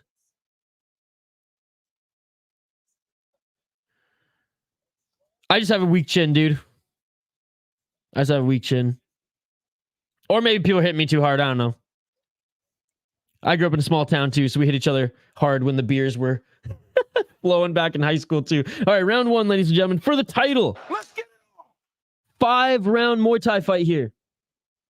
So Canadian. Yeah, field trip to the ice rink, and I got in a tussle with this one guy, and it was going pretty good until I slipped and he grabbed my head and broke my nose, cut my face open, had to wear like this headgear thing, and my mom made me go back to school that afternoon, even though it was the most embarrassing thing ever, because she knew that was the real punishment.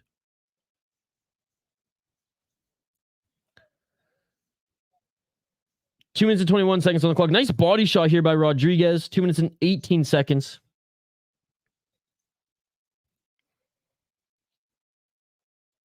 And look how much bigger Sundell is, man. Ooh, a nice body shot, though, by Rodrigues. And that's the thing. Rodrigues, she has that torso wide open. A nice left by Rodrigues. Rodrigues with the uppercut here. Looking to employ that tie clinches Sundell. 5 rounds if needed. I don't know, man. I don't know if this is going to go 5 rounds, given how aggressive these women are fighting right out the gate. Nice left hook there by Rodrigues.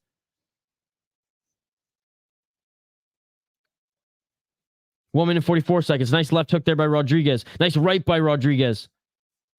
Rodrigues to the body. Rodrigues mixing it up nice here. Going to the body and head. Sundell not utilizing her range well. She keeps trying to get into the pocket there. 1 minute 31 seconds on the clock. Again, fighting in a cage in Muay Thai is so weird, as it's so hard to cut off the angles. Nice short elbows there by Rodrigues.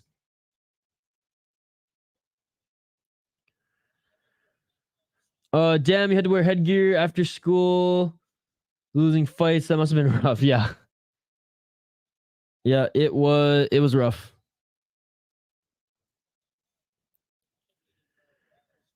If you're talking about backyard spars, drinking, then yes, of course, we're going all out. Yeah. Yeah. I had this one, like, I don't even know what basketball jersey. I think it might have been like a Kevin Garnett Boston jersey. And whenever that thing came on, you know, Isha was ready to fight somebody. Put that on. That was my fight shirt. That's how you know Isha was drinking too much that night. 35 seconds on the clock. So Shane, if you go through my old Facebook, if you see any pictures there tagged from high school, if you see me wearing that Garnett shirt, you know I was absolutely buckled. 25 seconds on the clock. I think the only picture I remember is me. I forgot who we were wrestling, but I got a double leg on someone. 15 seconds on the clock here. Beautiful body shot there by Sundell. Then she's beat up. Final 10 seconds in the first round. Oh, counter left. Counter left. She rocked her. Sundell just rocked Rodrigues there with the counter left. Rodrigues seen the Tweety Birds in the clinch. Rodrigues seen the Tweety Birds in the clinch. And that is it for the first round. Oh my goodness. Rodrigues got absolute. That just shows the power. Dude, she's 18 years old and she has how many knockouts did I say she had? 29 or some shit? Holy crap. Rodrigues is doing very well, but did you see that Activate A? Sundell cracked her at the end. Almost knocked her out. What's that online face I watch? Useless? Huh? What's up, Michael? Hey, Angela Lee on screen. What was your question, buddy? Sorry, answered again. I think got buried. All right, who do you guys think won that fight? Or sorry, won that round? She know where she was for a second. Who would you have bet your life on? Out of these two girls? Probably the Swede. She fell asleep and woke up. Holy smoly. I want to see if you die or not. Okay, probably the Swede. Sundell probably stole the round with that shot. All right, second round. Probably the Swede, but to go head to head with Shane, yeah, for sure. For sure, the Brazilian.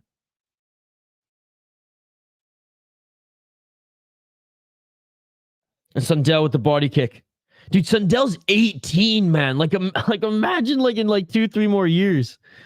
I mean, she's already champion. You can tell she's struggling not to cry on the camera. She's a strong woman. So definitely landed more devastating punches. All right, well, we might die together. 2 minutes and 19 seconds. Rodrigues did have a good showing, and I would say like the first 2 minutes of that round, of the first round, but that last minute, Sundell landed some better shots there and rocked her in the final frame, and Sundell, another beautiful left hook by Sundell. Sundell with the right. Sundell with the right and the left. The right didn't land, but the left did. Rodrigues on the back foot. Sundell with the right again that got through the guard. Another right by Sundell. Sundell trying to employ that tie clinch. Trying to walk forward is Rodrigues. Sundell with the left jab. Nice. Left by Rodrigues. Rodrigues with the outside low kick. Sundell making her pay with that tie clinch again. 1 minute and 40 seconds on the clock. What did I tell you about Muay Thai, buddy? What did I tell you? I guess you train Muay Thai, so you know. You know. What am I saying? You know. She ain't using her reach. This is a dog fight. Where do you train Muay Thai in Vancouver? 1 minute and 20 seconds. Like you might honestly like know some of the BFL guys without knowing. Because most of the guys in that promotion are like they're BC and Lower Mainland guys. A few from Victoria, which is cool as well. 1 minute on the clock in the second round. Nice left there by Sundell. Short elbow by Rodrigues. Oh, and Rodrigues with a short right elbow. Rodrigues trying to clinch now. Rodrigues wants to get in closer to throw those elbows. Right hand by Sundell. Left by Rodrigues. This is a dog fight, ladies and gentlemen. I love this. Left hook there by Rodrigues. 41 seconds left in the second round. Sundell with the left hook. Sundell with the tie clinch now. Dude, what a great fight here. Back and forth. Ooh, elbows by Sundell in the clinch. Ref separates them. I don't know why the ref separated her when she was throwing elbows there. Like, I know it was 3 seconds, but anyways. Right hand by Sundell. Sundell tried to step in with that right elbow. Final 10 seconds left in this second round. A Titan Training Center. Nice, dude.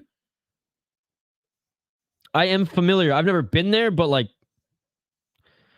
familiar with the name. There's not many schools in Vancouver that actually are notable. That is one of them. That's cool, buddy. In Coquitlam, yep. I'm surprised Lee is even here to watch the fight. Well, the One Championship has been working with her lately. I don't know if you saw the feature on One Championships. That's the end of the second round, by the way, guys. I don't know if you saw the feature that her and One Championship did.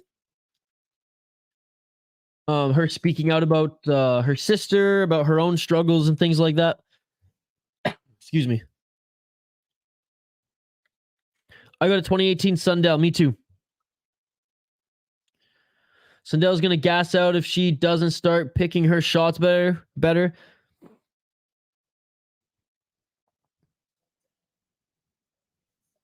Oh, man. Her knees in the clinch are deadly. I used to go to some kickboxing gym on the Sunshine Coast before, but it was nothing serious. Yeah, dude, Titan Training Center. Like, there are some guys.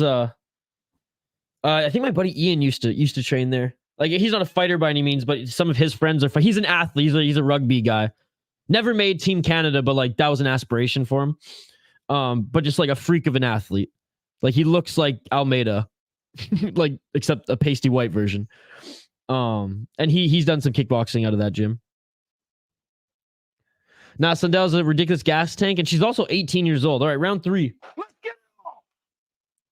This one is for intermediates plus only, but I'm definitely one of the worst there. Well, you'll get better, man. Training with intermediates is better, man. You're forced to raise your bar.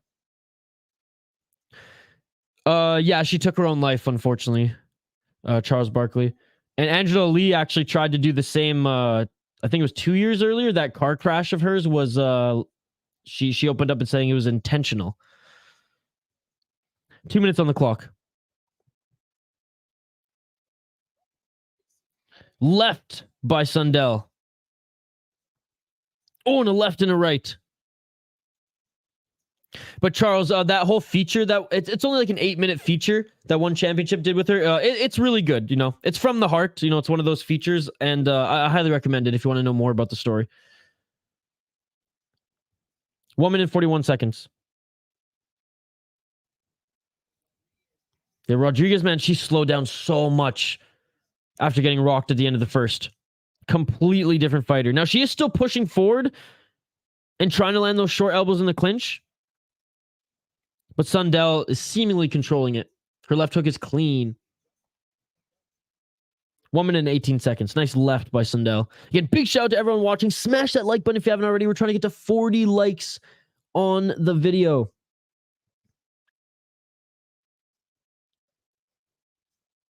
One minute. Another short elbow there by Sundell. I'm not sure if that landed clean. Pushing against the face of Rodrigues is Sundell. Knee to the body there. Double elbow by Sundell. Rodrigues just eating shots as she walks forward to the clinch. Honestly, this isn't the best ref here, man. I know they're being active in the clinch, which is good, but okay, that's good. Like, there have been instances of Rodrigues hugging more than clinching. Sundell's been pretty active, though, I will say. Right elbow by Sundell here. Oh, dude, Rodrigues is fading, man. Rodrigues is fading. This is a so you want to be a fighter, huh, moment. Dude, absolutely. And again, Rodrigues is a solid Muay Thai fighter. Wins over Stamp Fairtex. But Sundell is an absolute G at 18 years old. Unbelievable. Nice shot to the body by Sundell. Short right elbow by Sundell. Left to the body by Sundell. Left to the body by Sundell. Right, left, right. And it is all over. Rodrigues wanted none of that. Rodrigues wanted none of that. And still. That shit beautiful than a motherfucker. Yeah, good stoppage. She wanted none of that. She was showing that she didn't want to engage. She was turning away. She got pieced up 4 times to the body there, 6 times to the face. Absolutely bullying her. Don't let her bully your son. Don't let her bully your son. Good display of respect. And again, Rodrigues, good early part of the first round. When she got cracked with that hook at the end of the first, it was all downhill for Allycia Rodrigues. Only 24 years old. So a bright future ahead. And she has had a pretty damn good career up until this point. Came short of the title, but I'm pretty sure she had the title at one point in one championship. I'm pretty sure she took it from Stamp, if I'm not mistaken. Whoa. We didn't go 5 rounds for that one. 5 rounds not needed, only 3. And what a pace. What a pace to that fight, ladies and gentlemen. And here's Chaudhry. Let's see if he gives the belt before before the winner is announced. She had no business moving up too small for Sundell. Right, because she's the 115 champion. Oh, no, wait, she moved up to 135? Regardless, yeah, she is too small.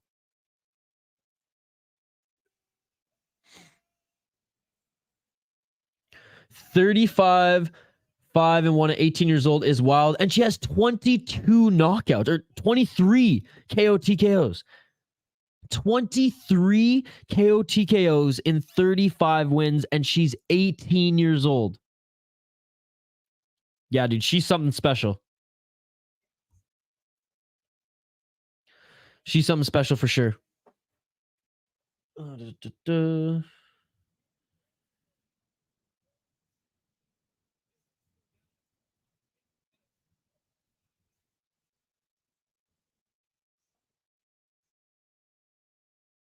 Oh, my buddy's sending me. I don't know if anyone's gone up. I said there's a couple people in the live chat here who are from the Midwest. My buddy's in Duluth right now, and he's in Superior right now. He's in Wisconsin. There's a really good pizza joint there, and he's just sending me pictures of it, and it looks amazing. I'm trying to find the drool emoji on the fly. All right. Rodrigues reminds me of that English kickboxer from one championship. I think her last name is Kitchen. The one who... Oh, I know who you're talking about. Oh, shoot. I know who you're talking about. I know exactly who you're talking about. In Muay Thai, they start fighting way too young. Well, yeah. Well, in Thailand, you can start fighting professionally and getting paid at 9 years old. That bitch crazy, yeah. Amber Kitchen. Yes, that's her name. The 18-year-old needs to learn how to fight more technically. She's too tall to be brawling, yet she makes it work thus far. But yes, that was a brawl. What's up, Brooklyn Nets for life? Thank you so much for joining, buddy. It's the first time I think I've seen you here in the live chat, so it's good to see you. I wonder if she'll start train wrestling and switch to MMA after dominating kickboxing Muay Thai for a couple of years. We'll see. But sometimes I just like to see the kickboxers and Muay Thai fighters just stay. But no, at 18 years old, man. Oh, and she got 50 grand. Let's go. We will live to see another day. Thank goodness, Zach. Thank goodness. Shane, I've been getting cooked these last 2 weeks. Guys, Zach, Shane and I do beer bets. Shane's my buddy from Vancouver Island. We do beer bets every single fight cards, and I was up. I was up by a hefty margin. Shane, I want to say I was up by like 20 at one point. And then I just started playing with house money. I started picking underdogs more than I usually did. And then I realized, oh shit, Shane's actually beating me. And I started to take it seriously again. And not to say I took this card super serious, as I was hoping some of these underdogs would take it. And when I was 2-3 underdogs down, I was like, oh, screw it. It's over. But man, the last 2 weeks, Shane's been cooking me in the beer bets. Great win. Eventually, she will meet her match. Champion at this age, man, I can't wait. I can't wait to see that. But she could dominate one for the next 7 years, and she'd still only be 25. How crazy is that? How crazy is that? That's true, Andrew. That's true. And I mean, we've seen the likes of Stamp Fairtex transition to MMA. Let's get some three-way beer / weed bets going. Let's do it. Let's do it. If you want in. This card is cooked, but yeah, maybe on one of the other ones. Shane, should we let him in for a beer bet or two? He can pay up. He's local. He's from Vancouver. This is the way. She's going to give her parents allowance with that bonus. Last time I was up overall, it was 13-12 for me. Now it's 47-43 for you. Oh my goodness. Oh my God. Emotional. You're creeping up, Shane. You're creeping up. Absolutely on the Saudi Arabia UFC event.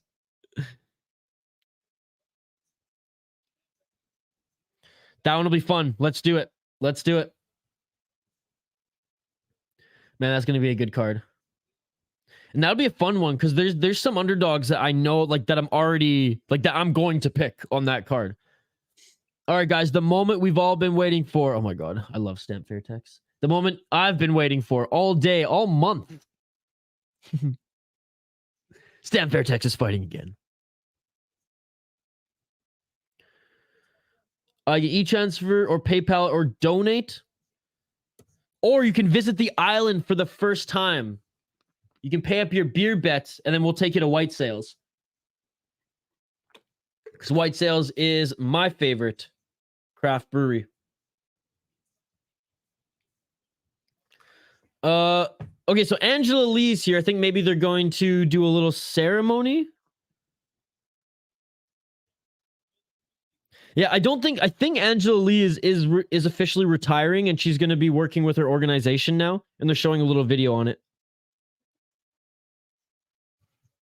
It's crazy that Angela Lee, yeah, she won the championship in MMA when she was 19. Angela, speaking of Vancouver, the Lee family, primarily training out of Vancouver. Christian Lee, Angela Lee. Sam is cute as hell. I'd rather that. Just recently, I went on a run and got it to 5. Then you went on a run and I was down by 10. Now I went on a run again and I'm down by 4. This is what I love about the beer bet, Shane. It's a non-stop wave. It's a non-stop wave here.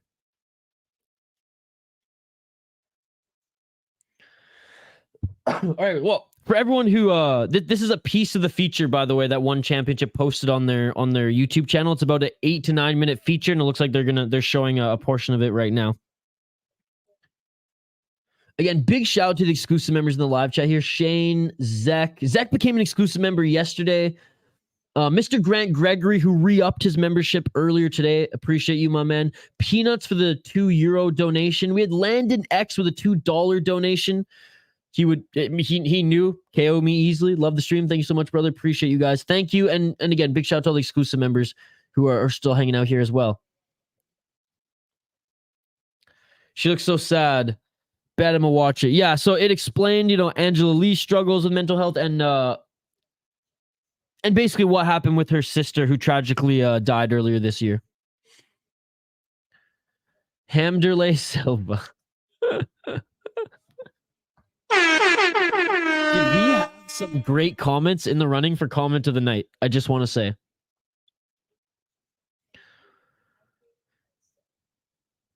And so her organization is called Fight Story. The youngest Lee, the younger brother right now, he just won. I think he just won a pretty big boxing tournament in Hawaii. I want to say he's 16 or 17.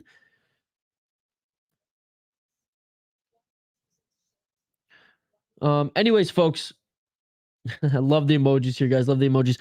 We'll highlight these fighters on the other side. We're going to take our last break of the stream here. That's our last quick break. Hey, guys, we've been going 4 hours and 38 minutes. I streamed almost 5 hours of Cage, or I guess 4.5 hours of Cage Warriors as well. So I just need to, do a few of these, do a few stretches, drain the main vein one last time. And I think I might grab a little snack as well. And I encourage all you to do so. If you haven't already seen this feature, if your eyes aren't already locked on this feature here, because it is powerful stuff here. And again, if you haven't seen it already, this might answer some of your questions on what's been going on with the Lee family. But I'm going to take a quick break, 2 to 3 minute break. On the other side, we'll be back. We'll highlight the fighters. I will give my opinion on who I think will win. And then I want to hear your guys' opinion as well. What's up, Matt? We got Seo Hee Ham. Or he's picking Seo Hee Ham to win this one. Yes, Korea versus Thailand here in Singapore. All right, we're going to take a quick break here. On the other side, we will be back to highlight the next two fighters in the main event of the evening for the vacant championship belt. I will also give my opinion on who I think will win. I want to hear your guys' opinion in the live chat, and then we'll get to calling the fight live. Play-by-play, commentary, reaction, and interaction with all you amazing folks in the live chat. Looks like Angelique's making her walk out now, and they're doing a little tribute for her, which is cool to see. So keep your eyes on that. I'll be following that as well. I will be back in 2 minutes here. Last break of the stream, ladies and gentlemen. Last break of the stream.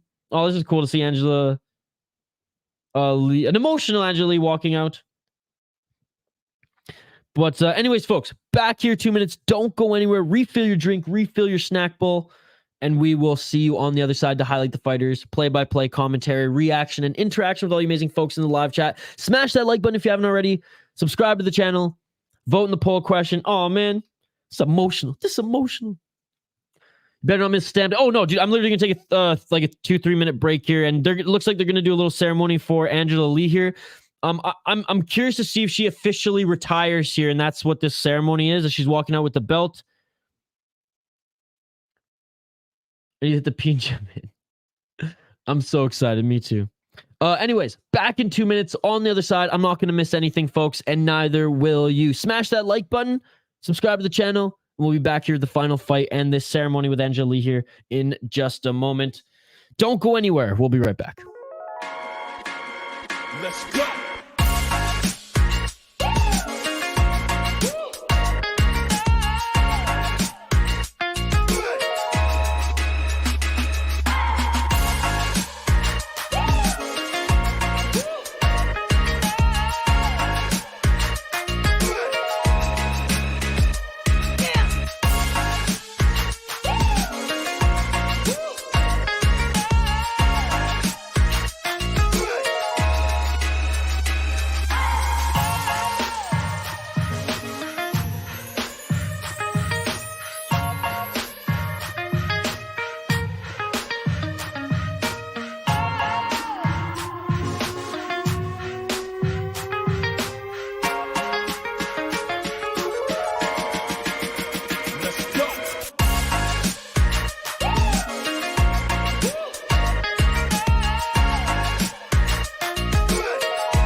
Let's go.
Let's go.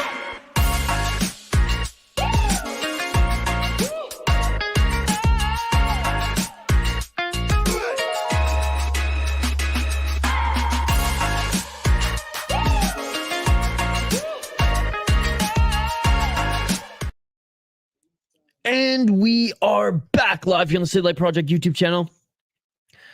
Angela Lee still being interviewed in the cage right now.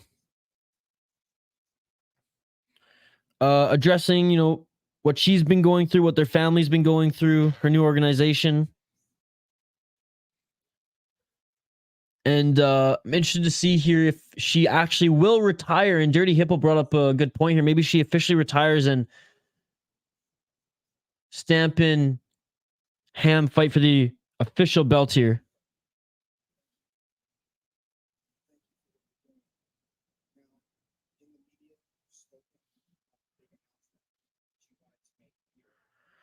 Could you imagine?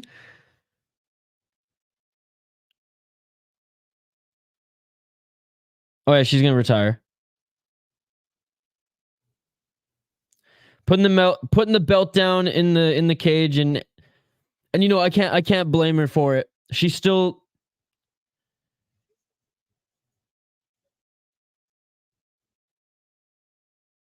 We're just listening in right now, guys. So yeah, she retires now. Oh, the crowd. No! I heard Dirty Hippo through the broadcast screaming no, ladies and gentlemen. Look, man, I don't blame her at all. Champion, had a lot of success from a young age, and yeah, she could obviously continue to keep fighting. She's a mother now as well. I think her husband's a professional fighter. Her brother's a two-time champion, or a double champ right now, Christian Lee. Her younger brother's coming up, and again, she was so close to her sister and everything that happened there. Time to move on with her career. So I don't blame her. I don't blame her at all, man. So what a great career by Angela Lee. One of the best Canadian women's MMA fighters. That's right. They rep the Canadian flag, baby. Let's go. Called it, bro. Commentator got Jordans on with that suit. He always has sneakers on with his suit. Man, I feel bad for her too. Yeah, it's super sad, JL. But I'm glad she's turning the page here, and it's what she wants to do. And she's not being like bound to having to do it. She's made a lot of money.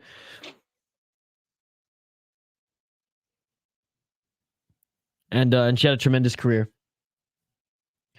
Because now, JK, the belt is going to be not an interim fight. Now this is going to be for the belt. This isn't going to be an interim fight anymore. This will be for the championship, if I'm not mistaken.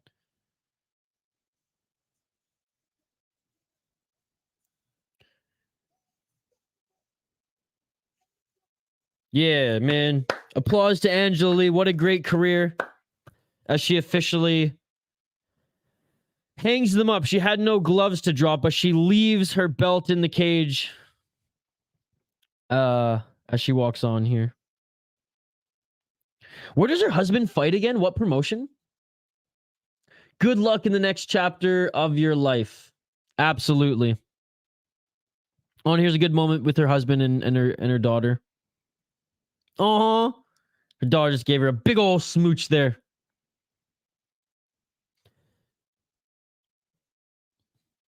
Oh, husband in tears as well. How many Bellator guys do you see joining the UFC 2024, 2025? Honestly, if Bellator just folds and then isn't acquired by anyone, then I could see, honestly, all the top level guys. Nemkov, Eblin, MVP, McKee. McKee might be a little bit... McKee might just try to go against the UFC, though. Like, I could see maybe McKee signing in Ryzen. Honestly, I really could. McKee seems like the type of guy who's like, you know what, I'm gonna carve a different path, an unconventional path, and be the best outside the UFC or something like that. Like, and I don't think it's because he wants to dodge anyone. I think just like McKee likes to be different. But at the same time, if they throw a lot of money at him, McKee will probably join the UFC as well. But I honestly could see him going to Ryzen, going to it, bouncing around, and then signing with the UFC before just committing right off the bat. Hank the Tank, yes, so this should just be a regular title fight now.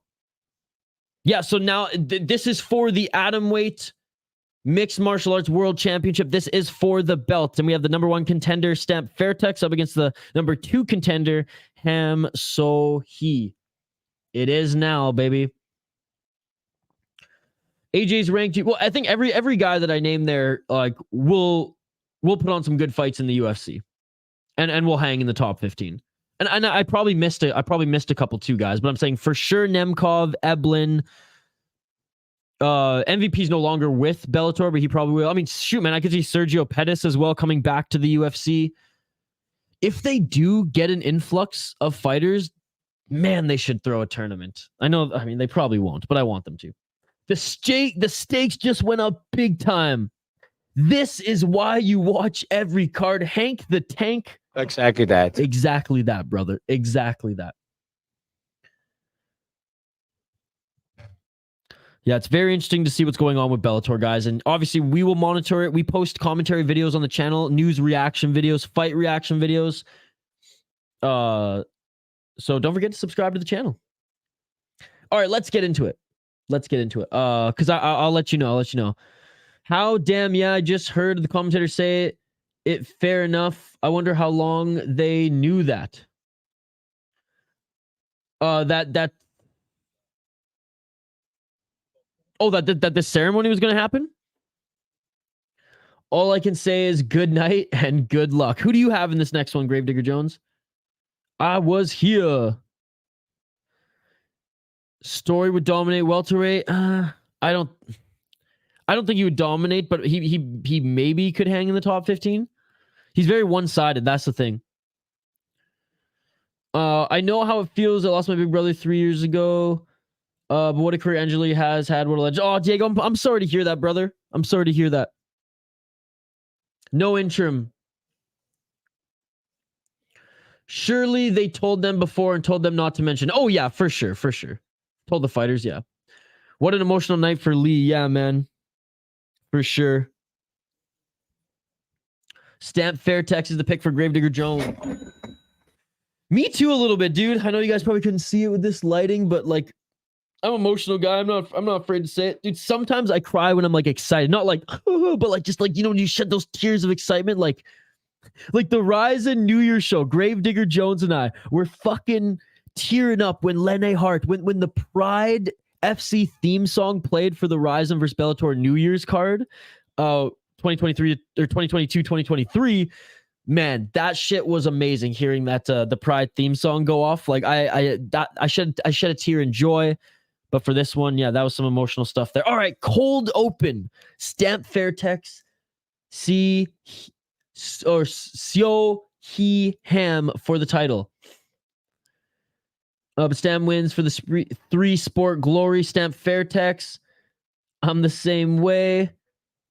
Stamp is the golden child tonight. I cried. I'm happy or excited. Who won? Hasn't started yet. White Elephant hasn't started. She better win.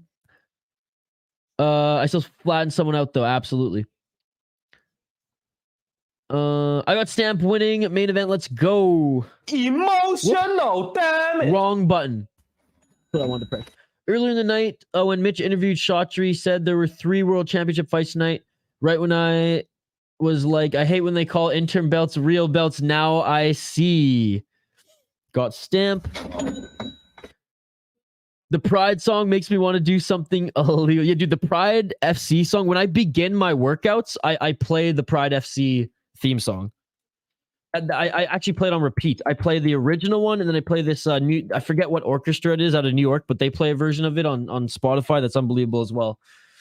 Dude, like I literally like it makes me want to rob a bank. Like I want to rob a bank. I want to blow something up. I probably shouldn't say that with the tone of my skin. I want to fuck shit up. That's probably better. Here's the song if you guys haven't heard it. This will be your new favorite pre-workout song. Like when I start my long like bike rides too. Better believe I'm listening to that. Hamderley Silva. What are your thoughts on one not buying Bellator saying they want organic growth? I think it's kind of like what Dana White said. Shotri realized that like he's gonna have to cover a lot of costs that Bellator have right now, and that he's like, I'm already like scraping by with one championship, and we're growing, and that's fine. So I'd say they probably saw the value in Bellator dismantling and all these fighters becoming free agents versus just acquiring the entire promotion. Don't go postal now. Don't go postal. No. I will not. Stan Fairtex, 10-2 as a pro. Let's hide these fighters, folks. 10-2 as a pro in pro MMA. She's a kickboxing champion, Muay Thai champion, and now looking to get the MMA strap. 10-2 as a pro. She won her last 2 fights. She is 4-1 in her last 5 fights. Great documentary on Stamp Fairtex that I'll share with you guys after this fight as well. That's on YouTube. She beat Elise Anderson in her last fight. Beat Jirin Radzun 8-2 via unanimous decision as well. Lost to Angela Lee for the belt. So that was the thing. She, upon upon joining MMA, she did so well out of the gate. 1, 2, 3, 4, 5, 6, 7, 8 MMA fights in a row. Or I guess she lost this one. Oops. Or 7 MMA fights. Sorry, I can't keep track with the kickboxing here. And then goes through a little adversity. Loses to Jeanette Todd in kickboxing. Loses to Allycia Helena Rodrigues, who we just saw fight. Loses in MMA to Rasoyina. And then gets the rematch and goes on a 3-fight win streak in the tournament. Ends up losing to Angela Lee in the finals, but actually had Angela Lee on skates in the first round. Cracked with a few really good body shots. Angela Lee won via rear naked choke in the second round, but again, a good first round by Stamp. It was enough where it's like, okay, Stamp's back. She's back and looks good. And then put together 2 more good wins in mixed martial arts. Obviously, this one in kickboxing, I think she lost, but Supergirl got her money, her win money. Anyways, that's Stamp Fairtex for you. That's Stamp Fairtex. And it's funny, when she was like young, like a young girl in her teen, she cleaned out all the competition in Thailand, where she like it made no sense for her to go pro because she beat all the girls already. So she actually went to school and then went back to Muay Thai. What was it, at 18 or 19, and then was scouted by Rich Franklin to join Road to One, which, by the way, Road to One, an awesome show. Stamp Fairtex is 25. Seo Hee is 36. And let's take a look at Hamderley Silva. What a nickname. It's amazing. 26 wins, 8 losses. She's on a 5-fight win streak. Come on, Tapology. I don't know why this does this every time. I know why it does it. I shouldn't say I don't know why it does it. 4 KO TKO, 3 submissions, 19 decisions, 1-3 in the UFC, 3-0 in one championship, 3-0 in Ryzen. She beat a 6-1 gal, 8-1, 8-0 in one championship. She beat a 19-2, 5-3, and 12-9 in Ryzen. 4-4, 6-2 in Road FC, or she beat a 10-2 gal in Road FC. Honestly, she's got some damn good wins in her run here. Upon leaving the UFC, upon losing to Danielle Taylor, 2, 4, 6, 8, 9-fight win streak. Damn, dude, she has not lost since 2017. She has not lost an MMA fight since 2017. Now, I know she's a little longer in the tooth, but she has so much more experience in mixed martial arts than that of a Stamp Fairtex. But Stamp Fairtex is still the more dangerous striker. Pure striker. Stamp Fairtex takedown defense is getting better.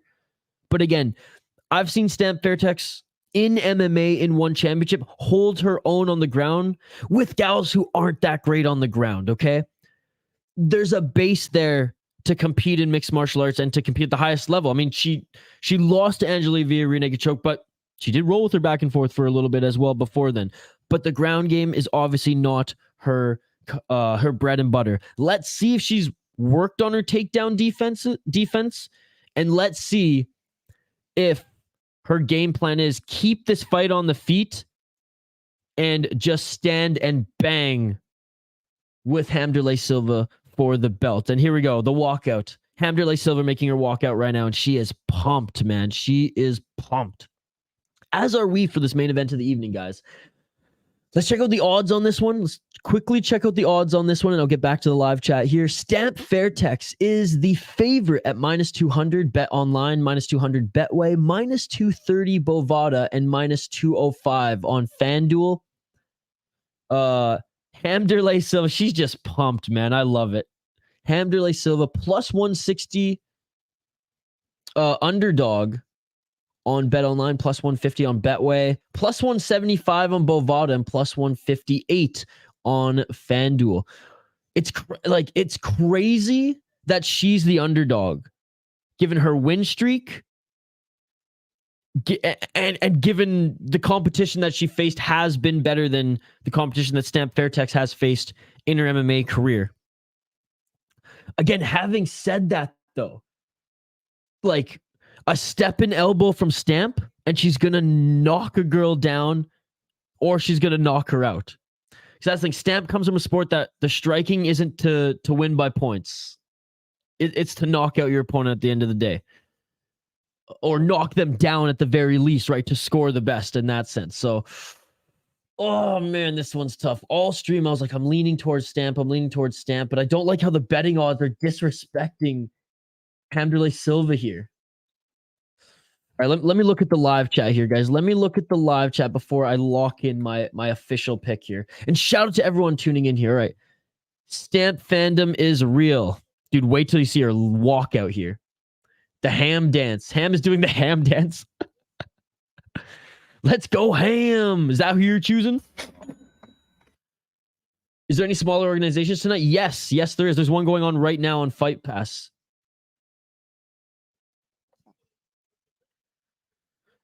JR is going Stamp, locking it in. I'm just watching for the Stamp dance. I actually see Stamp taking Ham down, says Hank the Tank. Stamp walking out in a baseball jersey here. Stamp will dominate, says JL. I'm picking Stamp. She's my favorite woman fighter.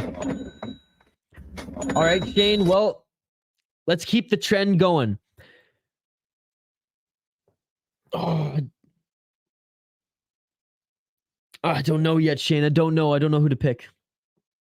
Stamp got to be glad that Lee's out of her way now. That is true. It says Ham's Farm on the shirt. Whoever wins gets the belt. Yep. I just want to watch more live fighting. Yeah, there are more fights tonight on Fight Pass. Hamderlei, the Axe Murder, Silva versus Stamp on 4 face text.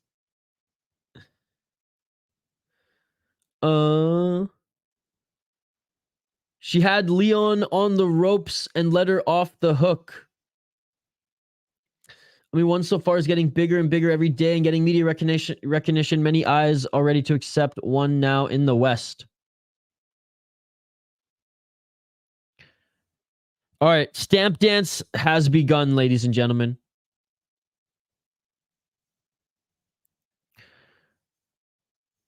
I mean, JL, if this isn't cocky, I don't know what is, buddy. And here's the Stamp dance, ladies and gentlemen. Balls of steel, except his balls aren't steel. He had to he had to resign in a fight because his balls exploded. And Stamp Fairtex making her walk. Oh, there it is. Can't forget to twerk on the runway. Can't forget to twerk on the runway. Stamp Fairtex. Zach, oh my God. Oh my God. See, we play Dancing Queen by ABBA. Balls of stone. No, she almost missed weight, dude. Stamp's a big atom weight. What do I see Ham's major weakness? Against Stamp, the body shots. Against Stamp, the body shots. Because Stamp, like, she can utilize her reach with the head kicks well, but, man, those step and elbows of her are nasty. Step and elbows and those just right and left hooks to the body she's really good at as well, or the body kicks. Stamp could take her down again. Stamp's ground game, like I said, it's not great against like a good grappler, but it has come a long way. Seo Hee Ham isn't known to be like the best grappler out there. It's just her experience. That's what scares me. What's the beer bet score, Shane? What was it? 47-42 for me, right, Shane? Wasting energy dancing to the cage is dumb, but I love Stamp Dance anyway. The ham sandwich gang. I'll never get tired of that. Me neither, Gravedigger Jones. Me neither. Zek, I have an idea. I have an idea. That's what I thought too. Dancing Queen would have been a better walkout song. Stamp Fairtex in the purple and pink kit here tonight.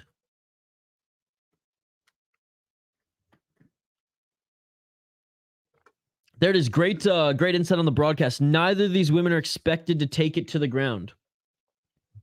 All right, Stamp Fairtex has entered the cage. Don't tell my girlfriend. Stamp that ham.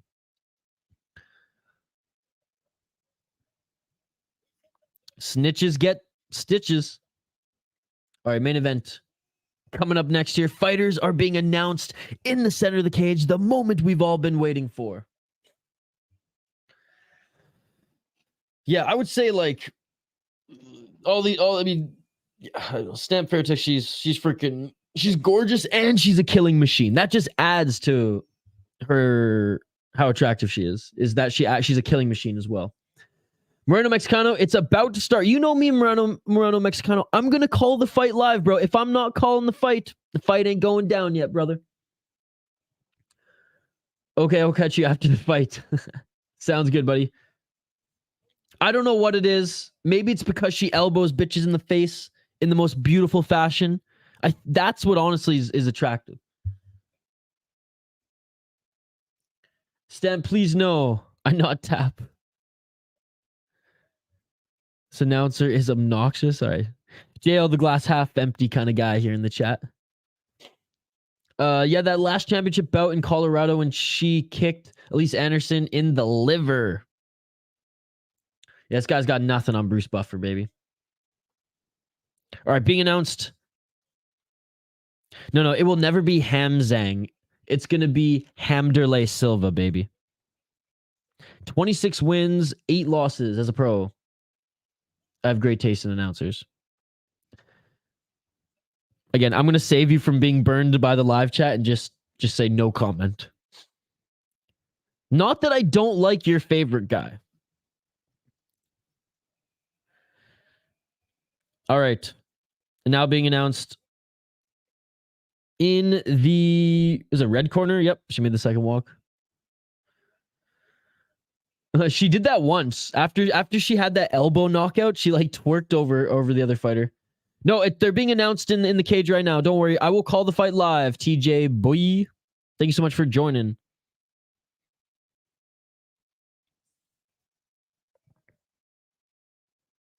And she bows to the audience here. Korea versus Thailand in Singapore.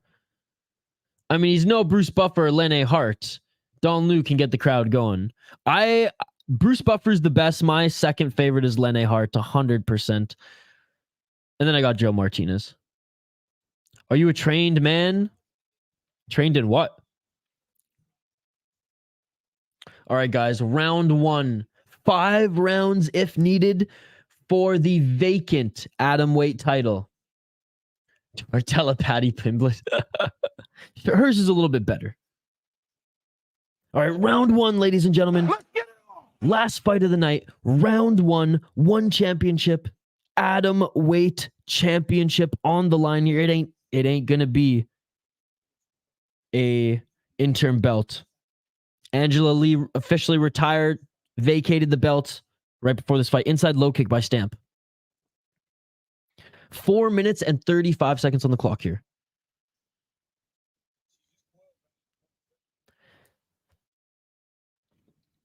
$30 seconds in. Feeling each other out here. 5-round fight, so it might not be action-packed right in this first round, right in this first few minutes here.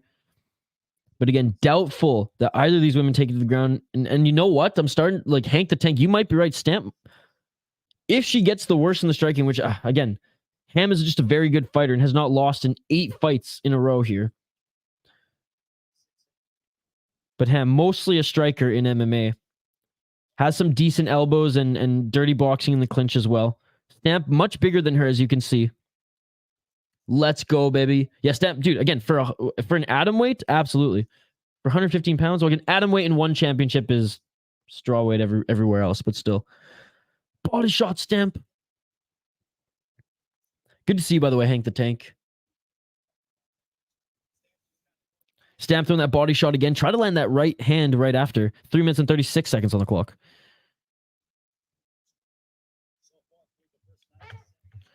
Three minutes and 27 seconds on the clock. Another low kick by Stamp. Stamp getting the better shots right now. I don't think Ham has landed anything yet.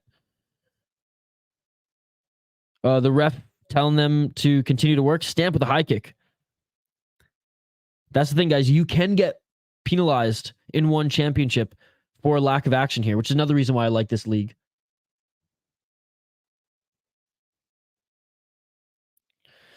I don't know how good Ham's takedown defense is because, again, Ham just has so much more MMA experience than her at the highest level.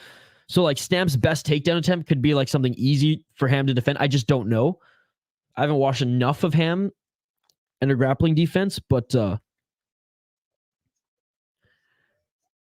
definitely could be an option. Both these girls getting warned for inactivity. Again, I don't blame them yet. It's the first of 5 rounds. They're trying to get reads on each other, but that's one championship. Action, please. 2 minutes and 23 seconds on the clock. 2 minutes and 18 seconds. Both of them respect each other's striking, as you can see. Stamp's not getting too crazy. Ham, honestly, is way less crazy. Ooh, and there's a nice left by Ham.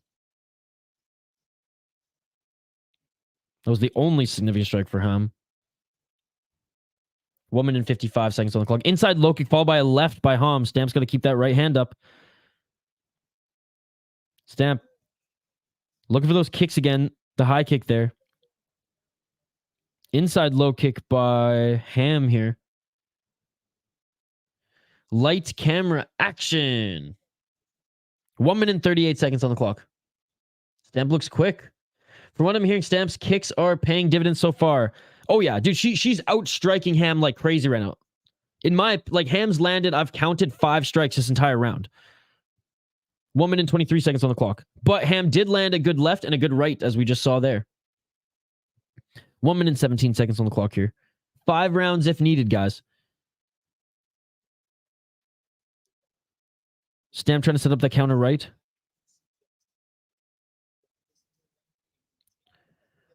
One minute on the clock.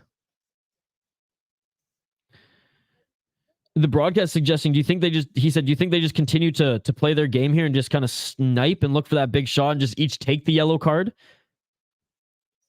Oh, and a nice left there by Ham. She tagged Stamp with that left. 3 minutes without much action. Yep. And like I said, first of 5 rounds here in MMA. I didn't expect it to be an action-packed first round. I expected something like this. A lot of feints from 2 strikers. A lot of feeling each other out here. A lot of strikes at distance.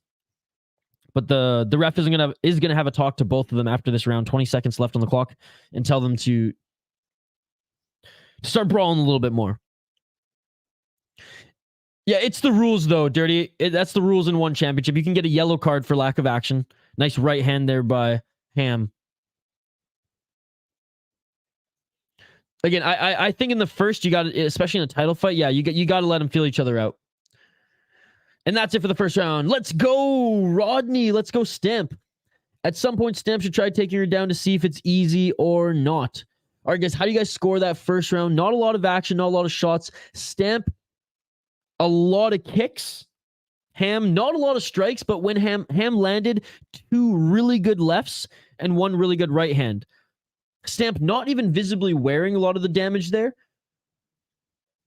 Stamp definitely outstriking Ham in that first round, but mostly with the kicks. Let me know your thoughts in the live chat.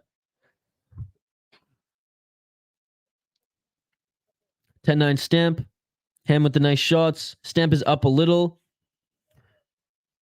What's he both going to do? Give him a yellow card? Yeah. And I guess they might just... I don't know who they'd forfeit to at that point. Maybe just to one. Ham's kicks are sloppy. In fairness, Ham's not really throwing that many kicks like with the intent that Stamp is. I think they're more just to throw her off. You can score that first round either way. Absolutely, Matt. Absolutely. Way more volume. What do you think, chat? Yellow's a favorite. 50-50. That was too close to call. Ham landed harder strikes than Sam, and Stamp was only landing kicks. Oh, a very hard kick there from Stamp as the second round begins. Yeah, hey, too close to call. Body kick by Stamp. Ham grabbed it there and tried to land a counter right. 4 minutes and 30 seconds on the clock here. Dude, Stamp just like those kicks that she lets off. She makes Ham's look like... She makes Ham's kicks look so bad because hers are just so good.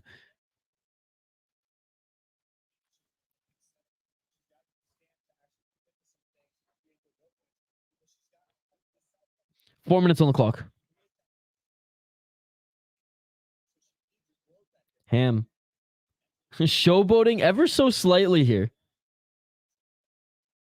God, I'm so used to Thailand. Like I'm so used to like those Thai flutes in the background and the ring. Even though this is MMA. I think I heard that kick. 3 minutes and 40 seconds. Inside low kick by Stamp.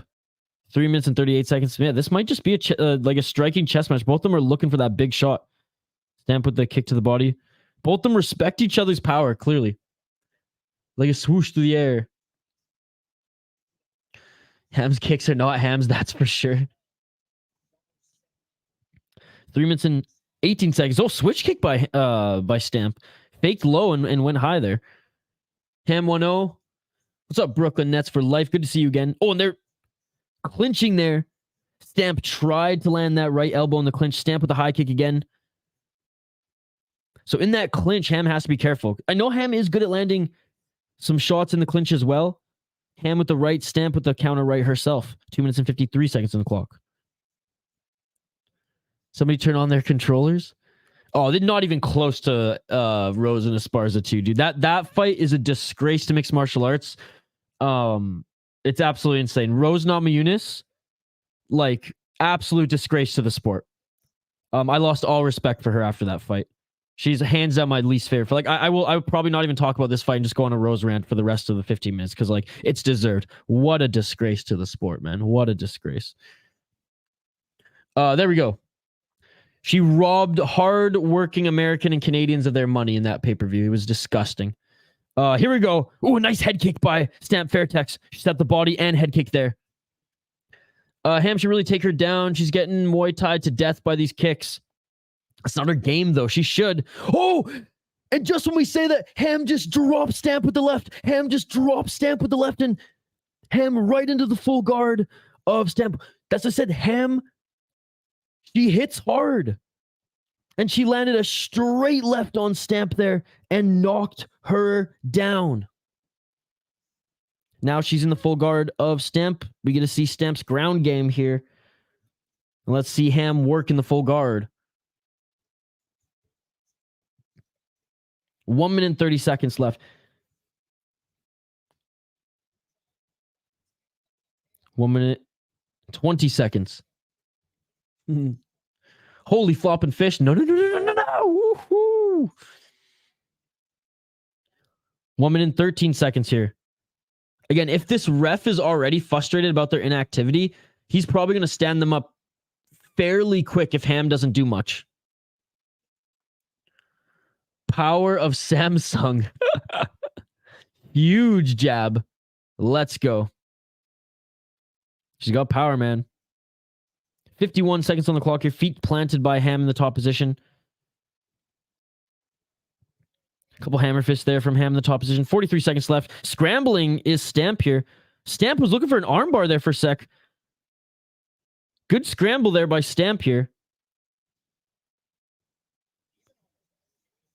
31 seconds on the clock. Back in the full guard is Ham. Dude, she does. Knockdown was pretty weak, to be honest. About time some action. 15 seconds on the clock.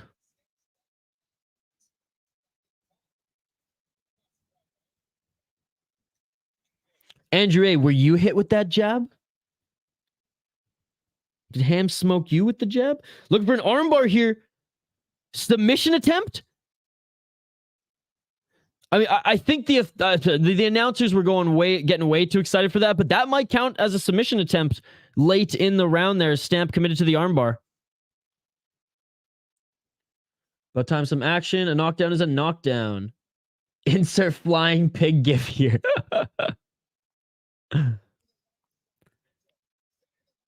Oh, man. Some of those high kicks, man. They didn't land clean, but I'm surprised Ham was able to take those. Good second round, dude. The action is picking up a bit. The action's picking up a bit. We're starting to see more of the mixed martial arts, not just the Muay Thai. Good as a stretch. It's getting better. It looks good against Ham. I'll say that. She was able to scramble well off her back. Definitely getting better in the jiu-jitsu side. Saved by the bell. I love her. Got to give that round to Ham. Stem pulling that arm even after the bell. Still lost that round. What's beautiful is these aren't judged by round. Remember, guys. Okay, I just went to look back at it and Ham rocked her. 4 minutes and 50 seconds on the clock. Neither Hank the Tank, because rounds aren't judged per the fight's not judged per round. This isn't 10-point must system.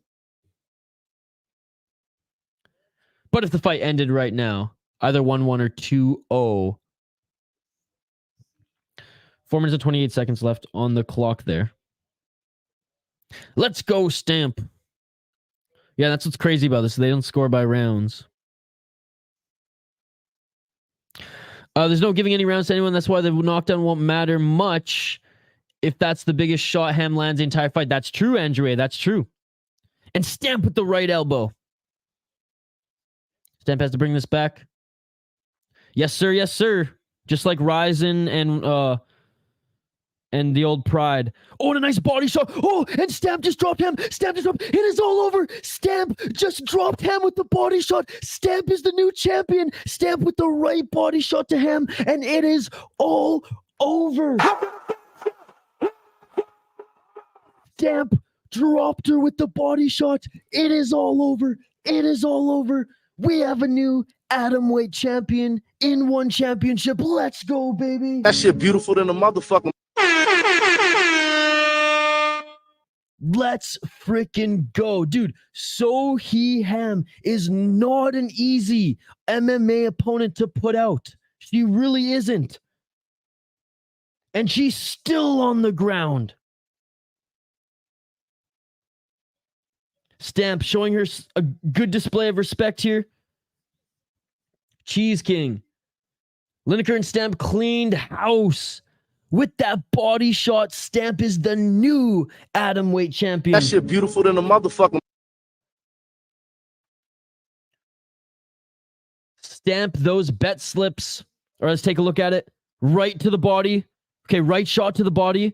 A kick to the body. A knee to the body. Another knee to the body. Another right and a left. Dude, he took Seo Hee Ham took 8 body shots there. The body shot was the weakness. What did I say, Hank? What did I say? Wow. What up, Living with H? Stamp just won the atomweight champion in one championship. I got a nice day of betting going, but all losses in your stream. Oh, sorry, Matt. Called it. She humbled everyone who thought she didn't have it in the bag. Man, I made $500 today off the bets. Great job, Rodney. Put a stamp on that win, baby. You hit. I hit. Pay you with what, Charles Winter? I got no money. As predicted, Stamp, she cooked her ass. Put a stamp on it. Stamp is go. Let's go. And no. Oh, Angela Lee giving it to her. That's cool, man. That's cool. Passing of the guard there. Fight could have already been over with that knockdown then. Look at Rodrigues Super League. Yeah, but different sport. No need for the judges. So did only one fight go to decision? Hold on, guys. Do we have a perfect card? Okay. Only the Lineker and Loman fight went to decision. How crazy is that? I'm not counting the Brazilian Jiu-Jitsu fight. That is crazy, guys. Oh my goodness. What a card. I'm pumped right now. I ain't going to bed anytime soon, ladies and gentlemen. Let's freaking go. That shit beautiful than a motherfucker. God, I love this sport. I love this promotion. I love this sport, and I love hanging out with you guys in the live chat. What a tremendous, 5.5 hours, man. Got to go see you for the in the AM for PFL. Yes, have a great day, Adam. Damn it, Loman. Let's go. Dude, she's got unbelievable kicks. Good night, everyone. Thank you so much for joining Dirty Hippo. I see you got a new shelf. Yeah, man. Yeah. Living weights. How are you doing, buddy? Thank you, Stamp. Hey, she's speaking English now. She's saying, I can make my own history. Dude, she's won the kickboxing world title. She's won the Muay Thai world title. Now she's the MMA champion as well. Give Stamp another documentary. Shane saying, I'm doing well. That's good to hear, buddy. Good night, Ian. Thank you so much for joining, buddy. I think this might be the most fights I've watched in one day. Shane, you said that once, and I think it was more. We watched 2 longer cards one day. We watched Bellator and UFC back-to-back, I think, one day. People in the comments are saying she can smoke Zhang. Let's not get ahead of ourselves. Zhang would wrestle fuck the shit out of her. Stamp laughed last Rod Tang. Jail. I'd be lying though if I said I didn't want to see it. Good to hear you're doing well, buddy. Thank you. Well, thank you, sir. Good night. Gravedigger Jones, I will damn right. I will see you tomorrow for Ryzen, baby. Thank you so much for joining, buddy. Dude, what a tremendous athlete. Stamp Fairtex, kickboxing champion, Muay Thai champion, now MMA champion. Triple combat sport champion. Unbelievable. And she beat a legit girl who was on an 8-fight win streak against good opponents. Stamp Fairtex, 3rd round KO TKO. Sundell, 3rd round KO TKO in her fight. Again, I'm not going to count the Brazilian Jiu-Jitsu fight. Xiong, right at the end of the 3rd round, wins her fight. Again, this is the only one that went to decision, was John Lineker and Stefan Loman. Menshikov, 1st round knockout. Folayang, 3rd round TKO. Cerilli, KO TKO due to retirement. Asa Ten Pow, right hook and head kick. As the guy was going on, this is probably the most beautiful knockout of the night, to be perfectly honest. Ryzen-esque. And Maurice Abevi. Guys, this card delivered. Unbelievable. Lineker took his soul. That being said, I like Stamp more. I like watching Stamp. I think Zhang, I do like Zhang Weili as a fighter, though, in the UFC. I think Zhang Weili cooks her, though, if they ever fought. I was scared Stamp was going to win the interim title, but now the world title, but the MMA gods have intervened. I think he is. He just moved recently, living with H. There's just some stuff going on, like, behind the scenes in his life, so... I think fishing season's about to start for him. So yeah, he should be getting some going soon. ESPN is saying Fury vs. Usyk in December. Again, until they both enter the ring, I won't believe it until I see it, dude. Yeah, she dated Rod Tang, but she's got the last laugh now, baby. Jordan's in the cage?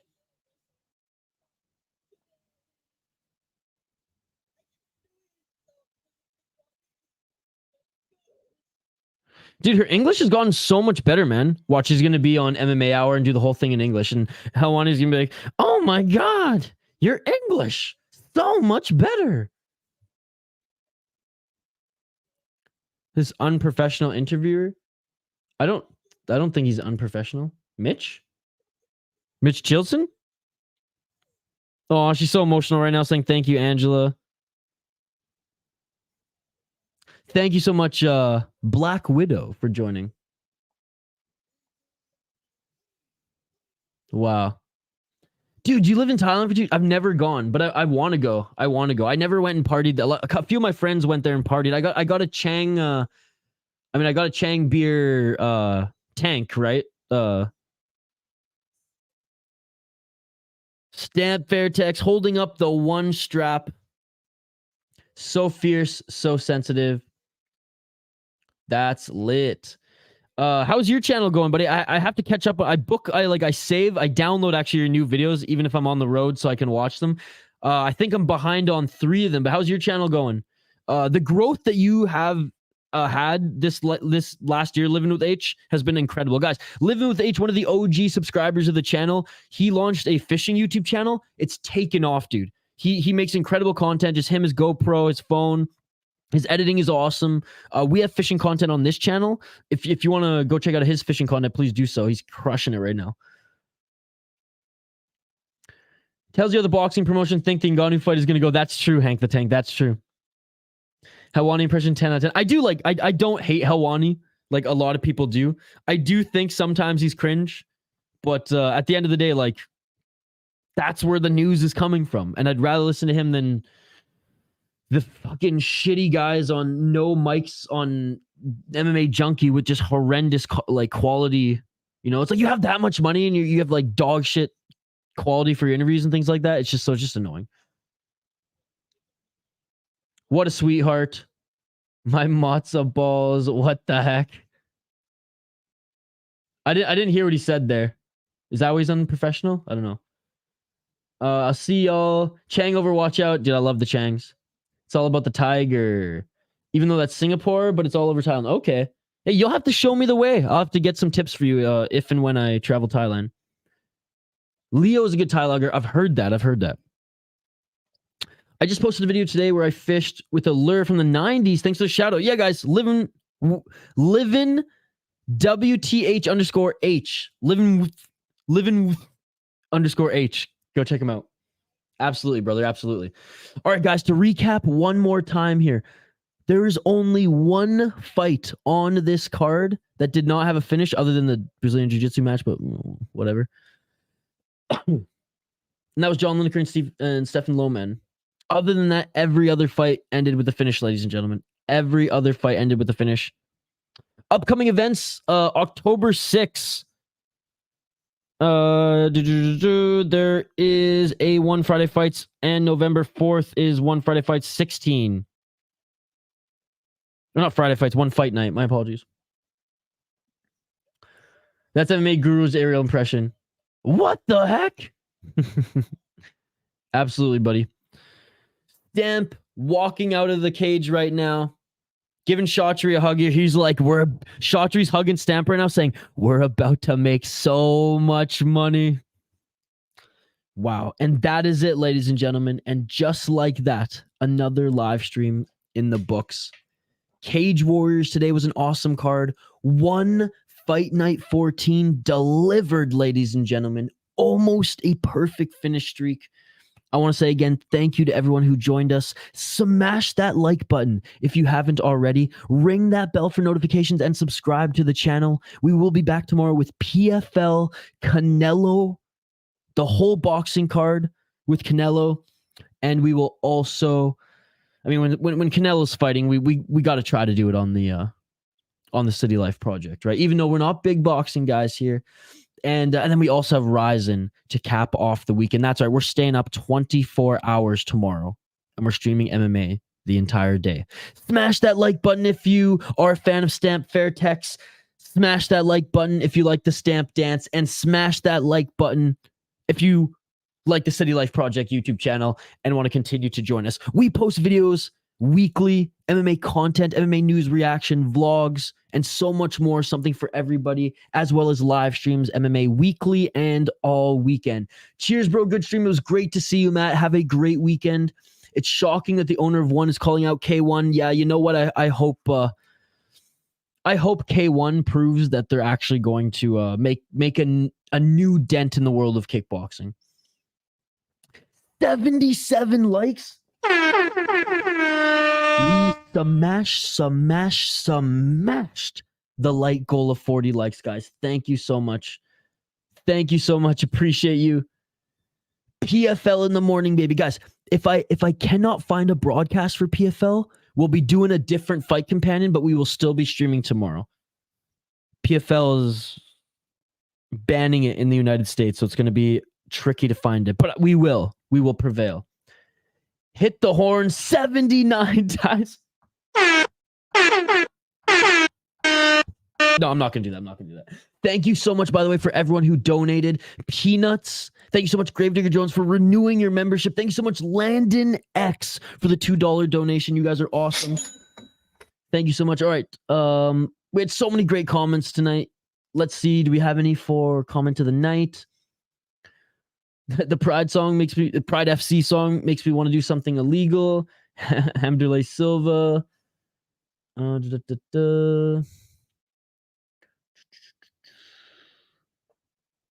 This is not the Chinese anthem. Minus 1,000 credit score on her walkout. Loman is the most Dagestani looking Philippine.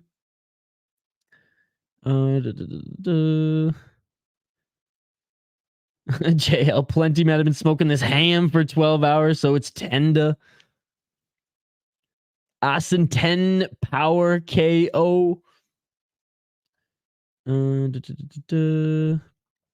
Got this caviar joint from my birthday from the dispensary, and it hits hard as Inoue. That was another good comment. What do you guys think? What's comment of the night between those ones? We can't get a VPN. It's complicated, but I'm confident we'll be good. I'm already locked in my picture PFL. See you in the AM. You're dope. Thank you, Moreno. Appreciate you. Big shout out to the exclusive members. You know, I'm going to give you guys all a comment of the night. It's still going. I'm giving you guys all a comment of the night. We're all winners here tonight. 2 great back-to-back MMA promotions. Smash that like button, subscribe to the channel, and I'll see you guys tomorrow. 3 live streams in a row, back to back to back. The Asa Ten Pow KO. Hey, if no one else is going to vote for yourself. Respect. Have a great night, guys. Like and subscribe, and I'll see you on the next one. Peace. I'll defend you from all these arrows, and the sword I will keep you from danger. Let me be your shield. We do here is go back.